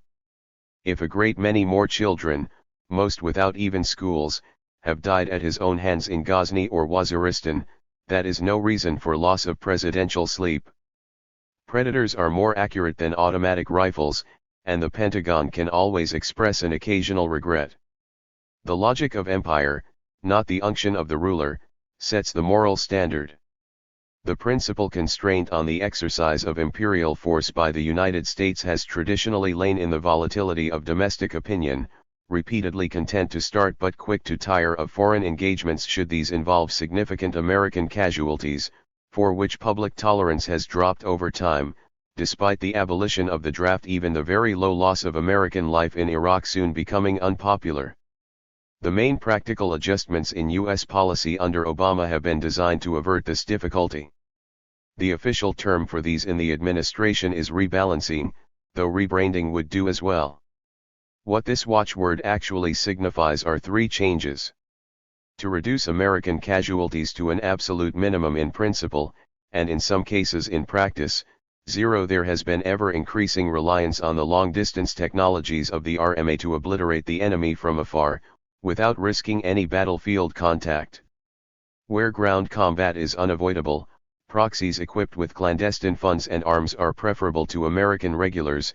Where U.S. troops have to be employed, the detachments to use are the secretive units of the Joint Special Operations Command, in charge of covert warfare. Lastly, reputable allies from the First World should be sought, not spurned, for any major, or even minor, undertaking. Whatever their military value, necessarily variable, they provide a political buffer against criticism of the wisdom or justice of any overseas action, giving it the ultimate seal of legitimacy approval by the international community. A more multilateral approach to issues of global security is in no way a contradiction of the mission of the nation to govern the world. The immovable lodestone remains U.S. primacy, now little short of an attribute of national identity itself. 11 In the words of Obama's stripling speechwriter Benjamin Rhodes, now Deputy National Security Advisor, what we're trying to do is to get America another 50 years as leader. The president himself is not willing to settle for half a loaf.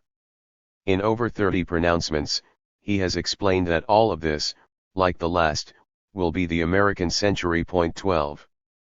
3. 70 years after Roosevelt's planners conceived the outline of a Pax Americana, what is the balance sheet? From the beginning, duality defined the structure of U.S. strategy. The universal and the particular were always intertwined. The original vision postulated a liberal capitalist order of free trade stretching around the world, in which the United States would automatically, by virtue of its economic power and example, hold first place. The outbreak of the Cold War deflected this scheme. The defeat of communism became an overriding priority, relegating the construction of a liberal ecumene to a second-order concern, whose principles would have to be tempered or set aside to secure victory over an enemy that threatened capitalism of any kind, free trade or protectionist, laissez-faire or dirigiste, democratic or dictatorial.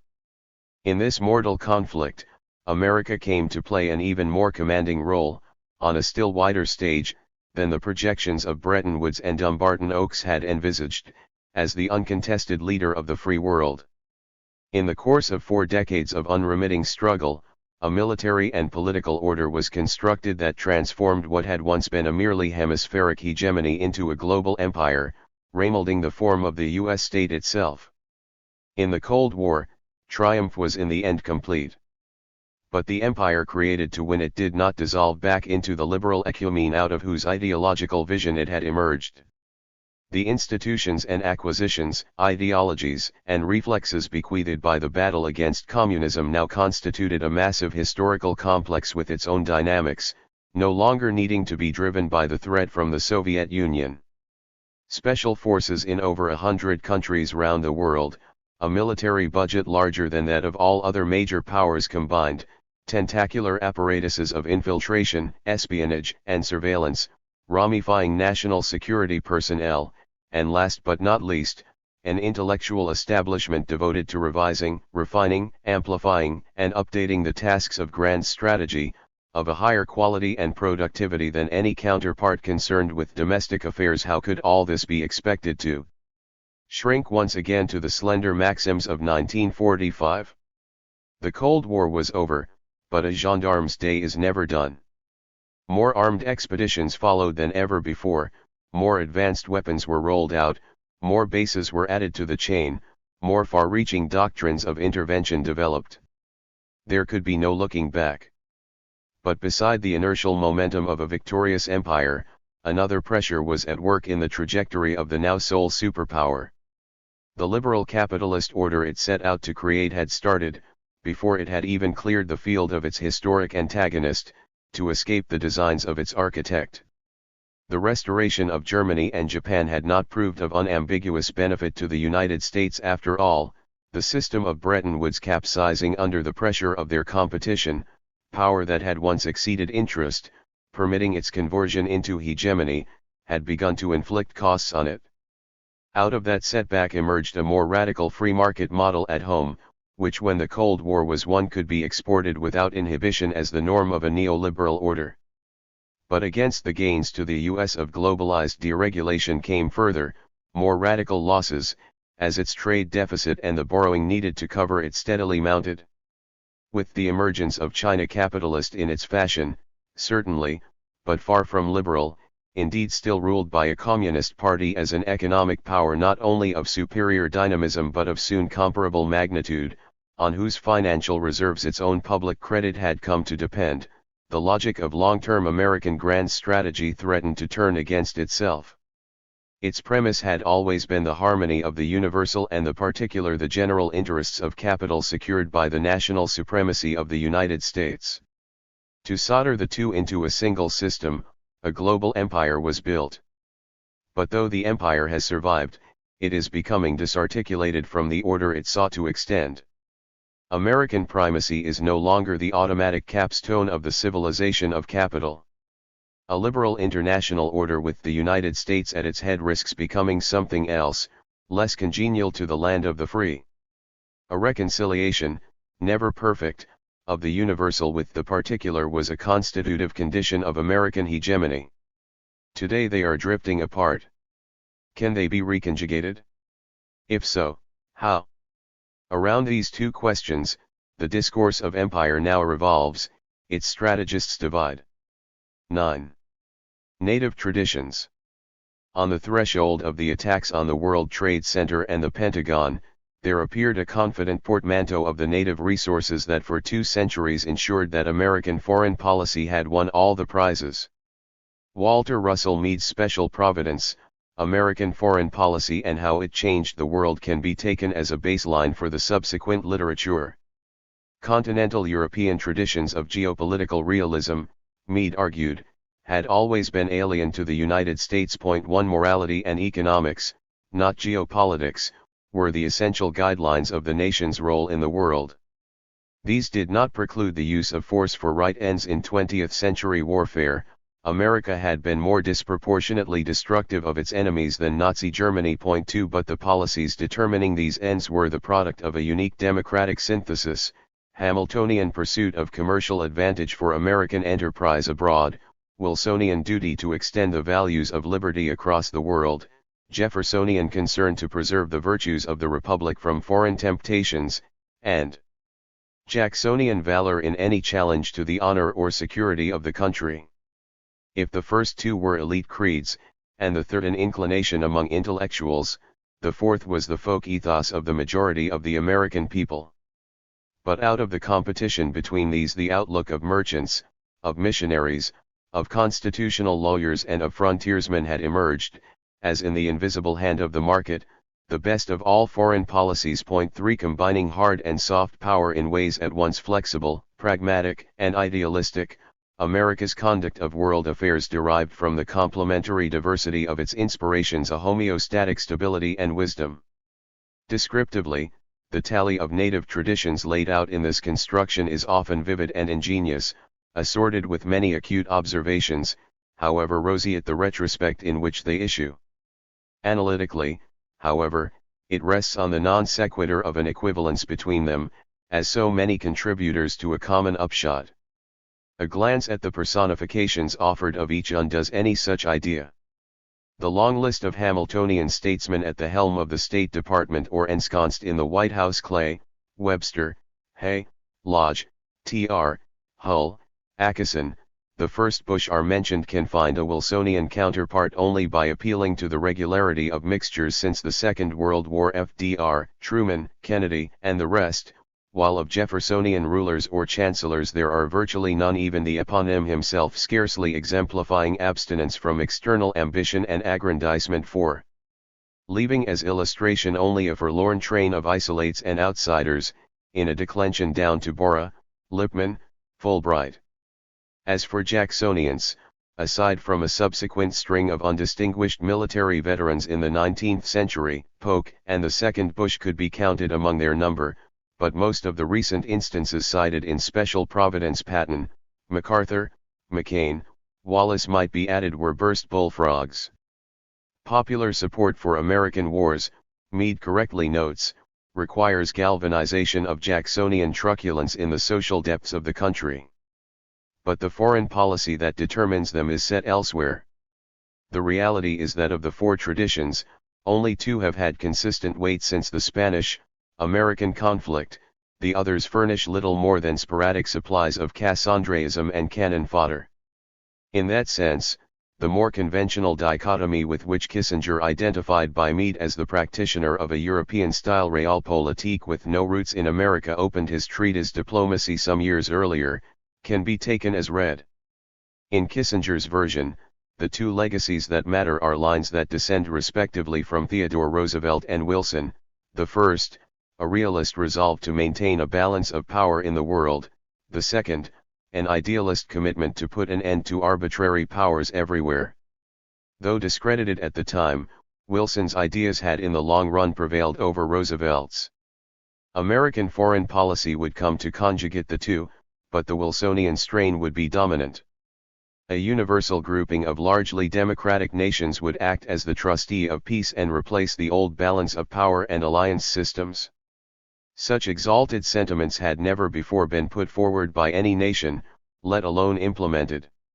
Nevertheless, in the hands of American idealism they were turned into the common currency of national thinking of foreign policy, Kissinger declared.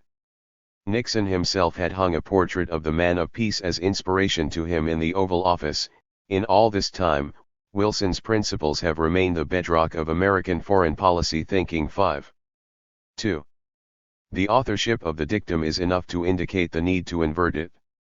Since the Second World War, the ideology of American foreign policy has always been predominantly Wilsonian in register, making the world safe for democracy, segueing into a collective security that would in due course become the outer buckler of national security. In substance, its reality has been unswervingly Hamiltonian, the pursuit of American supremacy, in a world made safe for capital. 6 But with rare exceptions like Kissinger, the ideology has been a credulous rather than a cynical adornment of the exercise of American power, whose holders Bush and Obama are only the latest, have always believed that there is no conflict between American values and American interests. That U.S. paramountcy is at once a national prize and a universal good is taken for granted by policymakers and their counselors, across the party political board. Terminologically, in this universe, primacy is still preferable to empire, but in its more theoretical reaches, hegemony is now acceptable to virtually all. The contemporary editors of To Lead the World, a symposium of eminences from every quarter, remarked that all of them agree the United States should be a leader in the international system, accept Clinton's description of it as the indispensable nation, and concur that the country should retain its military predominance. None of the contributors proposes to reduce military spending significantly or wants to allow U.S. superiority to erode. 7. That it should even be necessary to say so, marks the period since 2001 as a new phase in the discourse, if not the practice, of empire. Here the vicissitudes of the last dozen years, the attentats of 2001, the invasion of Iraq in 2003, the financial crisis of 2008, the continuing war in Afghanistan have generated an all but universal problematic. Is American power in global decline? If so, what are the reasons? What are the remedies? Common leitmotifs run through many of the answers. Few fail to include a list of the domestic reforms needed to restore the competitive superiority of American economy and society. All calculate the risks of a renewal of great power rivalry, China figuring most prominently, but not exclusively, that could endanger American primacy, and contemplate the dangers of terrorism in the Middle East, threatening American security. The fortunes of capitalism and the future of democracy are rarely out of mind. Each construction differs in some significant ways from the next, offering a spectrum of variations that can be taken as a proxy for the current repertoire, partly ongoing, partly perspective of U.S. grand strategy in the new century. The core of the community producing these is composed of thinkers whose careers have moved across appointments in government, universities, and foundations.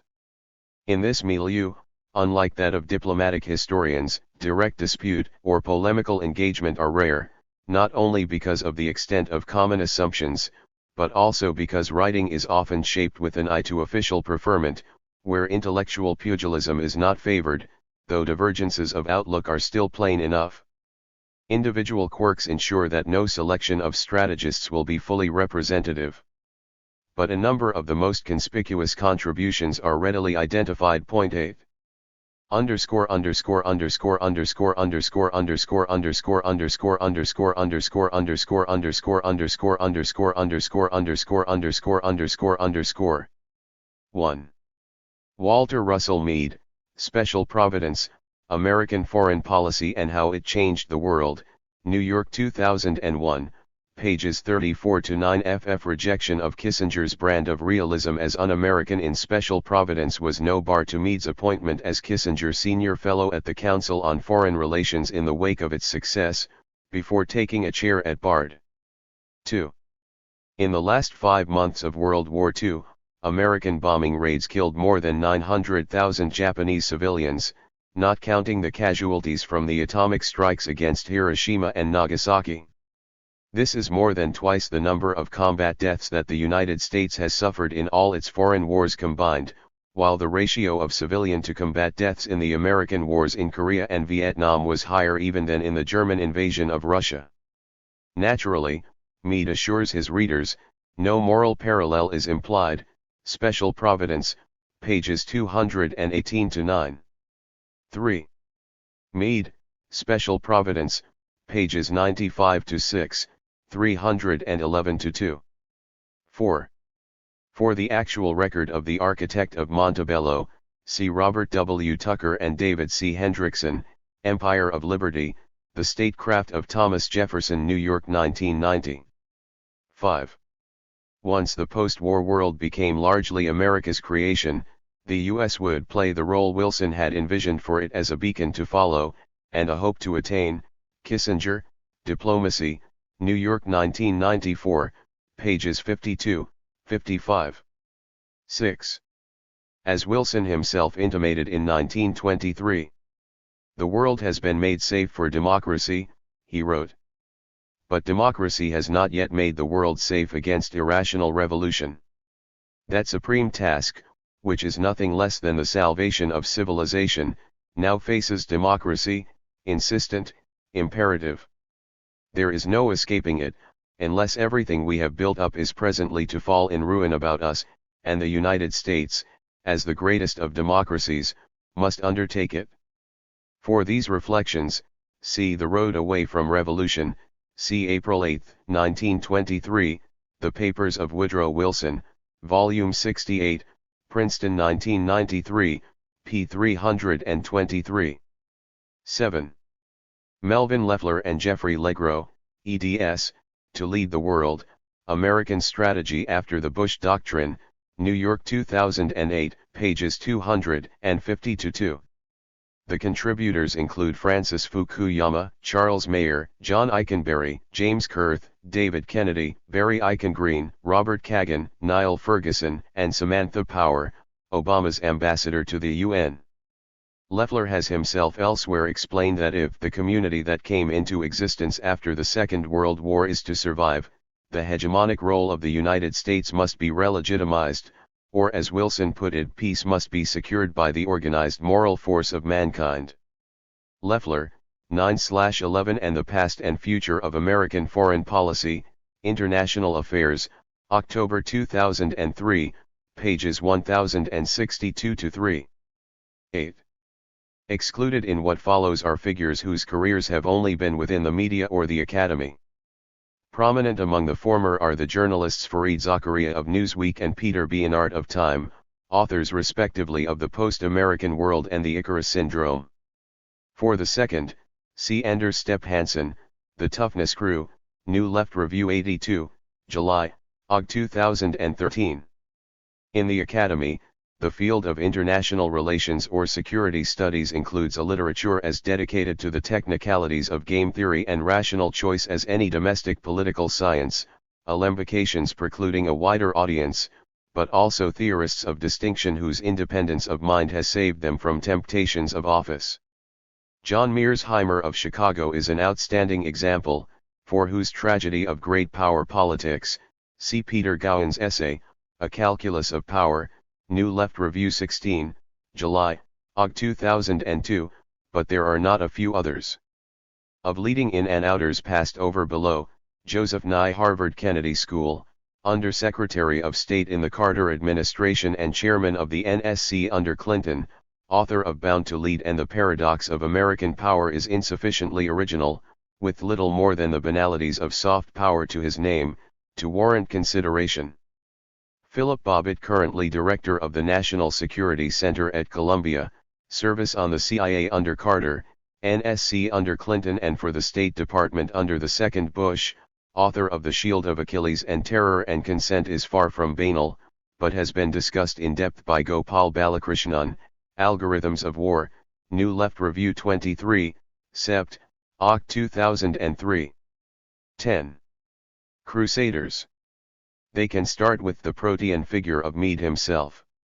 His first work, Mortal Splendor, published in 1987 at the height of the Iran-Contra debacle, chronicled the failures in turn of Nixon, of Carter, and of Reagan to restore the American empire, bluntly described as such, to its luster. Criticizing the archaism, involution, and corruption of the Constitution, Meade lamented falling popular living standards and escalating budgetary deficits, ending with a call to Democrats to put an end to a decaying bureaucratic and oligarchic order with the creation of a Fourth Republic, recasting the New Deal with a more populist and radical drive, and projecting it outwards as a program for the world at large. 14 years later, his standpoint had somersaulted. A virtual pallbearer of empire in mortal splendor, by the time of Special Providence he had become its trumpeter, though the term itself now disappeared, the U.S. featuring for the most part simply as the central power in a worldwide system of finance, communications, and trade, and gyroscope of world order. International hegemony, it was true, the nation did enjoy. But Americans were insufficiently reflective of its meanings and purposes, about which more debate between their national traditions of foreign policy was now needed. His own inclinations, Meade explained, were Jeffersonian. 2. These did not last long. Meade's response to the attacks of 2001, a few months after the appearance of Special Providence, set its taxonomy to work with a difference. Power, Terror, Peace, and War set out a robust program to meet the challenges now confronting the American project of domestic security and a peaceful world, whose failure would be a disaster for humanity. Fortunately, the U.S. continued to combine the three forms of power that had hitherto assured its hegemony, Sharp the military force to prevent the Middle East becoming a theocratic terror camp, sticky the economic interdependence that tied China to America through trade and debt, and sweet the cultural attractions of American popular movies and music, universities, feminism, multinationals, immigration, charities. But the socio-economic terrain on which these should now be deployed had shifted. After the Second World War, Fordism had provided a firm ground for U.S. ascendancy, combining mass production and mass consumption in a way of life that became the envy of the world.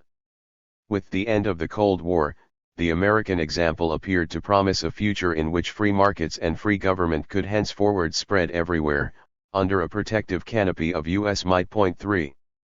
But that was to forget that capitalism is a dynamic system, again and again destroying what it has created, to give birth to new forms of itself. The bureaucratized, full employment, manufacturing economy of Fordism was now a thing of the past in America, as elsewhere.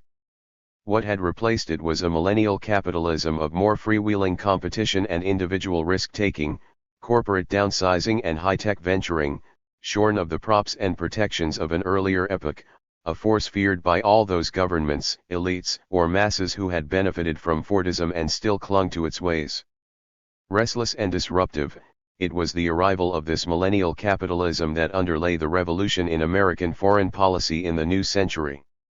Its champions were now at the helm, remaking Hamiltonian conceptions of business, reviving Wilsonian values of liberty, and updating a Jacksonian bent for preemptive action. 4 The Bush administration might have offered too thin a version of the rich case for attacking Iraq, since weapons of mass destruction were less important than a blow to regional fascism and the prospect of the first Arab democracy in Baghdad. But this was no time for Jeffersonian misgivings. Strategically, the Republican administration had made most of the right choices. If its execution of them had been somewhat choppy, TR and Wilson had on occasion stumbled at the start of their revolutions too. With U.S. troops on the Tigris, the correct strategy for dealing with Arab fascists and terrorists, indeed all other enemies of freedom, was moving ahead, forward containment, complete where necessary with preventive strikes at the adversary. 3 years later, God and Gold, Britain, America, and the making of the modern world encased these themes in a vaster world historical theodicy. Behind the rise of the United States to global hegemony lay the prior ascendancy of Britain, in a relation not of mere sequence but organic connection, that across 500 years had given the Anglo-American powers a succession of unbroken victories over illiberal enemies: Habsburg Spain, Bourbon and Napoleonic France, Wilhelmine and Nazi Germany, Imperial Japan, Soviet Russia. The secret of this continuous triumph lay in a culture uniquely favorable to the titanic forces of capitalism, crossing Anglican religion and its offshoots with the enlightenments of Newton and Smith, Madison and Darwin, a form of Christianity reconciling reason, revelation and tradition, allied to a golden meme of secular conceptions of order arising out of the free play of natural forces, and their evolution. In due course, out of the combination of an Abrahamic faith committed to change, not a static, but a dynamic religion in the sense described by Bergson, and the explosion of human potential released by capitalism, came the Whig narrative of overarching historical progress. Such was the cultural environment that nurtured the monumental creativity of Anglo-American finance, first in London and then New York, the core of capitalist efficiency as a system of rational allocation of resources, with its ingenuity in developing ever new devices in banking, trading, stock jobbing, insurance, all the way to the credit cards and mortgage-backed securities of contemporary prosperity. The power of mass consumption, in turn, harnessed by flexible markets to the economic interests of the talented, perhaps the most revolutionary discovery in human history since the taming of fire, generated the cascade of inventions in which Britain and America took the lead: white goods, railways, department stores, automobiles, telephones, popular culture at large. It was little wonder these two countries proved invincible on the world stage. But the very success of Anglo-America bred its own illusions, a persistent belief that the rest of the world must of its own accord follow, if not sooner then later, the path to liberty, diversity, and prosperity where it had led the way. Capitalism, however, could emerge smoothly and gradually into the world only within the privilege of its Anglican, Whig setting. Everywhere else, its arrival was harsher, more sudden and disruptive of old ways, typically infected, too, with resentment at the prowess of the first comers, and the rough justice others had reason to feel these meted out to them a ruthlessness draped with many a pious expression of regret or rectitude, in the spirit of the walrus and the carpenter. That kind of resentment had been true of successive continental powers in the Europe of the past, and remained widespread in the extra-European world today, from the Russian bear licking its wounds to the Chinese dragon puffing its envious fire, not to speak of assorted Arab scorpions in the Middle East. After the end of the Cold War, dangerous forces were still afoot. In confronting them, the United States should show tact where other cultures were concerned, whose sensibilities required the finesse of a diplomacy of civilizations. But it had no reason for doubt or despondency. Command of the seas remained the key to global power, and their U.S. supremacy remained unchallenged, the maritime system that had assured Anglo-American triumph over every foe, from the time of Elizabeth I and Philip II onwards, held as firmly as ever. Europe, united and free, was an ally. Russia, much weakened, China could be balanced by Japan and India. In the Middle East, Islam as a faith belonged to the conversation of the world, in which all peoples and cultures were entitled to their collective recognition, even as the ghost dancers of Arab terror were crushed.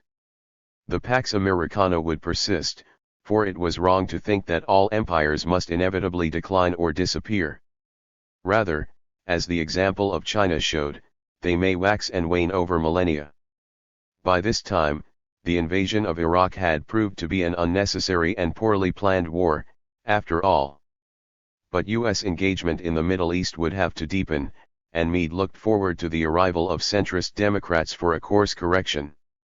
Imbued with the tragic sense of history and American responsibility bequeathed by Niebuhr, and sustained by the awakening of a new evangelical moderation, the nation could recover the dynamism of that deep and apparently inbuilt human belief that through change we encounter the transcendent and the divine. Capitalism was taking us into a future of accelerating change, and there lay the country's opportunity. For the American project was not simply to bring personal freedom and material abundance for all. It had a higher meaning. In leading the world on a voyage of exploration into unknown waters, that is both our destiny and duty, its maritime order would be sailing towards an as yet unimagined horizon, there, where the end of history is the peace of God. 5. The extravagance of this mystico-commercial construction might seem, on the face of it, to remove its author from mainstream discourse on foreign policy, and it is true that unlike most of his peers, Meade has never worked in government. But if he nevertheless remains central as a mind within the field, that is due not so much to the brutal energy of his style and restless ingenuity of his imagination, but to the indivisible fashion in which he has embodied in extreme form two opposite strains of American nationalism, each usually expressed more temperately, the economic and political realism of the tradition represented by the first Roosevelt, and the preceptorial and religious moralism consecrated by Wilson. Drumming out the blunt verities of capitalism, without flinching at even rubbing in the misdeeds of Anglo-American expansion, on the one hand, sublimating liberal democracy and higher productivity into a paro-usia of the Lord, on the other. The flamboyance of the combination has not meant marginalization. As he had foreseen, a Democrat was soon in the White House again, intoning the wisdom of Niebuhr, as Meade had wished, in a speech to the Nobel Committee he could have scripted. When Francis Fukuyama broke with the journal that had made him famous, the National Interest, on the grounds that it was tilting too far towards Nixonian realpolitik, forgetting the salve of Wilsonian idealism that ought to be its complement, it was Meade who joined him in creating a new forum, the American Interest, to restore the balance of a true liberal realism. 6. 2. More typical of the field than this ecstatic hybrid are thinkers who belong without ambiguity to a particular tradition within the external repertory of the American state. There, as noted, the dominant has since the mid-40s always been Wilsonian, never more so than under the last three presidencies, all of which have proclaimed their devotion to the goals of the peacemaker more vocally than any of their predecessors. The leading theorists within this camp, Michael Mandelbaum and John Eikenberry, each with a spell in the State Department, offer alternative versions of this outlook, substantially overlapping in intellectual framework, if diverging at significant points in political upshot. Point 7 Mandelbaum is the more prominent and prolific, producing 5 widely applauded books in less than a decade, beginning with a trio whose titles speak for themselves: The Ideas That Conquered the World, The Case for Goliath, and Democracy's Good Name. For Mandelbaum, the story of the 20th century was a Whig history with a vengeance, the triumph of the Wilsonian triad of peace, democracy, and free markets. These were the ideas that finished off the Soviet Union, bringing the Cold War to a victorious end as its rulers succumbed to their attractive force. In part this was an outcome comparable to natural selection, eliminating the economically unfit. But it was also an effect of the moral revelation wrought by a superior creed, comparable to the religious conversion that in late antiquity transformed pagans into Christians. Gorbachev, even Deng Xiaoping, had become latter-day Constantines. The result could be seen after the outrage of 2001. Every significant government in the world declared its solidarity with America, for all supported the market-dominated world order that had come under attack and of which the United States served as the linchpin, to which there was no viable alternative. To be sure, the full Wilsonian triad was not yet universally entrenched. The free market was now the most widely accepted idea in world history. But peace and democracy were not secured to quite the same extent. The foreign policies of Moscow and Beijing were less than completely pacific, their economies were insufficiently marketized, their political systems only incipiently democratic. The highest objective of the West must now be to transform and incorporate Russia and China fully into the liberal world order, as the earlier illiberal powers of Germany and Japan were made over from challengers into pillars of the system, after the war. In that task, leadership fell to one nation, because it is more than a nation. The United States was not simply a benign Goliath among states, the sun around whom the solar system turns. It was the world's government, for it alone provided the services of international security and economic stability to humanity, its role accepted because of the 21st century consensus around the Wilsonian triad. American contributions to the maintenance of peace and the spread of free markets were generally acknowledged. But the importance of the United States in the diffusion of democracy was scarcely less. Historically, the ideas of liberty and of popular sovereignty, how to govern, and who governs, were analytically and chronologically distinct. The former predated the latter, which arrived only with the French Revolution, but then spread much more rapidly, often at the expense of liberty. Democracy, when it came, would be the improbable fusion of the two. Its rise in the 20th century was due in good part to the dynamism of free markets in generating social prosperity and civil society. But it also required the magnetic attraction of the power and wealth of the two great Anglophone democracies, Great Britain and now overwhelmingly the United States. Without their supremacy, the best form of rule would never have taken root so widely. It was they who made it the leading brand that so many others would want to acquire. In this construction, Wilsonian devotion presents an apotheosis of the United States in some ways more pristine even than the syncretic version in Mead, with its jaunty allowance of a dark side to the history of American expansionism. Not that the world's government was infallible. Mandelbaum, who had counseled Clinton in his campaign for the presidency, had a disagreeable surprise when he was elected. The new national security advisor to the White House was Anthony Lake, rather than himself. 3 years later, taking direct aim at Lake, he published a withering critique of the international performance of the Clinton regime, Foreign Policy as Social Work, dismissing its interventions in Haiti and Bosnia as futile attempts to play Mother Teresa abroad, and attacking its expansion of NATO to the east as a foolish provocation of Russia, jeopardizing its integration into a consensual ecumene after the Cold War. 8. Nor, as time went on, was all well at home. A decade into the new century, the frugal superpower warned of widening inequality and escalating welfare entitlements amid continuing fiscal improvidence. Medicare potentially worse than Social Security, Keynesian deficits compounded by Laffer-esque tax cuts and the need for the country to adjust its overseas ends to its domestic means. That Used to Be Us, co-authored with Thomas Friedman, extended the bill of anxieties. America's secondary education was in crisis, its infrastructure was collapsing, it was spending too little on R&D, it had no coherent energy policy, its welcome to immigrants had become grudging. Many individuals offered inspiring examples of altruism and enterprise, but the nation needed to pull itself collectively together with a set of public-private partnerships to regain the economic success and social harmony of old. For that to be possible, shock therapy was needed to shake up partisan deadlock in the political system, a third-party presidential candidate upholding the banner of a radical centrism. The urgency of such reforms spells no disaffection with America or retraction of its guardian role in the world. We, the authors of this book, don't want simply to restore American solvency. We want to maintain American greatness. We're not green eyeshade guys. We're 4th of July guys, they explain, in Friedman's inimitable tones. 9 What follows from the tonics they propose? Mandelbaum's cool view of Clinton precluded conventional contrasts with Bush. In substance, the foreign policy of the two had been much the same.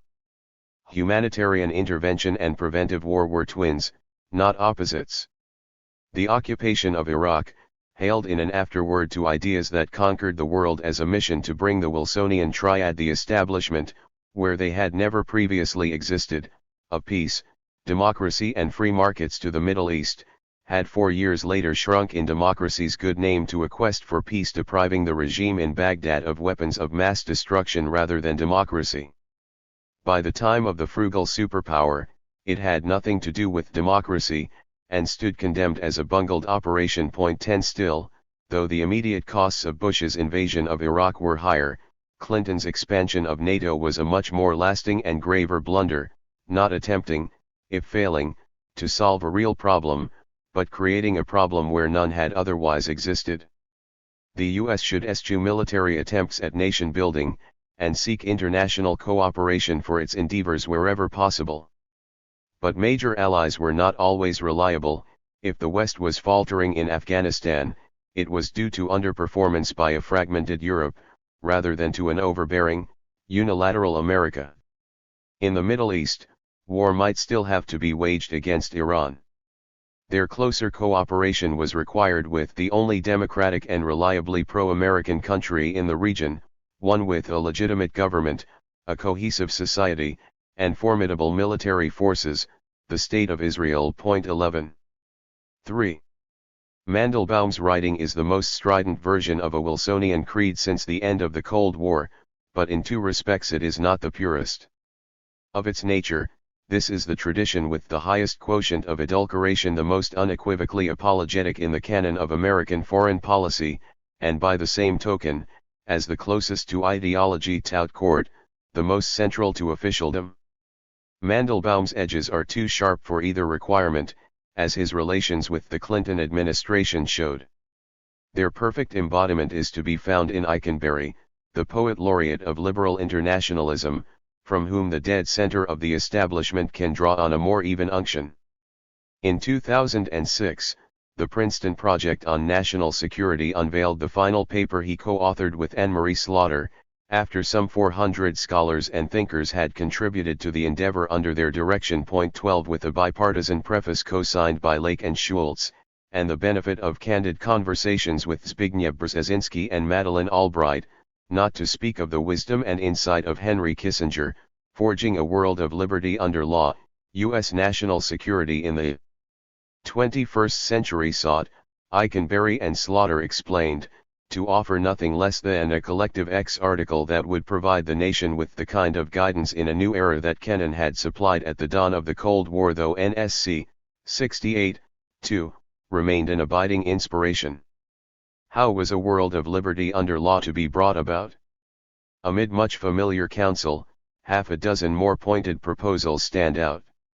Across the planet, the United States would have to bring governments up to par, that is, seek to make them popular, accountable, and rights-regarding. At the United Nations, the Security Council should be cleansed of the power of any member to veto actions of collective security, and the responsibility to protect made obligatory on all member states. The Non-Proliferation Treaty needed to be tightened, by cutting down leeway for civilian development of nuclear power. In the interests of peace, the US had the right where necessary to launch preventive strikes against terrorists, and should be willing to take considerable risks to stop Iran acquiring nuclear capability. Last but not least, a worldwide concert of democracies should be formed as an alternative seat of legitimacy for military interventions thwarted in the UN, capable of bypassing it. Eikenberry's subsequent theoretical offering, Liberal Leviathan, revolves around the idea that since the American world order of its subtitle reconciles power and hierarchy with cooperation and legitimacy, it is emphatically a liberal hegemony, not empire. For what it rests on is a consensual bargain, in which the US obtains the cooperation of other states for American ends, in exchange for a system of rules that restrains American autonomy. Such was the genius of the multilateral Western alliance enshrined in NATO, and in bilateral form, of the Security Pact with Japan, during the Cold War. In the backward outskirts of the world, no doubt, the US on occasion dealt in more imperious fashion with states that were clients rather than partners, but these were accessories without weight in the overall structure of international consent it enjoyed. Point 13 Today, however, American hegemony was under pressure. A crisis of authority had developed, not out of its failure, but from its very success. For with the extinction of the USSR, the US had become a unipolar power, tempted to act not by common rules it observed, but simply by relationships it established, leaving its traditional allies with less motive to defer to it, just as new transnational fevers and forces, conspicuously terrorism, required a new set of responses. The Bush administration had sought to meet the crisis with unilateral demonstrations of American will, in a regression to a conservative nationalism that was counterproductive. The solution to the crisis lay rather in a renewal of liberal internationalism, capable of renegotiating the hegemonic bargain of an earlier time to accommodate contemporary realities. That meant, first and foremost, a return to multilateralism, the updating and refitting of a liberal democratic order, as open, friendly, stable as of old, but with a wider range of powers included within it. Point 14 The expansion of NATO, the launching of NAFTA and the creation of the WTO were admirable examples. So too were humanitarian interventions, provided they won the assent of allies. Westphalian principles were outdated, the liberal international order now had to be more concerned with the internal condition of states than in the past. Once it had recovered its multilateral nerve, America could face the future confidently. Certainly, other powers were rising. But duly renegotiated, the system that served it so well in the past could slow down and mute the consequences of a return to multipolarity. The far-flung order of American hegemony, arguably the most successful in world history, was easy to join and hard to overturn. Point 15 If the swing state of China were to sign up to its rules properly, it would become irresistible. A wise regional strategy in East Asia needs to be developed to that end. But it can be counted on. The good news is that the US is fabulously good at pursuing a milieu-based grand strategy. 16. At a global level, of course, there was bound to be some tension between the exigencies of continued American leadership and the norms of democratic community. The roles of liberal hegemon and traditional great power do not always coincide, and should they conflict too sharply, the grand bargain on which the peace and prosperity of the world rest would be at risk. For hegemony itself, admittedly, is not democratic. Point 17 But who is to complain if its outcome has been so beneficent? No irony is intended in the oxymoron of the book's title. For Hobbes, a liberal Leviathan liberal in this pious usage would have been matter for grim humor. 4. Within the same ideological bandwidth, an alternative prospectus can be found in the work of Charles Kupchan, once a co-author with Eikenberry, who has since drifted somewhat apart.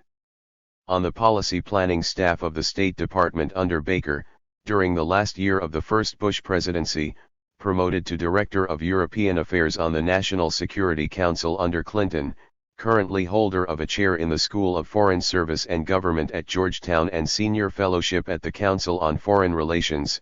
Kupchan feared for liberal internationalism as the second Bush presidency neared its end. During the Cold War, it had been the great tradition of American statecraft, combining a heavy investment in military force with a strong commitment to international institutions, power and partnership held in a balance that commanded a bipartisan consensus. Now, amid increasing polarization in Congress and public opinion, broad agreement on American foreign policy had faded, and the compact on which it was based had broken apart. For under the second Bush, power had overridden partnership, in a conservative turn whose fallout had greatly damaged the nation abroad. A new grand strategy was needed to repair the balance between the two, adapted to the changed circumstances in which the country now found itself. 18. Chief among these was the predictable loss of the absolute global predominance the United States had enjoyed at the conclusion of the Cold War. As early as 2002, Kupchan had sought to come to terms with this in the end of the American era, arguing that while the U.S. still enjoyed a unipolar predominance, power was becoming more diffused internationally, and the American public more inward-looking.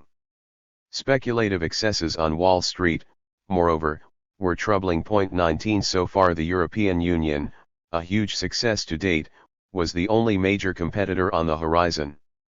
But the US would be prudent to meet the challenge of a more plural world in advance, lending it form with the creation of a global directorate, comprising Russia, China, and Japan as well, and perhaps states from other parts of the earth too.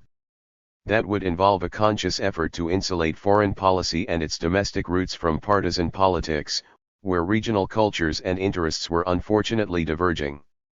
A self-conscious political ceasefire was required if liberal internationalism was to be revived. 20. A decade later, the diagnosis of no one's world was more radical. Economically, educationally, and technologically, not only were other major powers closing the gap with the United States, but some, China foremost, would in due course overtake it in various measures. The result was going to be an interdependent world, with no single guardian or center of gravity, in which the West could not, as Eikenberry implied, simply corral others into the institutional order it had created after the war. Rather, Kupchan argued, they would seek to revise it in accordance with their own interests and values, and the West would have to partner them in doing so. That would mean dropping the demand that they all be accredited democracies before being admitted to the shaping of a new system of international rules and conduct. Modernization was taking many different paths around the world, and there could be no dictating its forms elsewhere. Three types of autocracy were salient in this emergent universe: communal, as in China, paternal, as in Russia, and tribal, as in the Gulf. Theocrats in Iran, strongmen in Africa, populists in Latin America, democracies with attitude like India, added to the brew. The United States, which had always stood for tolerance, pluralism, and diversity at home, must extend the same multicultural respect for the variety of governments, doctrines, and values abroad, and it could afford to do so. Since capitalism had shown its universal draw, there were few grounds for anxiety on that score. There was no need to insist on reproduction of Western forms of it. It was not liberal democracy that should be the standard for acceptance as a stakeholder in the global order to come, but responsible governance, enjoying legitimacy by local standards. 21. Meanwhile, the task was to restore the cohesion and vitality of the West, threatened by renationalization of politics in the European Union and polarization of them in the United States. At home, Americans were confronted with economic distress and increasing inequality, in a political system paralyzed by special interests and costly campaign finance. To overcome partisan deadlock and revitalize the economy, centrists should seek to muster a progressive populism that, without abandoning Western principles, would accept a measure of planning, combining strategic guidance with the dynamism that comes from market competition. To strengthen the cohesion of the Atlantic community, NATO must not only continue to be employed for out-of-area operations, as in the Balkans or Afghanistan, but converted into the West's main venue for coordinating engagement with rising powers, an endeavor in which, if it could be drawn into NATO, Moscow might in due time play a sterling role. 22. The emerging multipolar landscape abroad, and the need to restore solvency at home, imposed a modest retrenchment of American commitments overseas. To husband resources, more reliance should be put on regional allies and a few bases might be closed. In compensation, Europe should step up its military spending. Kupchan ends his case with a general admonition: the United States still aspires to a level of global dominion for which it has insufficient resources and political will.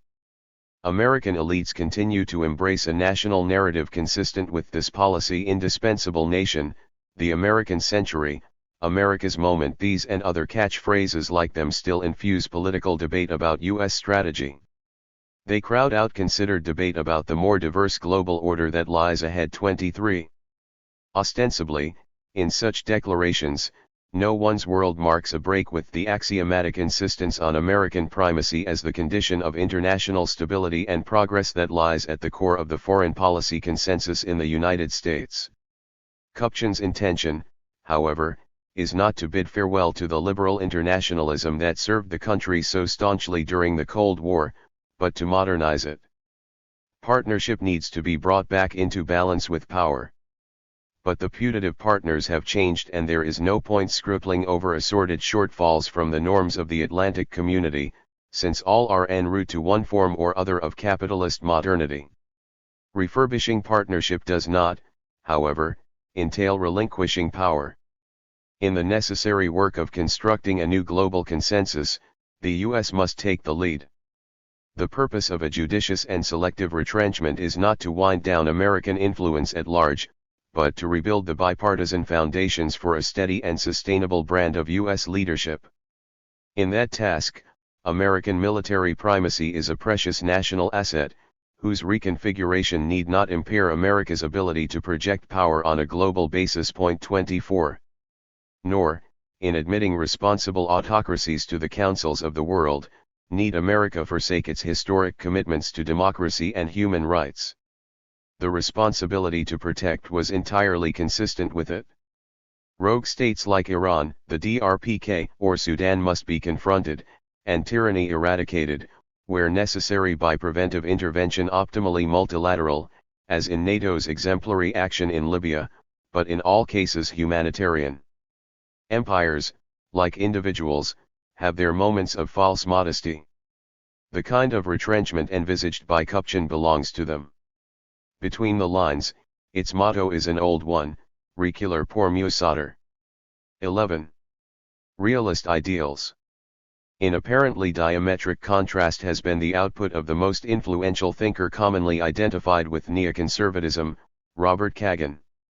At policy planning and then the Inter-American Affairs Desk in the State Department under Schultz and Baker, Kagan had a controlling part in the Contra campaign of the Reagan administration, of which he later wrote The Authoritative History, A Twilight Struggle, American Power and Nicaragua, 1977–1990.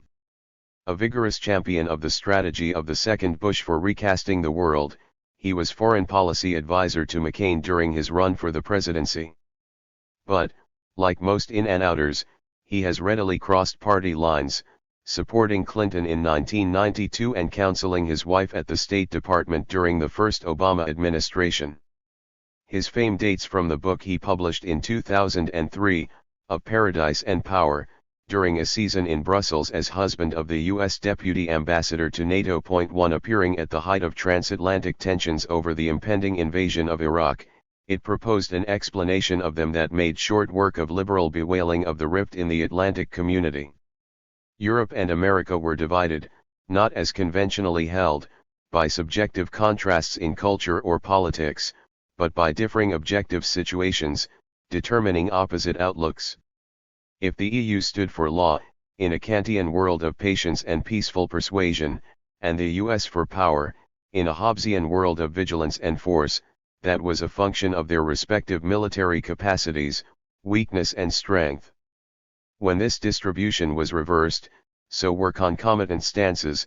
In the 19th century, Americans typically appealed to international law and the values of peaceful commerce, denouncing power politics as Europeans do today, while Europeans practiced and preached the necessities of realpolitik, and the inherently agonistic character of an interstate system whose ultimate resort was violence. In the 20th century, with the change in the correlation of forces, there was an inversion of attitudes. Point 2. The inversion was not completely symmetrical, because above and beyond the objective power gap of each epoch, there was the particularity of the history of each side. Traumatized by the internecine wars to which power politics in the Old World had led, Europe after 1945 accepted for 50 years complete strategic dependence on America in the battle against communism. Then, once the Soviet Union had collapsed, Europe was effectively released from any such concerns. That did not mean, however, that it was capable of building a counterpower to the United States, or stepping again onto the world stage as a major actor. For European integration itself was such a complex, unprecedented process that it allowed for little consistent focus on anything external to it, while at the same time weakening with enlargement of the EU any capacity for unitary action. Contrary to the dreams of its enthusiasts, integration was the enemy of global power projection, not the condition of it. The result was very low military spending, no sign of any increase of it, and little strategic cooperation even within the EU itself. The American experience was entirely different. Originally, the US too had been a protected republic, guarded not only by two oceans but British naval power. But even when still a comparatively weak state by the standards of the time, it had always been expansionist from Indian clearances to Mexican annexations, the seizure of Hawaii to the conquest of the Philippines, and no American statesman had ever doubted the future of the US as a great power and the superiority of American values to all others. Thereafter, the country knew no invasion or occupation, and only limited casualties in the two world wars, emerging after 1945 as a global power in the Cold War. In turn, the end of the Cold War had led to no retraction of US might, or withdrawal to the homeland, but on the contrary to a further expansion of American power projection, first under Clinton and then under Bush, with a giant leap forward after the attacks of 9/11. For just as Pearl Harbor had led to the occupation of Japan and the transformation of the US into an East Asian power, so the Twin Towers was going to make the US a Middle Eastern power in situ. 3 A new era of American hegemony was just beginning. Under its protective mantle, Europe had entered a post-historical paradise, cultivating the arts of peace, prosperity, and civilized living. Who could blame them? Americans, who stood guard against the threats in the Hobbesian world beyond this Kantian precinct, could not enter that Eden, and proud of their might, had no wish to do so. They had helped create the European Union and should cherish it, taking greater diplomatic care with its susceptibilities, just as Europeans should learn to value and adjust to the new level of American paramountcy, in a world where the triumph of capitalism made the cohesion of the West less pressing, and the remaining enemy of Muslim fundamentalism posed no serious ideological challenge to liberalism. In Washington, multilateralism had always been instrumental, practiced in the interests of the US, rather than as an ideal in itself. There was less need for that now, and if it had to act alone, no reason for America to be shackled by European inhibitions. The pleasures of Venus were to be respected, the obligations of Mars lay elsewhere. Expanding the thumbnail sketch of the American past in Paradise and Power to a full-length survey with Dangerous Nation, Kagan took direct aim at the self-image of the US as historically an inward-looking society, venturing only reluctantly and sporadically into the outside world. From the outset, it had on the contrary been an aggressive, expansionist force, founded on ethnic cleansing, land speculation and slave labor, unabashed heir to the ruthless legacy of British colonialism in the New World. In a detailed narrative demystifying one episode after another, from the 7 Years' War to the Spanish-American War, with most of which, apart from the scant role accorded ideals of a Christian commonwealth, William Appleman Williams would have found little to disagree. Kagan emphasized the central importance of the Civil War as the model, not only for the American use of unrestrained power with divine approval as Lincoln put it, the judgments of the Lord are true and righteous altogether, but as the template for future enterprises in ideological conquest and nation building. 4. 2 years later, the return of history and the end of dreams made good a weak joint in the argument of paradise and power. If, after communism, Muslim fundamentalism was left as the only ideological alternative to liberalism, yet was too archaic to pose any serious challenge to it, the conflict with it could only be a sideshow, with no resemblance to the Cold War. But in that case, where were the menacing dangers from which Mars had to protect Venus? Correcting aim, Kagan now explained that the liberal international order extolled by Mandelbaum and Eikenberry had not, as they imagined, superseded great power conflicts of old. These were re-emerging in the new century with the rise of China and recovery of Russia, vast autocracies antithetical by their nature to the democracies of the West, whose rulers were not mere kleptocrats lolling in wealth and power for their own sake, but leaders who believed that in bringing order and prosperity to their nations, and restoring their global influence and prestige, they were serving a higher cause. Well aware that the democracies would like to overthrow them, they were unlikely to be softened to the West, as often hoped, by mere commercial ties and economic interdependence. Historically, trade had rarely trumped the emotional forces of national pride and political competition. 5. It was a delusion to believe that a peaceful, consensual ecumene was around the corner. The time for dreams was over. The great powers shared few common values, the autocracies were antagonists. A league of democracies was needed to prevail over them. The world America made brought reassurance in this struggle. Threatening though China and Russia might be, the United States was more than capable of seeing them off.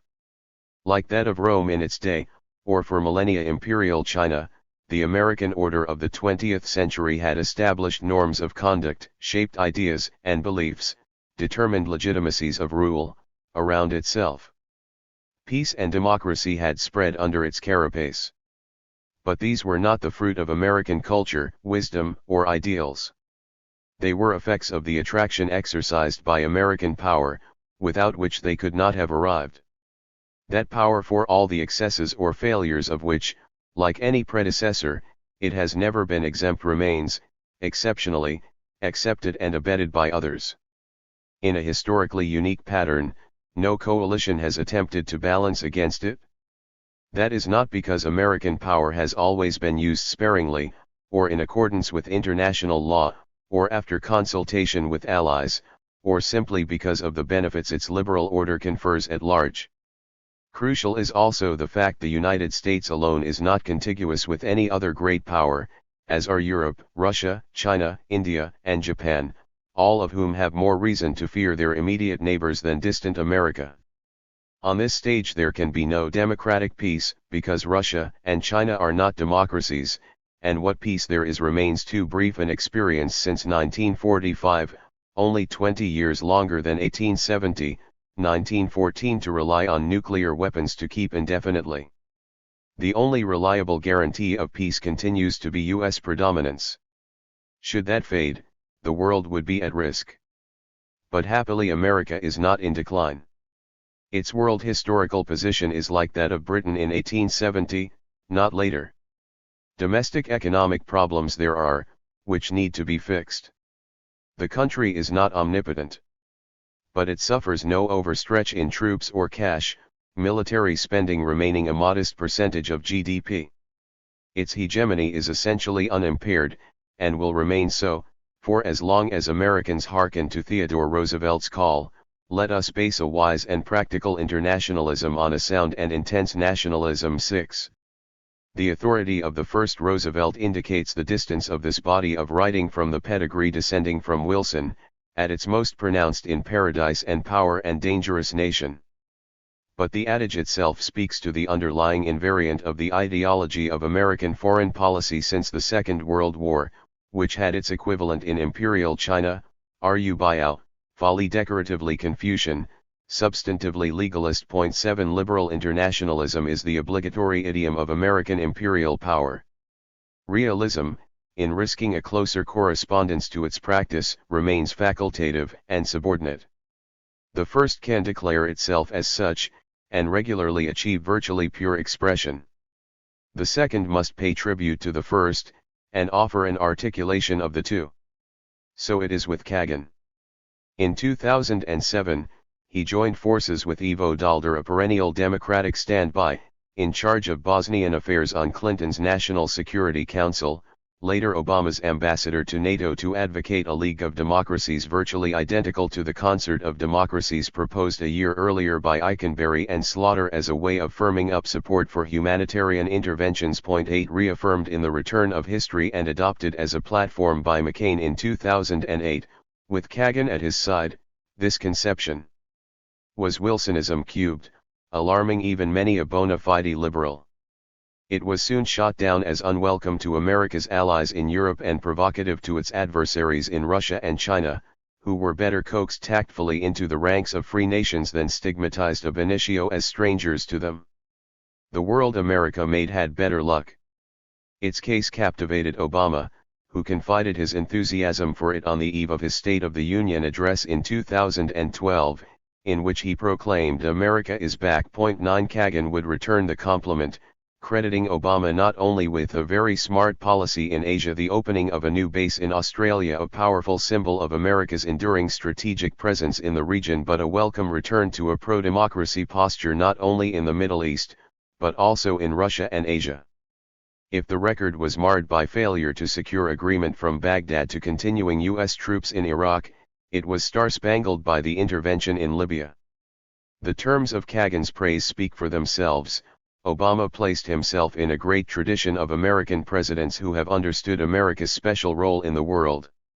He thoroughly rejected the so-called realist approach, extolled American exceptionalism, spoke of universal values, and insisted that American power should be used, when appropriate, on behalf of those values. 10.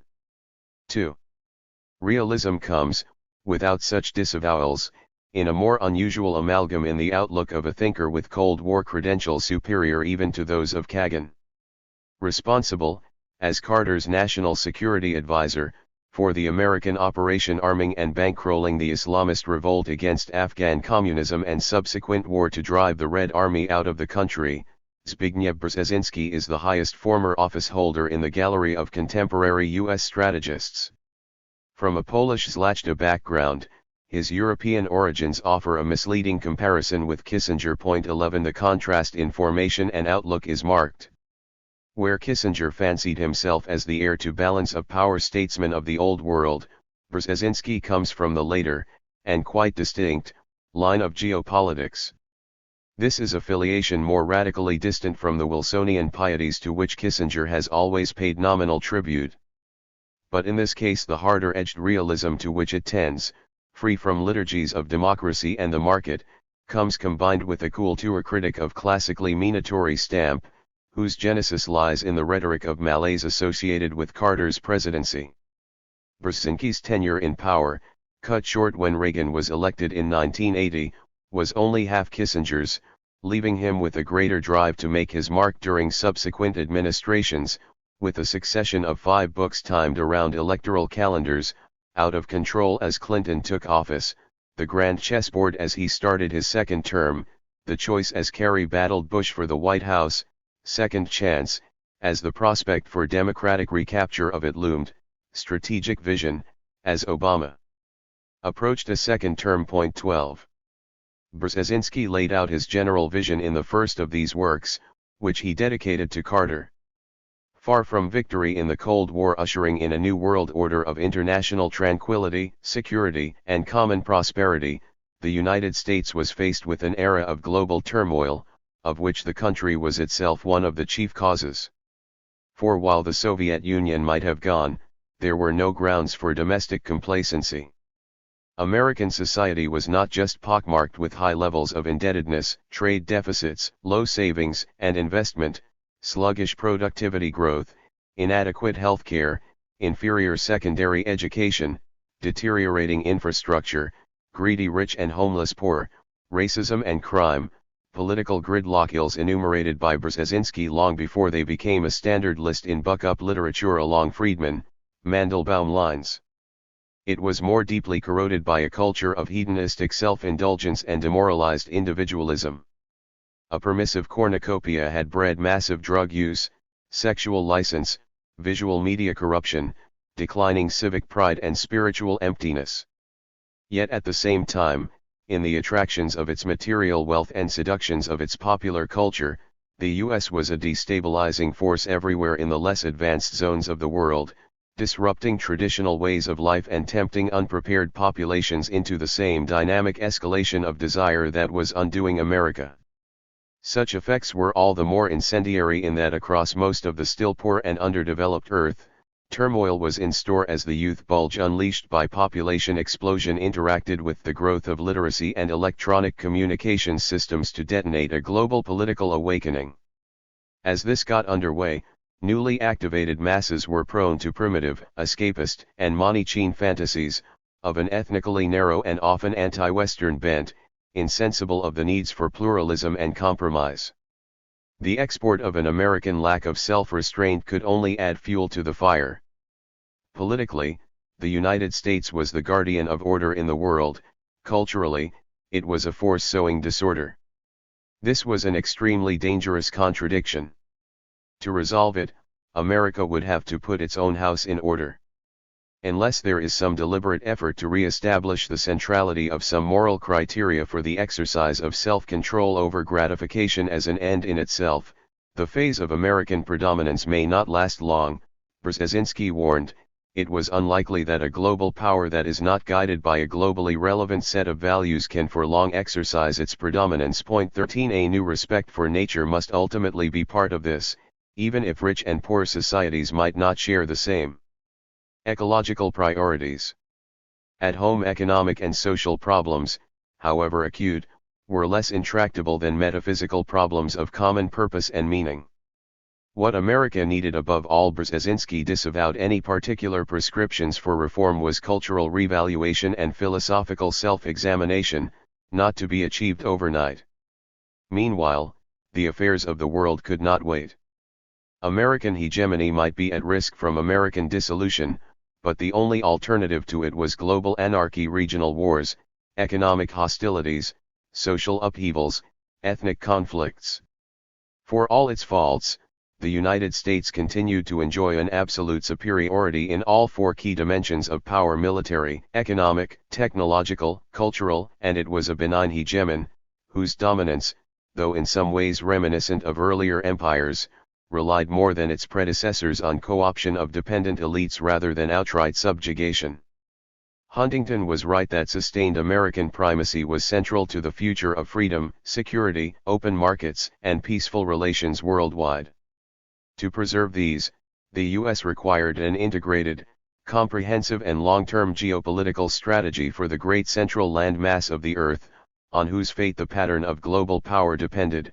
For America, the chief geopolitical prize is Eurasia. 14. From the grand chessboard onwards, this would be the object of Brzezinski's work, with a more detailed set of prescriptions than any of his peers has offered. Since the end of the Cold War, his construction begins. A non-Eurasian power was for the first time in history preeminent in Eurasia. America's global primacy depended on its ability to sustain that preponderance. How was it to do so? In the struggle against communism, the U.S. had entrenched itself at the western and eastern peripheries of the megacontinent, in Europe and Japan, and along its southern rim, in the Gulf.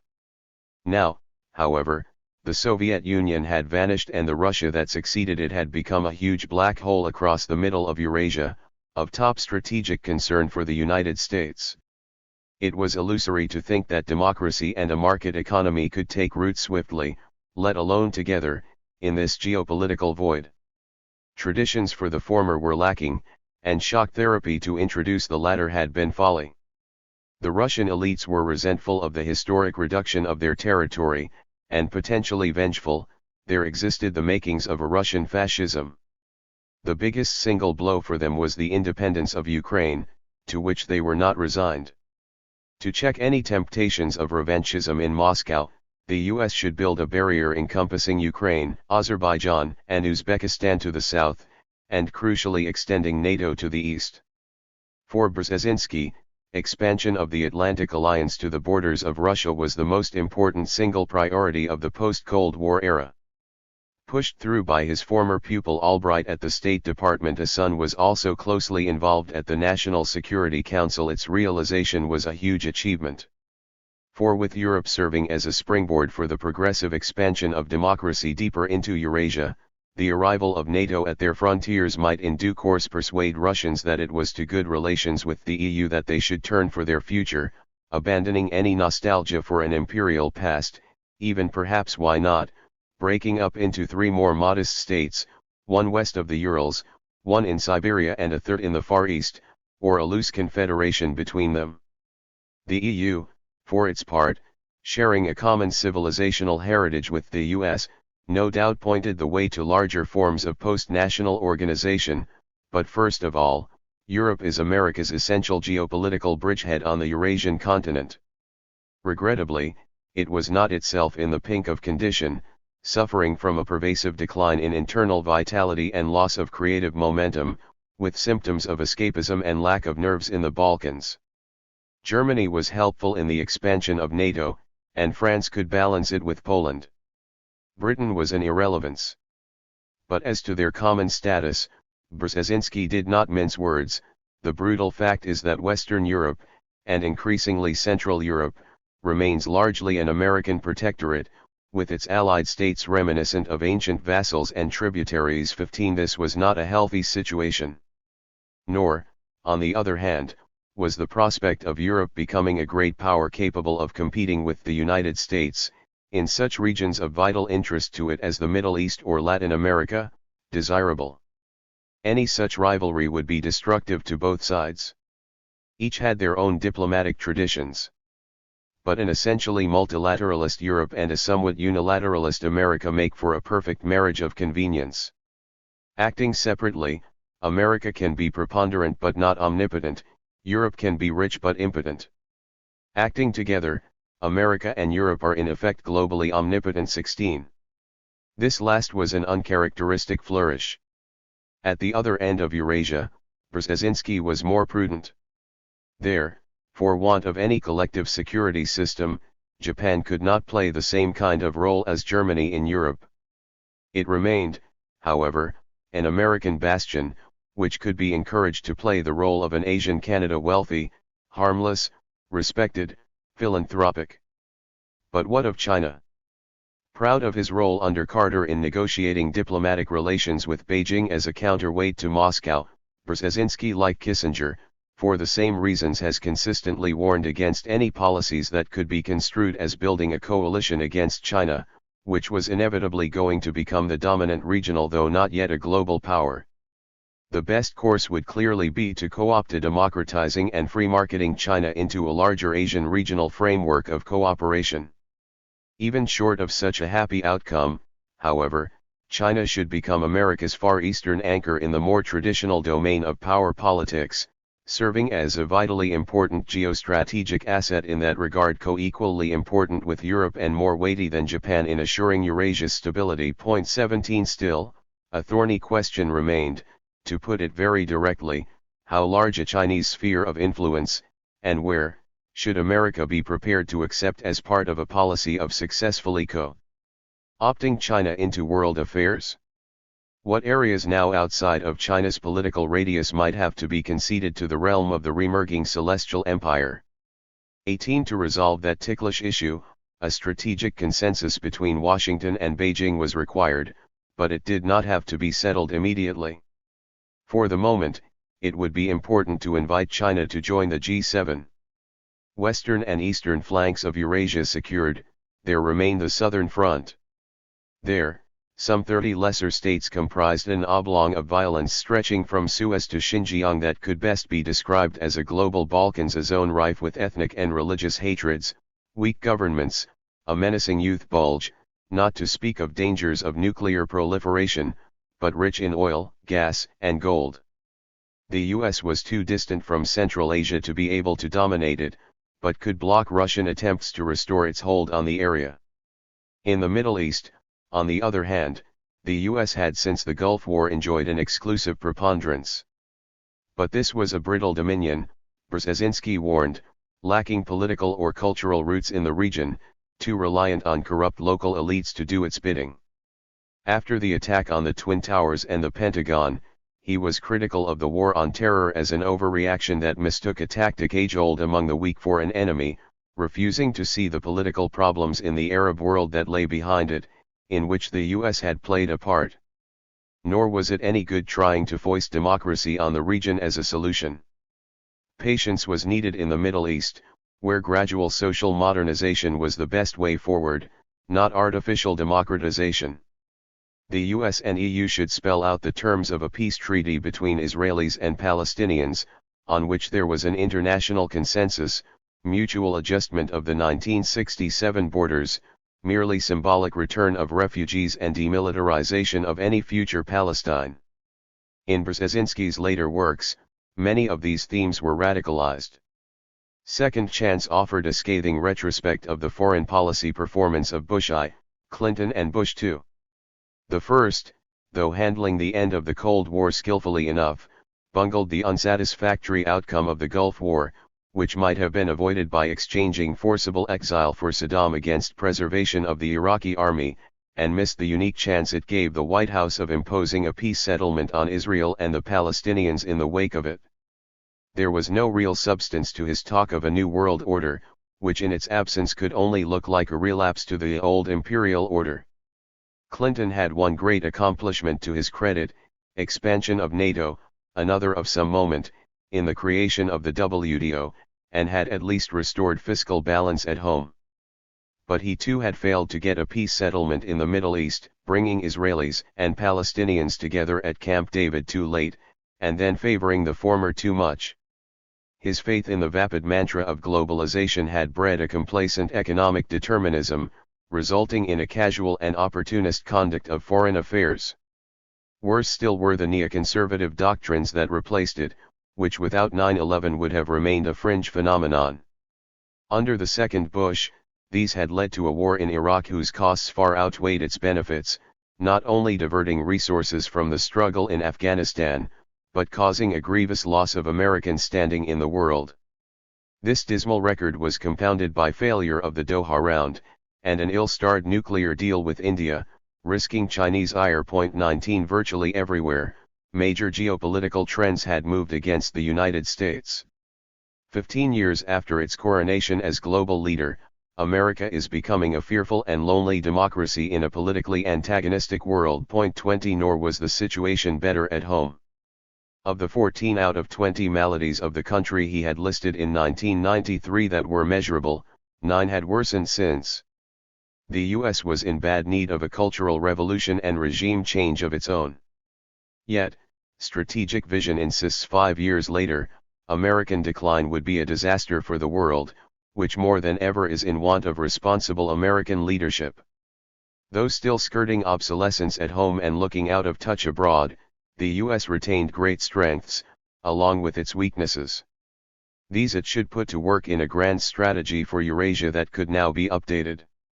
Its objectives ought to be two. The West should be enlarged by the integration of Turkey and Russia fully within its framework, extending its frontiers to Van and Vladivostok, and all but reaching Japan. European youth could repopulate and dynamize Siberia. In East Asia, the imperative was to create a balance between the different powers of the region. Without prejudice to that aim, China could be invited to form a G2 with the United States. But China should remember that, if it gave way to nationalist temptations, it could find itself rapidly isolated, for unlike America's favorable geographical location, China is potentially vulnerable to a strategic encirclement. Japan stands in the way of China's access to the Pacific Ocean, Russia separates China from Europe, and India towers over an ocean named after itself that serves as China's main access to the Middle East. A map repairs the tactful omission of the US from this ring of powers. 21. Geopolitically then, America must adopt a dual role. It must be the promoter and guarantor of greater and broader unity in the West, and it must be the balancer and conciliator between the major powers in the East. 22 But it should never forget that, as Raymond Aron once wrote, the strength of a great power is diminished if it ceases to serve an idea. The higher purpose of American hegemony, which would not last forever, was the creation of a stable framework to contain potential turmoil, based on a community of shared values that alone could overcome the global crisis of the spirit. Democracy, the demand for which had been overrated even in the fall of communism, in which many other longings were involved, was not the indicated answer. 23 That lay in another ideal, only by identifying itself with the idea of universal human dignity with its basic requirement of respect for culturally diverse political, social, and religious emanations can America overcome the risk that the global political awakening will turn against it. 24. In its peculiar register, Brzezinski's overall construction, part geopolitical, part metacultural, does not escape, but replicates, the dualism of the American ideology for foreign service since 1945.25 In his formulation, idealistic internationalism is the common-sense dictate of hard-nosed realism. But in his latter-day version of the Communauté, both components have a markedly European inflection, a realpolitik based on a geographical calculus descending from Mackinder, and a Kultur critic of contemporary mores descending from Arnold or Nietzsche. As a tradition, Kultur critic has always tended to a pessimism at radical variance with the optimism of the American creed, as Myrdal classically depicted it.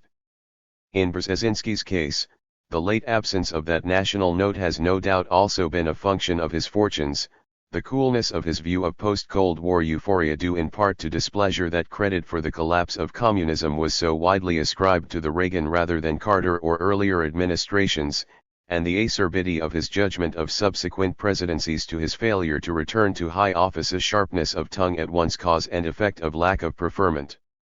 In his capacity to deliver blunt truths about his adopted country and its allies, the United States with its hegemonic elite of imperial bureaucrats, a Europe of protectorates and vassals dependent on them, Brzezinski breaks ranks with his fellows.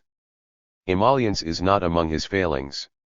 In its departures from the American norm, the substance, as well as style, of his output bears the marks of his European origins. Above all, in the relentless Russophobia, outlasting the fall of communism and the disappearance of the Soviet foe, that is a product of centuries of Polish history. For 2 decades his Eurasian strategies would revolve around the specter of a possible restoration of Russian power. China, by contrast, he continued to view, not only out of personal investment in his past, but anachronistic fixation on the conjuncture of his achievement, as America's ally against a common enemy in Moscow. When it finally dawned on him that China had become a much greater potential threat to the global hegemony of the United States, he simply switched pieces on the chessboard of his imaginary, now conceiving Russia as the geopolitical arm of an elongated West linking Europe to Japan, to encircle China, rather than China as the American anchor in the East against Russia. In their detachment from reality, these schemes culminating at one point in a trans-Eurasian security system stretching from Tokyo to Dublin belong with the American self-projections from which Brzezinski's thinking otherwise departs, where tough-minded realism becomes rosy-eyed ideation. 3. Tighter and more dispassionate, the writing of Robert Art, occupying a position further away from the Wilsonian center of the spectrum, offers a pointed contrast. Analytic precision, closely reasoned argument and lucid moderation of judgment are its hallmarks, producing a realism at higher resolution. 26 The difference begins with Art's definition of his object. Grand strategy differs from foreign policy. The latter covers all the ways the interests of a state may be conceived, and the instruments with which they may be pursued. The former refers more narrowly to the ways a state employs its military power to support its national interests. Foreign policy deals with all the goals and all the instruments of statecraft. Grand strategy deals with all the goals but only one instrument. 27 It is the role of armed force in America's conduct in the world that is the unswerving focus of Art's concern. Less visible to the public eye than others, with no bestseller to his name, from his chair at Brandeis he has served more discreetly as a consultant to the Pentagon long-range planning staff under Weinberger and the CIA. Art's starting point is the fungibility not unlimited, but substantial of military power, the different ways in which it can be cashed out politically or economically. Coercive diplomacy, using the threat of force to compel another state to do the bidding of a stronger one tried by Washington, he notes, over a dozen times between 1990 and 2006 is rarely a conspicuous success. Among its failures to date, attempts to oblige Iran or the DPRK to abandon their nuclear programs. Nuclear weapons, on the other hand, are more useful than is often supposed, not only as deterrents against potential attack, but for the wide margin of safety they afford for diplomatic maneuver, the advantages to be extracted from states to which their protection may extend, and the resources which the cost efficiency of the security they provide releases for other purposes. More generally, so long as anarchy obtains between states, force not only remains the final arbiter of disputes among them, but affects the ways these may be settled short of force. Of that there is no more positive example than the role of U.S. military power in binding together the nations of the free world after 1945, by creating the political conditions for the evolutionary intertwining of their economies. Force cannot be irrelevant as a tool of policy for America's economic relations with her great power allies. America's military preeminence politically pervades these relations. It is the cement of economic interdependence. 28 The Japanese and West Europeans could grow and prosper together under the safety of a U.S. nuclear umbrella whose price was submission to American monetary and diplomatic arrangements. For it would be odd indeed if this dependence were not exploited by the United States on political and economic matters of interest to it. So it has been Washington first obliging its ally Britain, even before the arrival of the A-bomb, to accept fixed exchange rates at Bretton Woods, and then cutting the link of the dollar to gold in 1971, not only without consulting its allies, but for 20 years thereafter confronting them with unpleasant choices between inflation and recession. Without its military preeminence, as well as its industrial strength, the U.S. could never have acted as it did. America used her military power politically to cope with her dollar devaluation problem. We are a long way from the placebo of the nation of nations. Since the end of the Cold War, what are the purposes the armed forces of the U.S. should serve? Atypically, art ranks them in an explicit hierarchy, distinguishing between interests that are actually vital and those that are only desirable, in an updated geopolitics. Vital include, in order of importance, security of the homeland against weapons of mass destruction, prevention of great power conflicts in Eurasia, a steady flow of oil from Arabia. Desirable, in order of importance, are, preservation of an open international economic order, fostering of democracy and defense of human rights, protection of the global environment. The course art recommends for pursuing these goals is selective engagement, a strategy that gives priority to America's vital interests, but holds out hope that the desirable interests can be partially realized, striking a balance between trying to use force to do too much and to do too little. 29 Operationally, selective engagement is a strategy of forward defense, allowing a reduction of overall American troop levels, but requiring the maintenance of U.S. military bases overseas, where they serve not only as guardians of political stability, but also checks on economic nationalism. In the same way, the expansion of the Atlantic Alliance to the east, a top-down project of the Clinton administration from the start, was designed not just to fill a security vacuum or give NATO a new lease of life, but to preserve American hegemony in Europe. In the Middle East, policy in the Gulf should be to divide, not conquer, pitting the various oil-rich rulers against each other without attempting closer management of them. In Afghanistan, the U.S. had to stay the course. On the other hand, it would be folly to attack Iran. The security of Israel was an essential American interest. But a settlement of the Palestinian problem would be the most important single step in undercutting support for anti-American terrorism. The path to achieving it lay in a formal defense treaty with Israel, stationing U.S. forces on its territory and obliging it to disgorge the occupied territories. In East Asia, the security of South Korea was also an essential American interest. But the goal of American policy should be the denuclearization and unification of the peninsula. Should China gain preponderant influence in Korea thereafter, that could be accepted. The U.S. alliance with Korea was expendable, as the alliance with Japan the bedrock of American presence, and condition of its maritime supremacy, in East Asia was not. Looming over the region was the rise of China. How should the United States respond to it? Not by treating the PRC as a potential danger comparable to the USSR of old. The Soviet Union had been a geopolitical menace to both Europe and the Gulf. China was neither. If it eventually came to dominate much of Southeast Asia, as it might Korea, so what? Provided the US held naval bases in Singapore, the Philippines, or Indonesia, while Europe, the Gulf, India, Russia and Japan remained independent or tied to the US, Chinese hegemony on land in East and Southeast Asia would not tip the global balance of power. The PRC could never be the same kind of threat to American influence that the Soviet Union, straddling the vast expanse of Eurasia, had once represented. Friction over Taiwan aside, resolvable in due course either by reduction of the island to a dependency of the mainland through economic leverage, or political reunification with it if the mainland democratized, there was no basis for war between America and China. Beijing would build up a powerful navy, but it would not be one capable of challenging U.S. command of the Pacific. In fact, China needed to acquire a sea-based nuclear deterrent if mutually assured destruction was to work, and the U.S. should not oppose it doing so. The role of force endured, as it must.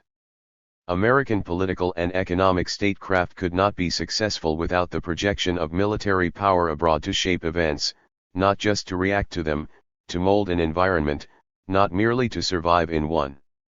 That did not mean it should be employed recklessly or indiscriminately. Art, unlike so many who supported it at the time and dissociated themselves from it later, was a prominent opponent of the war on Iraq 6 months before it began 30 and once underway condemned it as a disaster. Muscular Wilsonism had led to disgrace and loss of legitimacy. Even selective engagement was not immune from the inherent temptations of an imperial power, for such was the United States to attempt too much, rather than too little. Its global primacy would last only a few more decades. Thereafter, the future probably lay in the transition to an international system suspended for a long time between a US-dominated and a regionally based, decentralized one. 31 The country would do well to prepare for that time, and meanwhile put its economic house in order. As a theorist of national security, Art remains within the bounds of the foreign policy establishment, sharing its unquestioned assumption of the need for American primacy in the world, if disorder is not to supervene. 32 But within its literature, the intellectual quality of his work stands out, not only for its lack of rhetorical pathos, but the calmness and respect with which other, less conventional, positions are considered, and certain orthodox taboos broken. Opposition from the outset to the war on Iraq, impatience with obduracy from Israel, acceptance of regional ascendancy for China, can be found in Brzezinski too. But not only utterly dissimilar styles separate them. Art is not obsessed with Russia. Its absence is striking in his recent reflections, and his proposals for Tel Aviv and Beijing have more edge, forcing an unwelcome treaty on the one, conceding an extended hegemony on land, and a strike capacity at sea, to the other. In all this, the spirit of the neorealism, in its technical sense, to which art belongs, whose foremost representative Kenneth Waltz could advocate proliferation of nuclear weapons as favorable to peace, is plain. But neorealism as pure theory, a paradigm in the study of international relations, is one thing, the ideological discourse of American foreign policy, another. Through those portals, it cannot enter unaccompanied. Art does not escape this rule. Selective engagement, he explains, is a realpolitik plus strategy. What is the plus? The night in which all cows are black, realism cum liberalism. The first aims to keep the United States secure and prosperous, the second to nudge the world towards the values the nation holds dear: democracy, free markets, human rights, and international openness. 33 The distinction between them corresponds to the hierarchy of America's interests, realism secures what is vital, liberalism pursues what is only desirable. The latter is an add-on, Art's writing is overwhelmingly concerned with the former. But it is not mere adornment, without incidence on the structure of his conception as a whole. For the line between the vital and the desirable is inherently blurred, Art's own listings of the two fluctuating over time. International economic openness, the classic open door, is realistically, one might say, rank second out of 5 top American interests in a defensible defense, only to be downgraded to 4th out of 6 in geopolitics updated, on the grounds that 90% of US GDP is produced at home. In a grand strategy for America, there is only one vital interest, defense of the homeland, and two highly important ones: peace in Eurasia and Gulf oil. 34 War should not be waged to further the promotion of democracy or protection of human rights, but there will be exceptions, where military intervention to create democracy or restrain slaughter is required. Art admits, candidly enough, that selective engagement has its pitfalls, since unless care is taken, commitments can become open-ended, while himself falling in with the perfect example of just that, staying the course in Afghanistan. 35 What is selective about a requirement for permanent forward operating bases in East and Southeast Asia, Europe, the Persian Gulf and Central Asia, eschewing in general only South America and Africa? 36 The telltale formula, repeated more than once in explaining the merits of this version of grand strategy, informs Americans that U.S. power projection can shape events and mold the environment to make them more congenial to U.S. interests. 37 In the vagueness and vastness of this ambition, open-ended with a vengeance, realism dissolves itself into a potentially all-purpose justification of any of the adventures conducted in the name of liberalism. Underscore underscore underscore underscore underscore underscore underscore underscore underscore underscore underscore underscore underscore underscore underscore underscore underscore underscore 12. Economy first. Are there any significant constructions in the discourse of American foreign policy that escape its mandatory dyad? Perhaps, in its way. 1. In background and aim, Thomas P. M. Barnett belongs in the company of grand strategists, but in outlook is at an angle to them. Trained as a Sovietologist at Harvard, he taught at the Naval War College, worked in the Office of Force Transformation set up by Rumsfeld at the Pentagon, voted for Kerry, and now directs a consultancy offering technical and financial connections to the outside world in regions like Iraqi Kurdistan. Great powers, America and the world after Bush, the product of this trajectory, is unlike anything else in the literature, in manner and in substance.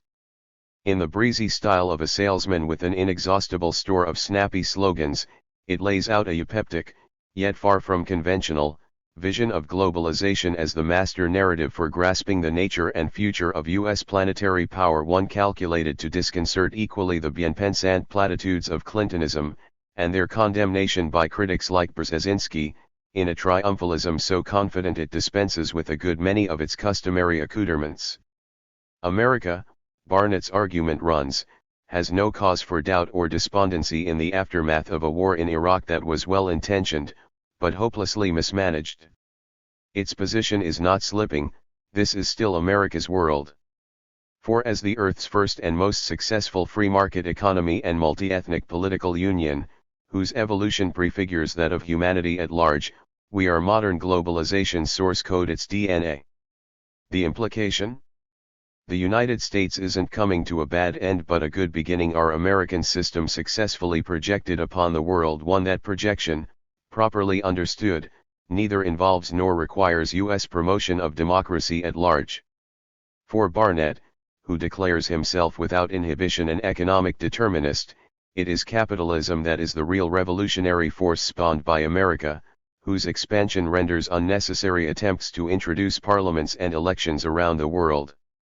The Cold War was won by using U.S. military strength to buy time for Western economic superiority over the Soviet Union to do its work.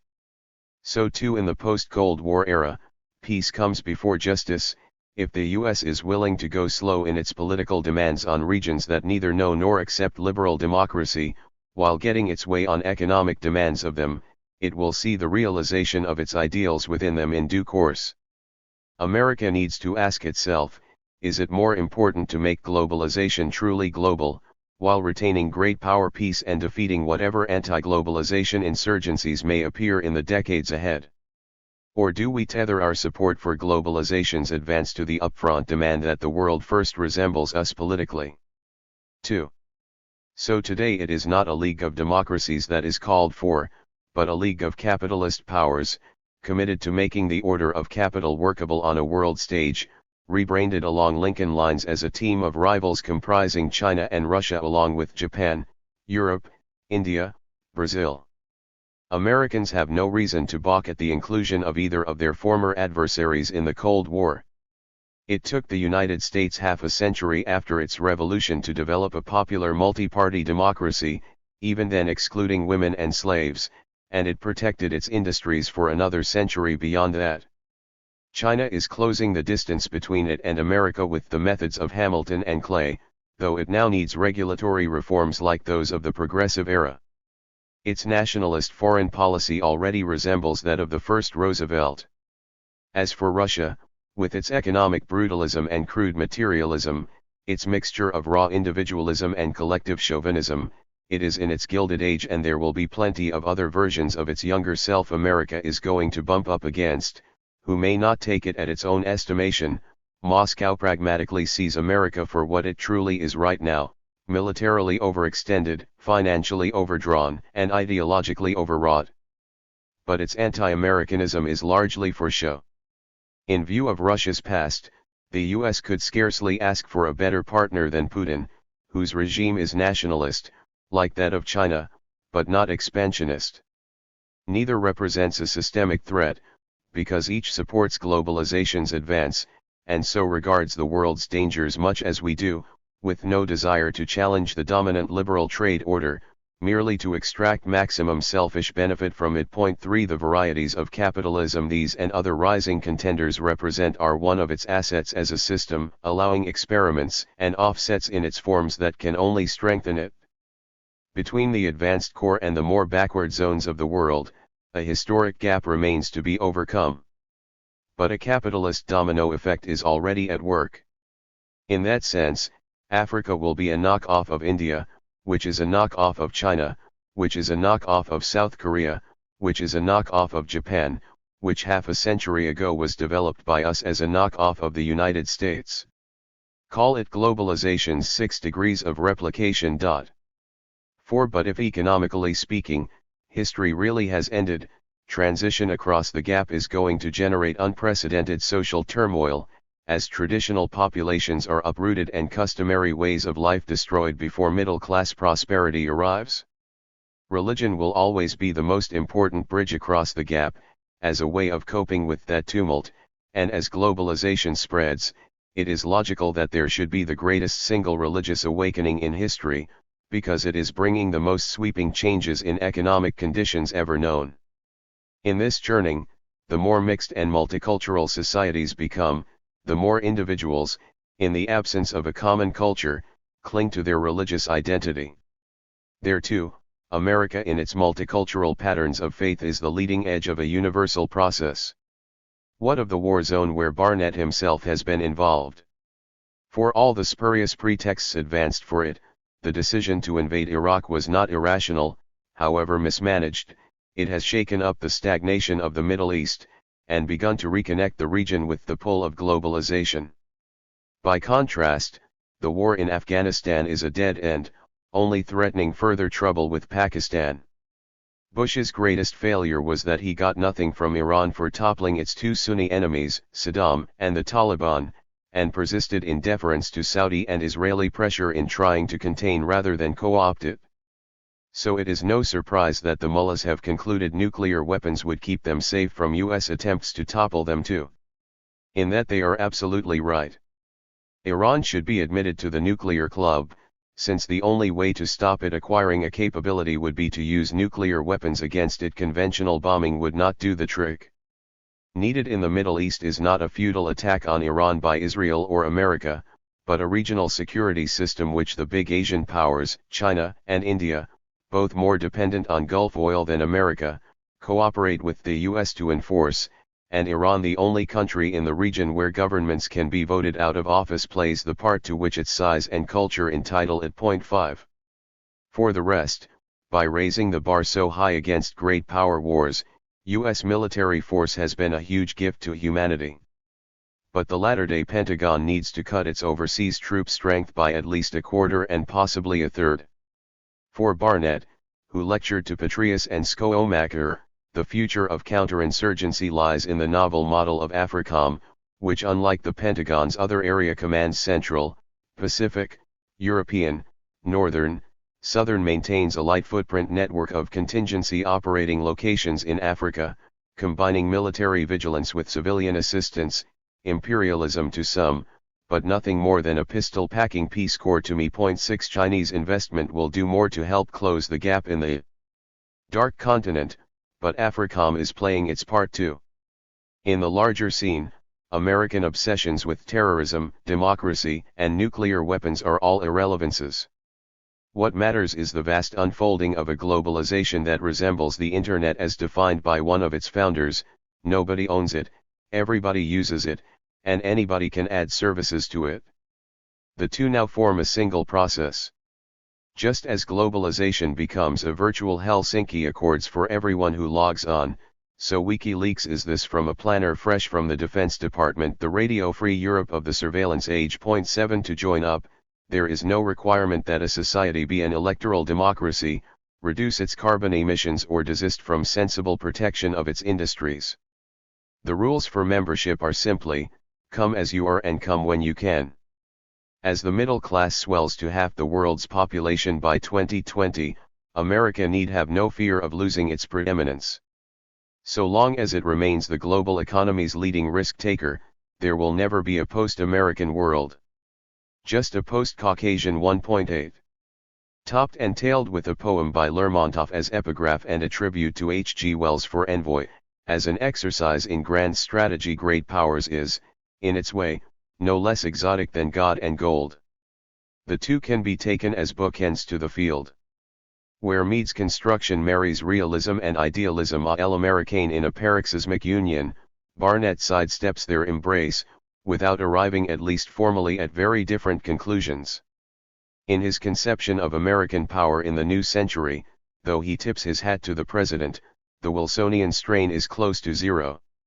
Even the liberal international order is more a token than a touchstone, since in his usage it makes no case of economic protection. If, in their local meanings, idealism is all but absent, elements of realism are more visible. Theodore Roosevelt, not only the youngest, but the most broadly accomplished and experienced individual ever to serve as president, is singled out as the great transformer of American politics, both at home and abroad, and Kagan's Dangerous Nation saluted as the work that set Barnett thinking of ways in which he could connect Americans to globalization through their own history. But the cheerful welcome Great Powers extends to the autocracies of China and Russia as younger versions of the United States itself is at the antipodes of Kagan. Treatment of Putin is enough to make Brzezinski's hair stand on end.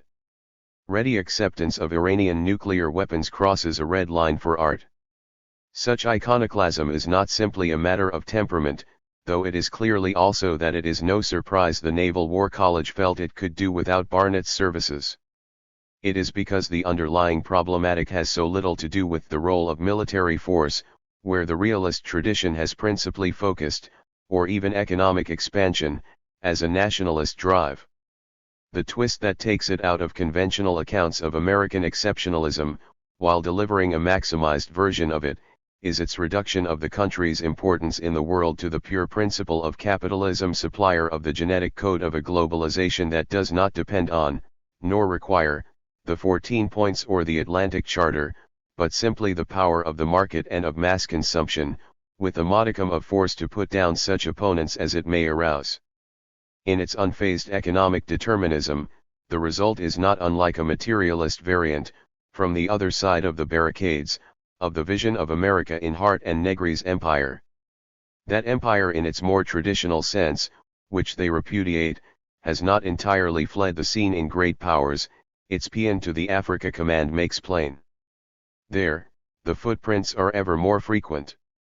Created only in 2007, AFRICOM now deploys U.S. military effectives in 49 out of 55 countries of the continent. 9 Not America rules the world becomes America. Such is the message, taken straight, of great powers. In the interim, there is less distinction between the two than the prospectus suggests. 2. An alternative economic vision, at once antithesis and coda, more traditional in outlook yet more à la page in the second Obama administration, is since available. The Resurgence of the West by Richard Rosecrane's Harvard Kennedy School, Tour of Duty on the Policy Planning Staff of the State Department takes as its starting point American economic decline relative to the rise of China or India. These are societies still benefiting from the transfer of labor from agriculture to industry or services and the import of foreign technology, which permit very fast growth. The U.S., like every other mature economy with a middle-class population, cannot hope to sustain comparable rates. But by forging a transatlantic union with Europe, it could compensate spatially for what it is losing temporally, with the creation of a market more than twice the size of the U.S., commanding over half of global GDP and enlargement unleashing higher investment and growth, and creating an incomparable economic force in the world. For though tariffs between the US and EU are now low, there are plenty of non-tariff barriers above all, in services and foodstuffs whose abolition would dynamize both. Moreover, a customs union, with linkage of the two currencies, would have as chastening an effect on other powers as Nixon's freeing of the dollar from gold once had, in the days of Treasury Secretary Connally. 10. Outsourcing to low-wage Asian countries satisfactory enough to U.S. corporations today, but not to the U.S. state, which cannot lay off citizens as they can workers, and risks punishment if jobs disappear would dwindle, and the inbuilt advantage of the West's high technology and scientific clusters would come fully into their own. China, more dependent than any other great power on raw materials and markets abroad, with a manufacturing base largely consisting of links in production chains beginning and ending elsewhere, would be in no position to challenge such a transatlantic giant, possibly trans-Pacific too, were Japan to join it. Nor would the benefits of a Western Union be confined to the United States and Europe. Historically, hegemonic transitions always carried the risks of wars between ascending and descending powers, and today many are fearful that China could prove a Wilhelmine Germany to America's Edwardian England. But the lesson of history is also that peace is best assured, not by a precarious balance of power. It was that which led to the First World War, but by an overbalance of power, deterring all prospect of challenging it, attracting instead others to join it. Rejuvenating the West, a Euro-American compact would create just that. The possibility of an enduring overbalance of power lies before us. It needs only to be seized upon. Moreover, once in place, overweening power can act as a magnet. 11 Indeed, who is to say that China could itself not one day join a TAFTA, assuring everlasting peace? With a low view of European economic and demographic health, the vision of any kind of TAFTA as an open sesame to restoration of American fortunes is an object for derision in great powers. Whenever I hear an American politician proclaim the need to strengthen the Western alliance, I know that leader promises to steer by our historical wake instead of crafting a forward-looking strategy. Recapturing past glory is not recapturing our youth but denying our parentage of this world we inhabit so uneasily today. 12 Europeans are pensioners in it. It would be wrong to reject them, but pointless to look to them. After all, Barnett remarks kindly, on the freeway of globalization Grandad can come along for the ride, whoever is sitting in the front seat next to the driver. 13. Outside the castle. The driver remains American. The discourses of foreign policy since the time of Clinton return to a common set of themes confronting the nation: the disorders of the homeland, the menace of terrorism, the rise of powers in the East. Diagnoses of the degree of danger these represent for the United States vary. Meade or Kagan sanguine, Mandelbaum or Kupchan concerned, Brzezinski alarmist. What does not change, though its expressions vary, is the axiomatic value of American leadership. The hegemony of the United States continues to serve both the particular interests of the nation and the universal interests of humanity. Certainly, it needs adjustment to the hour, and on occasion has been mishandled. But of its benefits to the world there can be no serious question. The American way of life, it is true, can no longer be held up for imitation with the confidence of Henry Lou 70 years ago. Ailments at home and missteps abroad have made it less persuasive. But if the classic affirmative versions of the blessings of American power now have to be qualified, without being abandoned, its negative legitimation is propounded ever more strenuously. The primacy of the U.S. may at times grate on others, even with cause, but who could doubt the alternative to it would be far worse. Without American hegemony, global disorder, war, genocide, depression, famine would fatally ensue. In the last resort, the peace and security of the planet depend on it. Admiration of it is no longer necessary, simply, acceptance schlimmers sie Vermeiden. That, in one way or another, it is in need of repair is the premise of virtually all this literature. The bill of particulars for internal reform is repeated with relentless regularity in one writer after another. Inequality has got out of hand, the school system is failing, health care is too expensive, infrastructure is out of date, energy is wasted, R&D is insufficient, labor is underskilled, finance is underregulated, entitlements are out of control, the budget is in the red, the political system is overly polarized. Needed, all but invariably, is a centrist agenda, increasing investment in science and human capital, improvements in transport and communications, cost control in healthcare, fiscal restraint, more realistic claims on social security, energy conservation, urban renewal, and so forth. The menu may be ignored, it largely is by Kagan or Barnett, but rarely, if ever, is it outright rejected. Remedies for external setbacks or oncoming hazards are more divisive.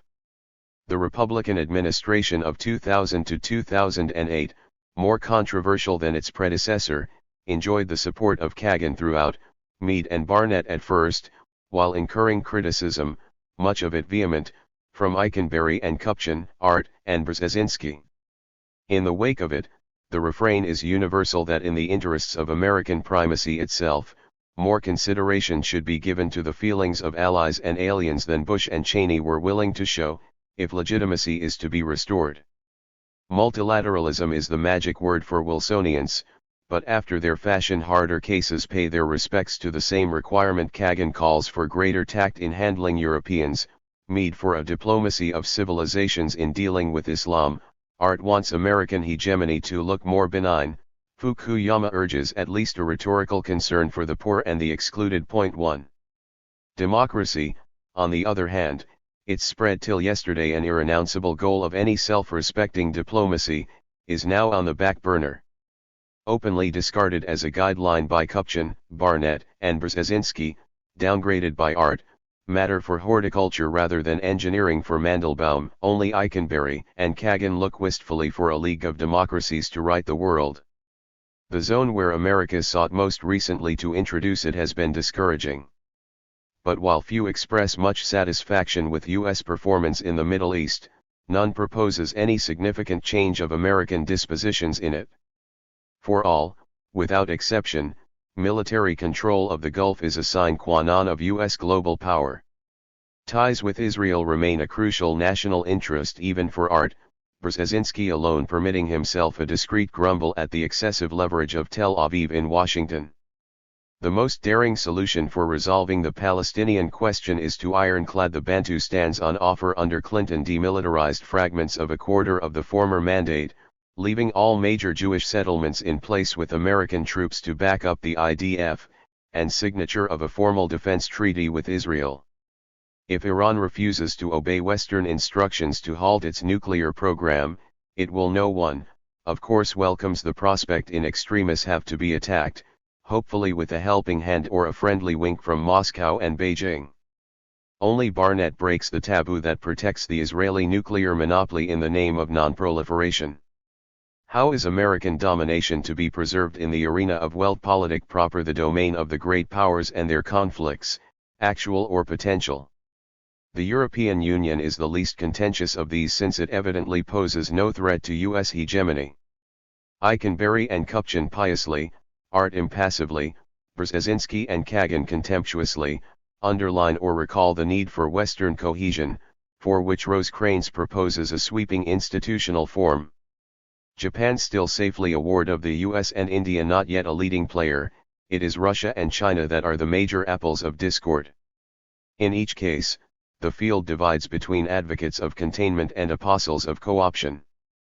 Brzezinski would not only pinion Russia between one American castellation in Europe, and another in China, but ideally break the country up altogether. For Mandelbaum, on the other hand, the expansion of NATO to Russia's borders is a gratuitous provocation that can only rebound against the West, while Kupchan hopes to embrace Russia itself within NATO. For Kagan, China and Russia alike are hostile regimes, well aware of Western hopes to turn or undermine them, that can only be dealt with by demonstration of superior strength. For Mandelbaum and Eikenberry, on the contrary, China is the great prize whose adhesion to the liberal international order is increasingly plausible, and will render it irreversible, while for Barnett, with his more relaxed conception of such an order, the PRC is to all intents and purposes already in the bag. Art is willing to concede it a swathe of predominance from Northeast to Southeast Asia provided the US continues to rule the waves in the Pacific. Brzezinski, after first imagining China as, par pouvoir interpose, a forward base of America to encircle Russia from the east, now envisages Russia encircling China from the north. 2. In such councils of the time, three features are most striking. For all the attention they now pay to domestic woes, quite new in a discourse of foreign policy, salience of concern never transcends superficiality of treatment. On the underlying causes of the long slowdown in the growth of output, median income and productivity, and concomitant rise of public, corporate and household debt, not only in the US but across the advanced capitalist world, there is not a line of inquiry or reflection. In this community, the work of those who have explored them Brenner, Duncan, Dumenil, and Levy, Aglietta is a closed book. No doubt it would be unreasonable to expect specialists in international relations to be familiar with the work of economic historians. In ignorance of them, however, the roots of the decline so many deplore and seek to remedy remain invisible. These are internal affairs. The external counsels, naturally far more copious and ambitious, are of a different order. Their professional commitment is far from barren. To the task of redressing the present position of the country at large, and imagining the future of the world, passion and ingenuity continue to be brought. Arresting, however, is the fantastical nature of the constructions to which these again and again give rise. Gigantic rearrangements of the chessboard of Eurasia, vast countries moved like so many castles or pawns across it, elongations of NATO to the Bering Straits, the PLA patrolling the derricks of Aramco, leagues of democracy sporting Mubarak and Ben Ali, a Zolfarine from Moldova to Oregon, if not to Kobe, the end of history as the peace of God. In the all but complete detachment from reality of so many of these, even the most prosaic, the Western Union of US and EU, lacking so much as a line on the political means of its realization, it is difficult not to see a strain of unconscious desperation, as if the only way to restore American leadership to the plenitude of its merits and powers in this world, for however finite a span of time, is to imagine another one altogether. Finally, and most decisively, to the luxuriance of schemes for the transmogrification of its foes and friends alike corresponds the dearth of any significant ideas for a retraction of the imperium itself. Not withdrawal, but adjustment, is the common bottom line. Of the adjustments underway, further tentacles in Africa, Central Asia, and Australia, assassinations from the air at presidential will, universal surveillance, cyber warfare, little is ever said. Those who speak of them belong elsewhere. In international politics, Christopher Lane has written, benevolent hegemons are like unicorns, there is no such animal. Hegemons love themselves, but others mistrust and fear them, and for good reason too. The tradition of foreign policy dissent in the US that he represents is alive and well. Like its counterpart in Imperial Britain of old, it remains, as it has always been, marginal in national debate, and invisible in the affairs of the state, but no less penetrating for that. It is there that genuine realism, understood not as a stance in interstate relations, or a theory about them, but as an ability to look at realities without self-deception, and describe them without euphemism, is to be found. The names of Johnson, Bishvik, Lane, Kallio, not to speak of Kalko or Chomsky, are those to honor. The title of Chalmers Johnson's last book, which calls for the closing down of the CIA and the myriad bases of the Pentagon, can stand for the sense of their work, and an hour as distant as ever, dismantling the empire. Underscore underscore underscore underscore underscore underscore underscore underscore underscore underscore underscore underscore underscore underscore underscore underscore underscore underscore underscore. Anixa. 3 years into the war in Iraq, with no end in sight, soul-searching has broken out in the foreign policy establishment. Second thoughts about the invasion are now a library. Among these, few have received wider coverage than Francis Fukuyama's. The fame of the author of The End of History and The Last Man is, of course, one reason. The frisson of an illustrious defection from the ranks of neoconservatism is another, no doubt more immediate one. But to take America at the crossroads simply as a political straw in the wind is to diminish its intellectual interest. This lies essentially in its relation to the work that made Fukuyama's name. The argument of America at the crossroads falls into 3 parts. In the first, Fukuyama retraces the origins of contemporary neoconservatism. His story begins with a cohort of New York intellectuals, mostly Jewish, who were socialists in their youth, but rallied to the cause of democracy in the Cold War, and then stood firm against the New Left when the nation was fighting communism in Vietnam. In due course, out of their ranks came a social agenda, too. The critique of welfare liberalism developed in the public interest, edited by Irving Kristol and Daniel Bell. Meanwhile, moral reaction against the laxness of the 60s was being lent philosophical depth by Leo Strauss in Chicago and cultural zip by his pupil Alan Bloom. Military understanding and technical expertise were provided by nuclear strategist Albert Wallstetter, theorist of counter-force missile capacity and prophet of electronic warfare. Fukuyama explains that in one way or another he was personally involved in all of these enterprises. But his account of them is calm and balanced, and if anything understates the potency of the political cocktail they represented. His emphasis falls rather on their ultimate confluence with broader and more popular currents of conservatism, belief in small government, religious piety, nationalism in the base of the Republican Party. Together, this was the political torrent that powered the turn of the Reagan presidency. But the greatest triumph of the conservative ascendancy victory in the Cold War contained, he goes on, the seeds of what would become the undoing of neoconservatism. For the fall of the Soviet Union bred overconfidence in the ability of America to reshape the world at large. Exaggerating the role of U.S. economic and military pressure in the sudden collapse of the USSR, which in reality was decaying within, a younger levy of thinkers, William Kristol and Robert Kagan, are singled out, came to believe that tyranny could be felled and liberty planted with comparable speed elsewhere. It was this illusion, according to Fukuyama, which led to the attack on Iraq. Ignoring not only the quite different political landscape of the Middle East, but the warnings of the original neoconservatives against overly voluntarist schemes of social reconstruction, the projectors of the invasion have saddled the U.S. with a disaster from which it will take years to recover. Needless resort to a unilateral force has isolated America from world opinion, above all that of its European allies, weakening rather than strengthening the U.S. position in the world. Fukuyama devotes the rest of his book to the outline of an alternative foreign policy that would restore America to its rightful place in the world. A realistic Wilsonianism, tempering the best of neoconservative convictions with a more informed sense of the intractability of other cultures and the limits of American power, would retain the need for preemptive war as a last resort, and the promotion of democracy across the globe as a permanent goal. But it would confer with allies, rely more often on soft than hard power, undertake state building in the light of social science, and encourage the spread of new, overlapping forms of multilateralism, bypassing the deadlocks of the United Nations. The most important way that American power can be exercised, Fukuyama concludes, is not through the exercise of military power but the ability of the United States to shape international institutions. For what they can do is reduce the transaction costs of achieving consent to U.S. actions. Point 1.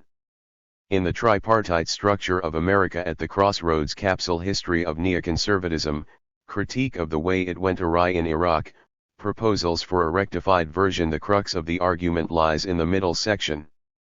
Fukuyama's account of the milieu to which he belonged, and its role in the run-up to the war, is level-headed and informative. But it is a view from within that contains a revealing optical illusion. Everything happens as if neoconservatives were the basic driving force behind the march to Baghdad, and it is their ideas that must be cured if America is to get back on track. In reality, the front of opinion that pressed for an assault on Iraq was far broader than a particular Republican faction. It included many a liberal and a Democrat. Much the most detailed case for attacking Saddam Hussein was made by Kenneth Pollock, a functionary of the Clinton administration. What remains by a long way the most sweeping theorization of a program for American military intervention to destroy rogue regimes and uphold human rights round the world is the work of Philip Bobbitt, nephew of Lyndon Johnson and another and more senior ornament of Clinton's national security apparatus. Beside the 600 pages of his magnum opus, The Shield of Achilles, a work of vast historical ambition that ends with a series of dramatic scenarios of the coming wars for which America must prepare, the writers of the Weekly Standard are thin fare. No neoconservative has produced anything remotely comparable. Nor was there any shortage of lesser trumpeters on the liberal end of the spectrum for an expedition to the Middle East, the Ignatieffs and Bermans. There was no illogic in that. The Democrats' war in the Balkans, dismissing national sovereignty as an anachronism, was a precondition and proving ground of the Republicans' war in Mesopotamia, genocide in Kosovo only a little less overstated than weapons of massive destruction in Iraq. The operations of what Fukuyama at one point allows himself, in a rare lapsus, to call America's overseas empire to have historically been bipartisan, and continue to be so.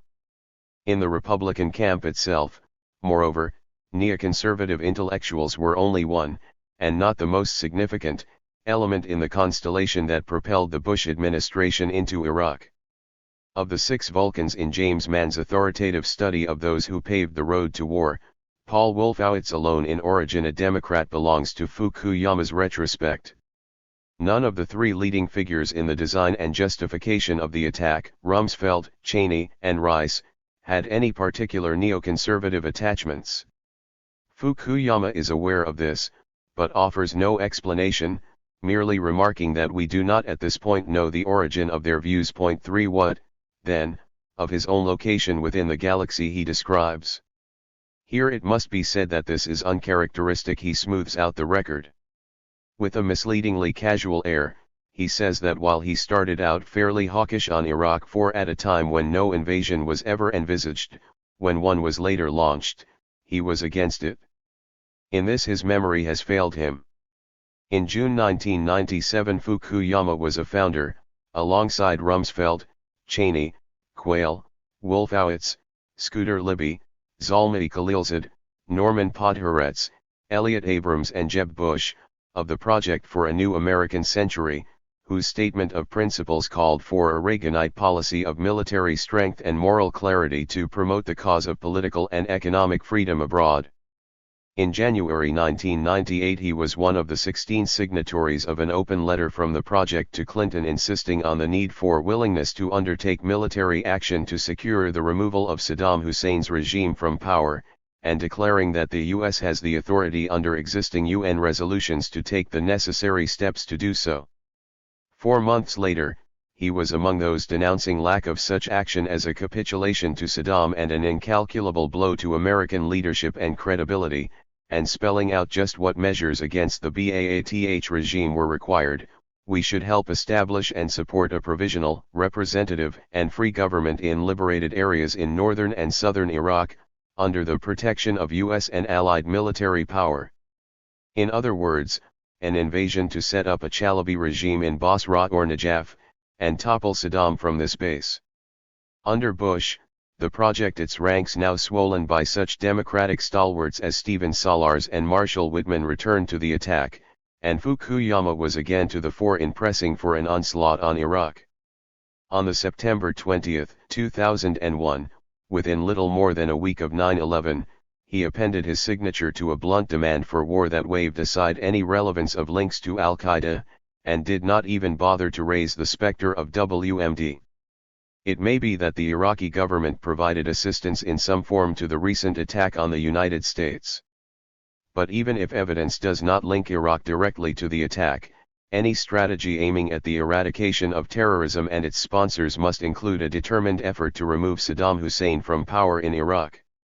Failure to undertake such an effort will constitute an early and perhaps decisive surrender in the war on international terrorism. The United States must therefore provide full military and financial support to the Iraqi opposition. American military force should be used to provide a safe zone in Iraq from which the opposition can operate. And American forces must be prepared to back up our commitment to the Iraqi opposition by all necessary means. For good measure, the signatories added that any war on terrorism must target Hezbollah and prepare for appropriate measures of retaliation against Syria and Iran as its sponsors. To recall this campaign for blood and steel in the Middle East is not to single Fukuyama out for a special incrimination. Congress, after all, would give the green light for war on Iraq with virtually complete bipartisan unanimity. The question posed by Fukuyama's deeper implication in the drive to Baghdad than he now suggests lies elsewhere. It is this. Why, if he was originally so committed to the adventure in Iraq, did he later break so sharply with his fellow thinkers over it? The disasters of the occupation are, of course, the most obvious reason all kinds of creatures, large and small, jumping off the ship as it tilts lower in the waters. But this cannot be the principal explanation of Fukuyama's change of mind. He himself says he had lost belief in an invasion before the war started, and there is no reason to doubt him.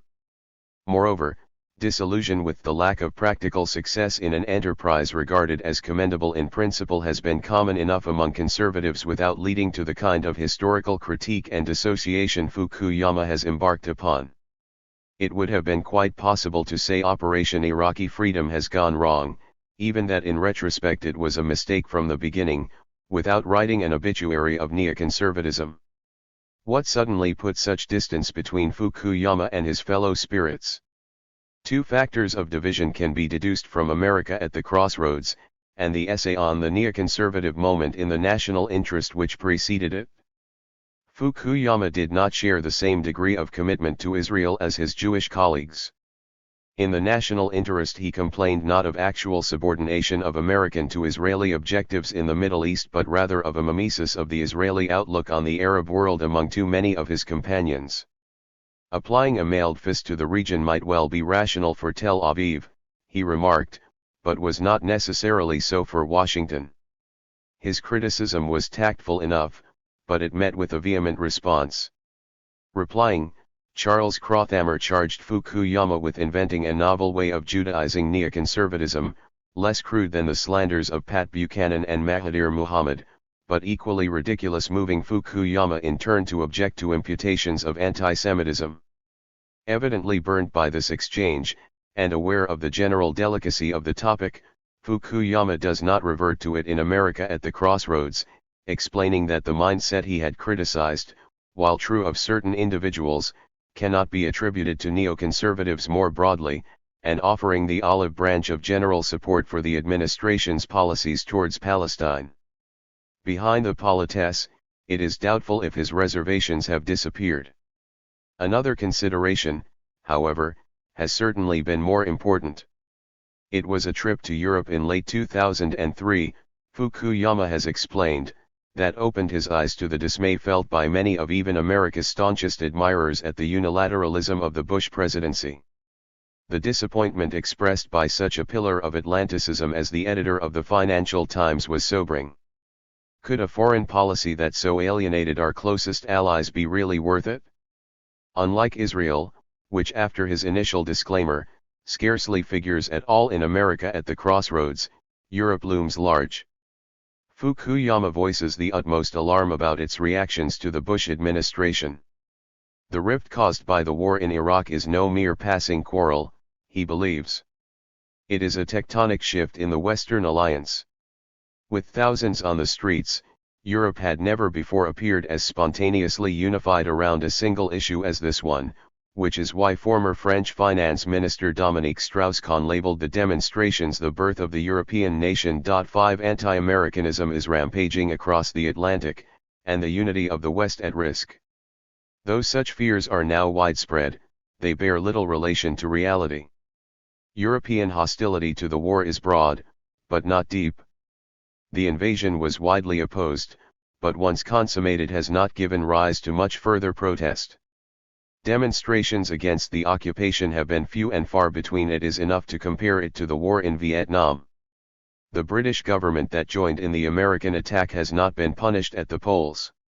The German government that opposed the invasion was soon helping out behind the scenes, providing information on targets in Baghdad and assistance with CIA renditions.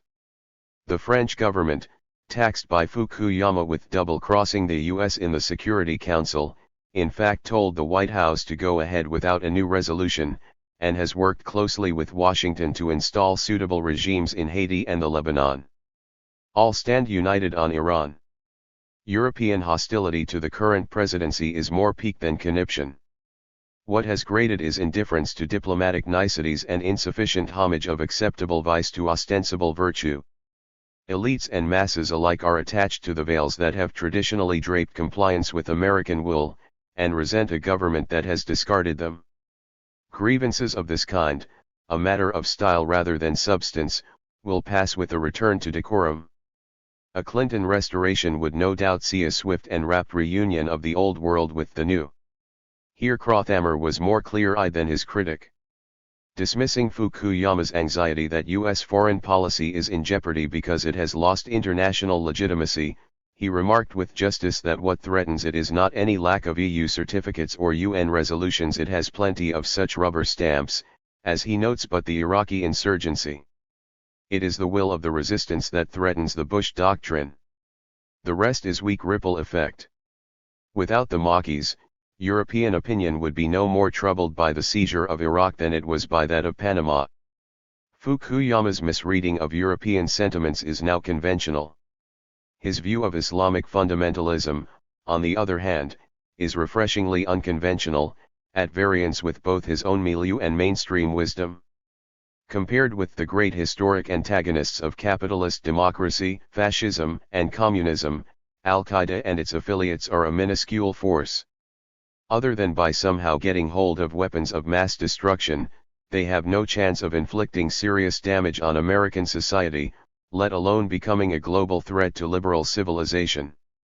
Proclaiming a generalized war against terrorism is a pointless inflation of the punctual operations needed to stamp out the handful of fanatics who dream of a new caliphate.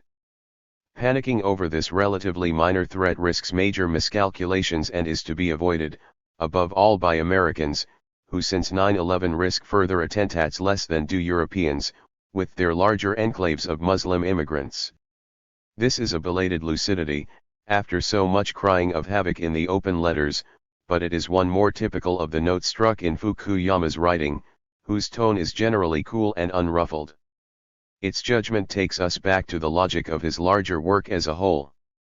The celebrated argument of the end of history and the last man was that with the defeat of communism, following that of fascism, no improvement on liberal capitalism as a form of society was any longer imaginable. The world was still full of conflicts, which would continue to generate unexpected events, but they would not alter this verdict. There was no guarantee of a rapid voyage of humanity from every corner of the earth to the destination of a prosperous, peaceful democracy, based on private property, free markets, and regular elections, but these institutions were the terminus of historical development. The closure of social evolution now in view could not be regarded as altogether a blessing. For with it would inevitably come a lowering of ideal tension, perhaps even a certain tedium vitae. Nostalgia for more hazardous and heroic times could be foreseen. The philosophical basis of this construction came, As Fukuyama explained, from the reworking of Hegel's dialectic of recognition by a Russian exile in France, Alexander Kojève, for whom centuries of struggles between masters and slave social classes were on the brink of issuing into a definitive condition of equality, a universal and homogeneous state, that would bring history to a halt, a conception he identified with socialism, and later with capitalism, if always with an inscrutable irony. Fukuyama took over this narrative structure, but grounded it in an ontology of human nature, quite alien to Kojève, that was derived from Plato and came along with a much more conservative outlook from his Straussian formation. Kojève and Strauss had valued each other as interlocutors and shared many intellectual reference points, but politically as well as metaphysically they were very distant. Strauss, an unyielding thinker of the right, had no time for Hegel, let alone Marx. In his eyes, Kojève's deduction from their conceptions of liberty and equality could only presage a levelling, planetary tyranny. He believed in particular regimes and natural hierarchy. So there was always a tension in Fukuyama's synthesis of his two sources. In the final years of the Cold War, when his joining of them took shape, this could remain hidden, because the universal interests of democratic capitalism were consensually guarded, without significant strain, by a Pax Americana. There was no significant contradiction between the free world and US hegemony. But once communism had been eradicated in Russia, and neutered in China, a new situation arose. On the one hand, there was no longer a common enemy to compel other capitalist states to disciplined acceptance of US command. But at the same time, the disappearance of the USSR increased the global reach of the American state enormously. Thus just when the hegemon was objectively less essential for the system as a whole, subjectively it was bound to become more ambitious than ever before, as now the world's single superpower. In these conditions, it was inevitable that the general requirements of the system would at some point diverge from the operations of the singular nation-state at its head. This is the context in which America at the crossroads should be understood. For Fukuyama's break with neoconservatism has occurred at the fault line between the two. At the center of the book is an extended attack on American exceptionalism, by which he means the doctrine that the United States is different from other countries and can be trusted to use its military power justly and wisely in ways that other powers cannot. This is the delusion broadcast by Kristol and Kagan, he argues, that has antagonized allies and led to the overweening errors of the war in Iraq. Politically, Fukuyama's loyalties were formed in a Straussian matrix. But intellectually, the imprint of Kojève went deeper, supplying his master narrative. Forced by alterations of the strategic landscape to choose between the logic of the two, his head has prevailed over his heart. If Fukuyama has taken leave of the company of neoconservatives, it is because the war in Iraq has exposed a genealogical difference between them. In origin, his leading ideas were European, as theirs never were. Kojève indeed regarded the creation of a supranational Europe as the decisive reason why a globalizing capitalism, rather than a still nationally cramped bureaucratic socialism, had turned out, contrary to his original expectations, to be the common destination of humanity. For Strauss, on the other hand, whose earliest allegiance was to Zionism, every regime was by nature particular, he was impervious to universal schemes. Though himself no great admirer of American society, he respected the founders and seated an ardently nationalist school of constitutional thinkers. The options of the different neoconservative heirs reflect their respective ancestries. Not that either side repudiates the preoccupations of the other, which remain common to both. Rather it is the way these are combined, the balance struck between them, which sets the two apart. Kristol or Krothammer may be American patriots, but they are second to none in their commitment to the spread of capitalist democracy around the world. In that respect, few universalisms are as aggressive as theirs. Vice versa, Fukuyama may criticize US exceptionalism, but he has certainly not relinquished the national portion of his inheritance. His new journal is not called The American Interest for nothing. Krothammer calls his outlook democratic realism, Fukuyama terms his realistic Wilsonianism. A distinction without a difference. Not exactly, rather an inversion in which the nouns indicate the primary, and the adjectives the secondary, allegiances. For the neoconservative core, American power is the engine of the world's liberty. There neither is, nor can be, any discrepancy between them. For Fukuyama, the coincidence is not automatic. The two may drift away from each other, and nothing is more likely to force them apart than to declare they cannot do so, in the name of a unique American virtue unlikely to persuade anyone else. As he puts it, the idea that the United States behaves disinterestedly on the world stage is not widely believed because for the most part it is not true and, indeed, could not be true if American leaders fulfill their responsibilities to the American people. The United States is capable of acting generously in its provision of global public goods, and has been most generous when its ideas and its interests have coincided.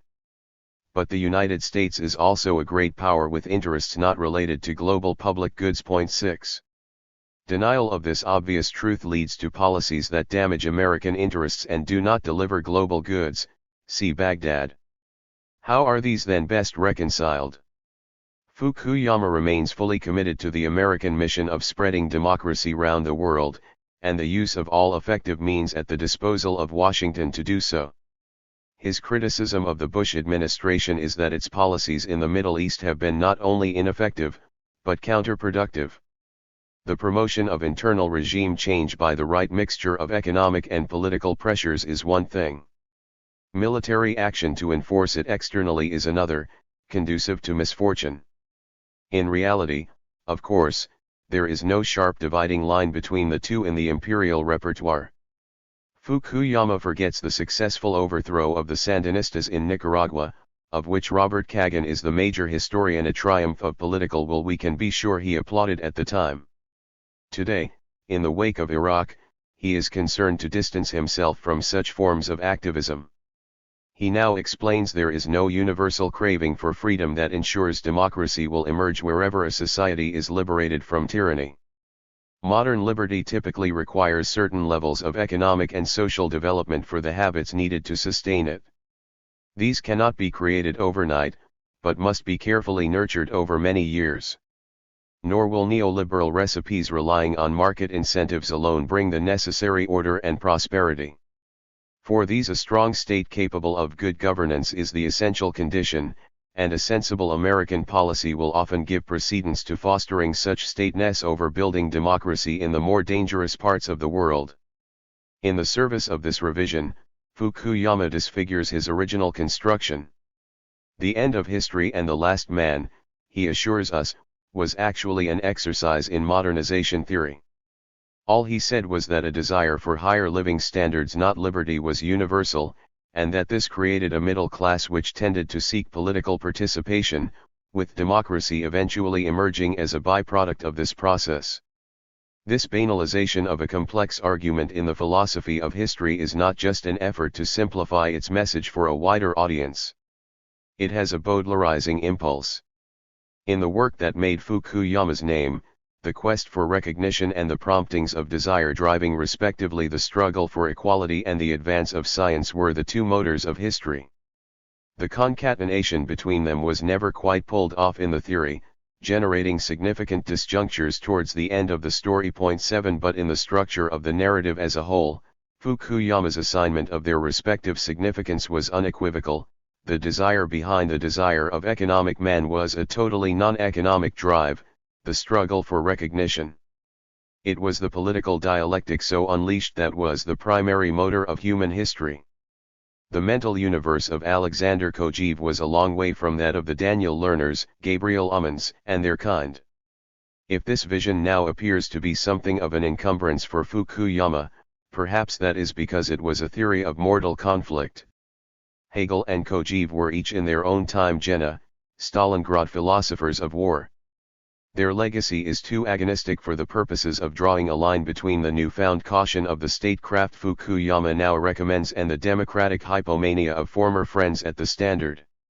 The platitudes of modernization theory are safer. But there is a price to be paid for the drop in intellectual level to State Building 101. The title, without excessive irony, of one of Fukuyama's recent essays. As a run-of-the-mill social scientist, he is never less than competent. There is even, in his criticism of free market recipes for development in poor countries, and call for strong public authorities, what could be read as a memory trace of his Hegelian formation, the idea of the state as the carrier of rational freedom. But the miscellaneous proposals with which America at the crossroads ends, greater reliance on soft power, more consultation with allies, respect for international institutions, are of a desolating predictability, the truisms of every bien-pensant editorial or periodical in the land. The most that can be said of them is that in offering a bipartisan prospectus for the foreign policy establishment, they seal a well-advertised vote for Kerry and understanding with Brzezinski, who co-edits The American Interest with Fukuyama.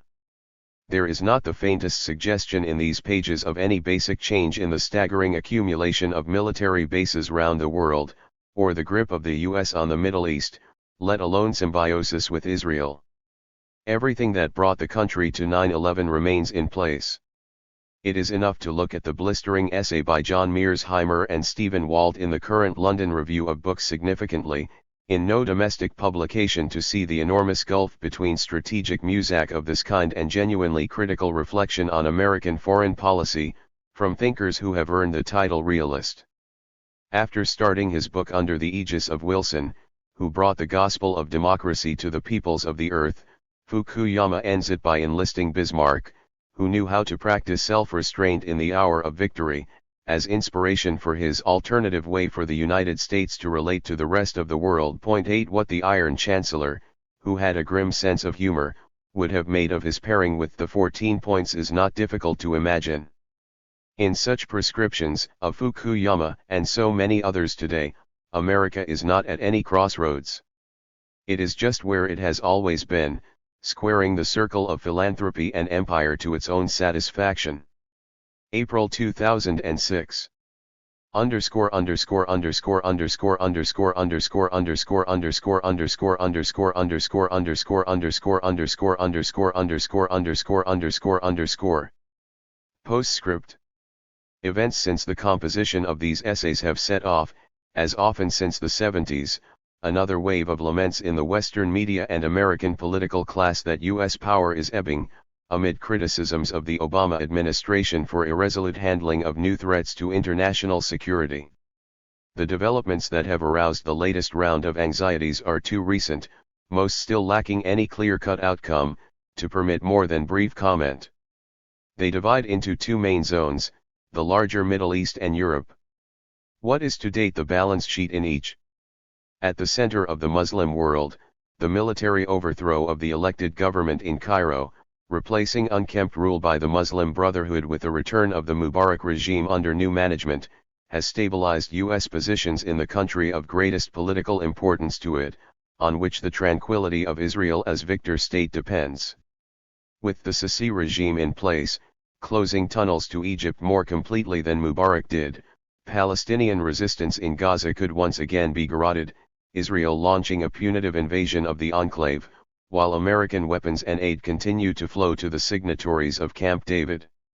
In Syria, on the other hand, U.S. orchestration of the Gulf monarchies and Turkey for proxy warfare to dislodge Assad has so far proved less militarily effective than the Hezbollah fighters and Iranian supply lines defending him along the critical axis from Damascus to Aleppo.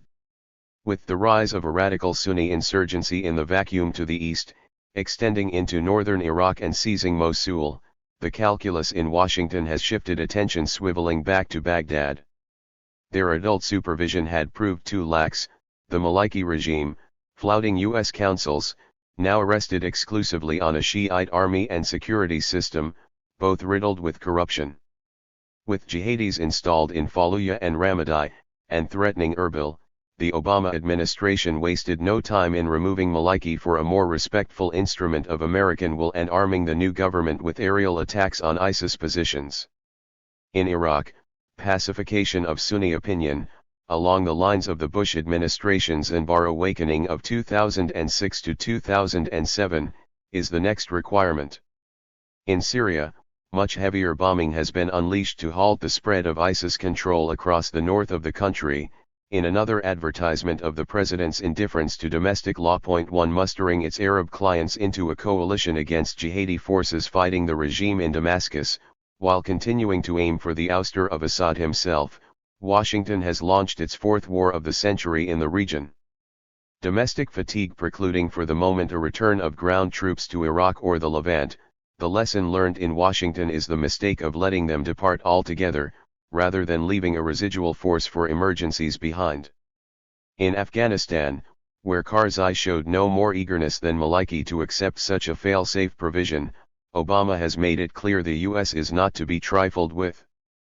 But securing a smooth passage to a more accommodating successor has not proved simple, with rival candidates mired in mutual electoral fraud, each professing the need for American troops to remain needing to be spatchcocked together by U.S. emissaries, and the Taliban undefeated.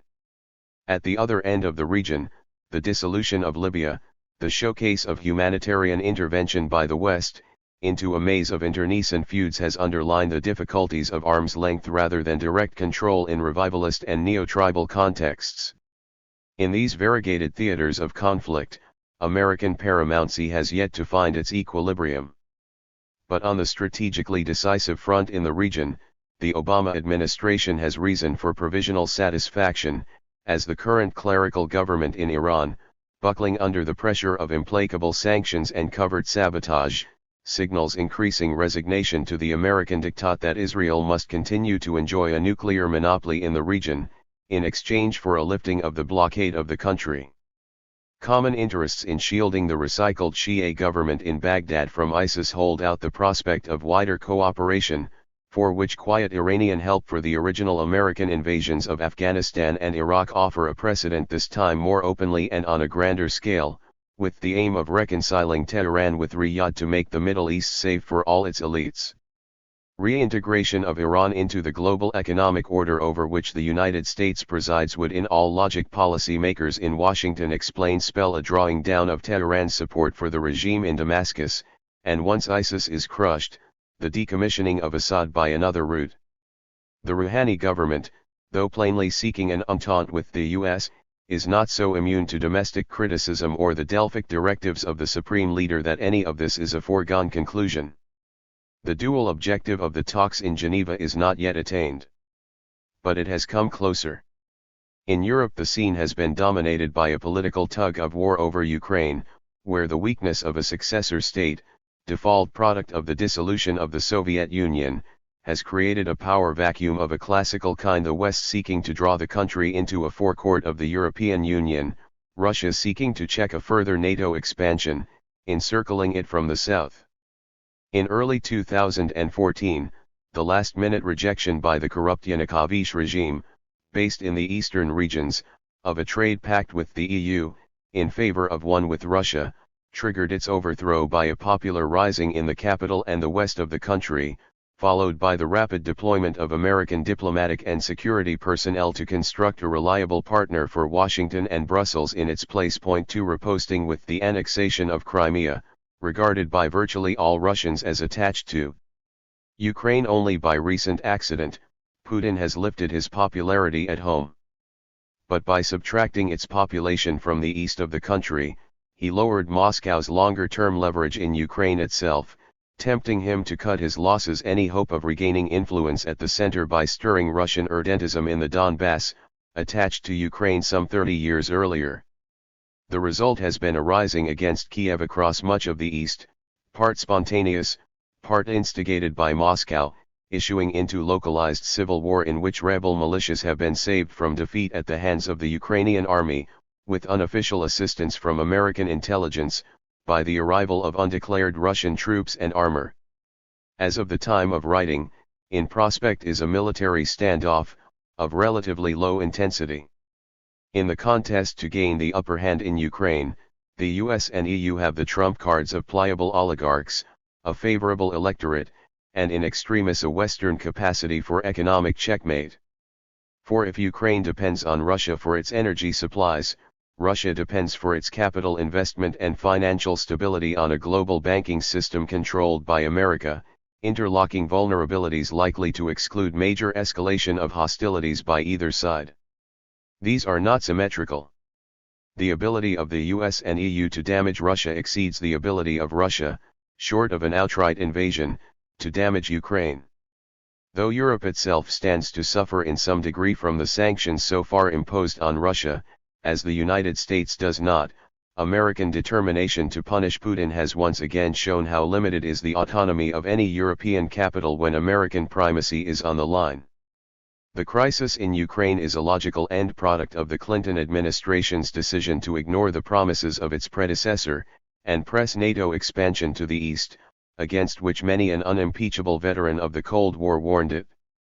The prospect of a tacit Western protectorate in Kiev and the political model it would offer poses an unnerving threat to the Russian regime, as its reaction to the Orange Revolution had already made clear. Putin knows the cost of defying American will, and for over a decade bent to it. But after enduring one humiliation after another at the hands of a West ungrateful for Russian accommodations, it was always likely that in the end the worm would turn, and defensive reflexes acquire an aggressive edge. Classically, in such situations, rational calculation risks going by the board. But the demonstration effect of the sanctions against Iran stands as a warning to Moscow, a barrier against which it cannot afford to collide. In the great power conflict around the Black Sea, U.S. protestations about Crimea, long a part of Russia, will pass. Ukraine remains the larger prize, even if it will be expensive to sustain, now within its grasp. A hegemon can sacrifice a pawn to gain a castle. In the long run, more important for Washington than these skirmishes along the edge of the EU are two theaters of operation where deeper and more encompassing interests are at stake. The first is economic. For global capitalism as a whole, there is still no escape in sight from the logic of productive overcapacity relative to weak, debt-dependent demand. But within this system, the Treasury, Wall Street complex continues to control the diplomatic and monetary levers. To refloat the financial sector, Tokyo and Frankfurt are taking up the burden of quantitative easing, as the Federal Reserve moves towards its taper. But the structural priorities for the US are the free trade pacts it is pressing on the European Union at one end of the globe, and on Japan at the other end, to create a single commercial ecumene from the Atlantic to the Pacific, centered on North America. Neither is speeding to a conclusion, though if Obama does not shepherd them to the finish, they will remain on the agenda of the next administration.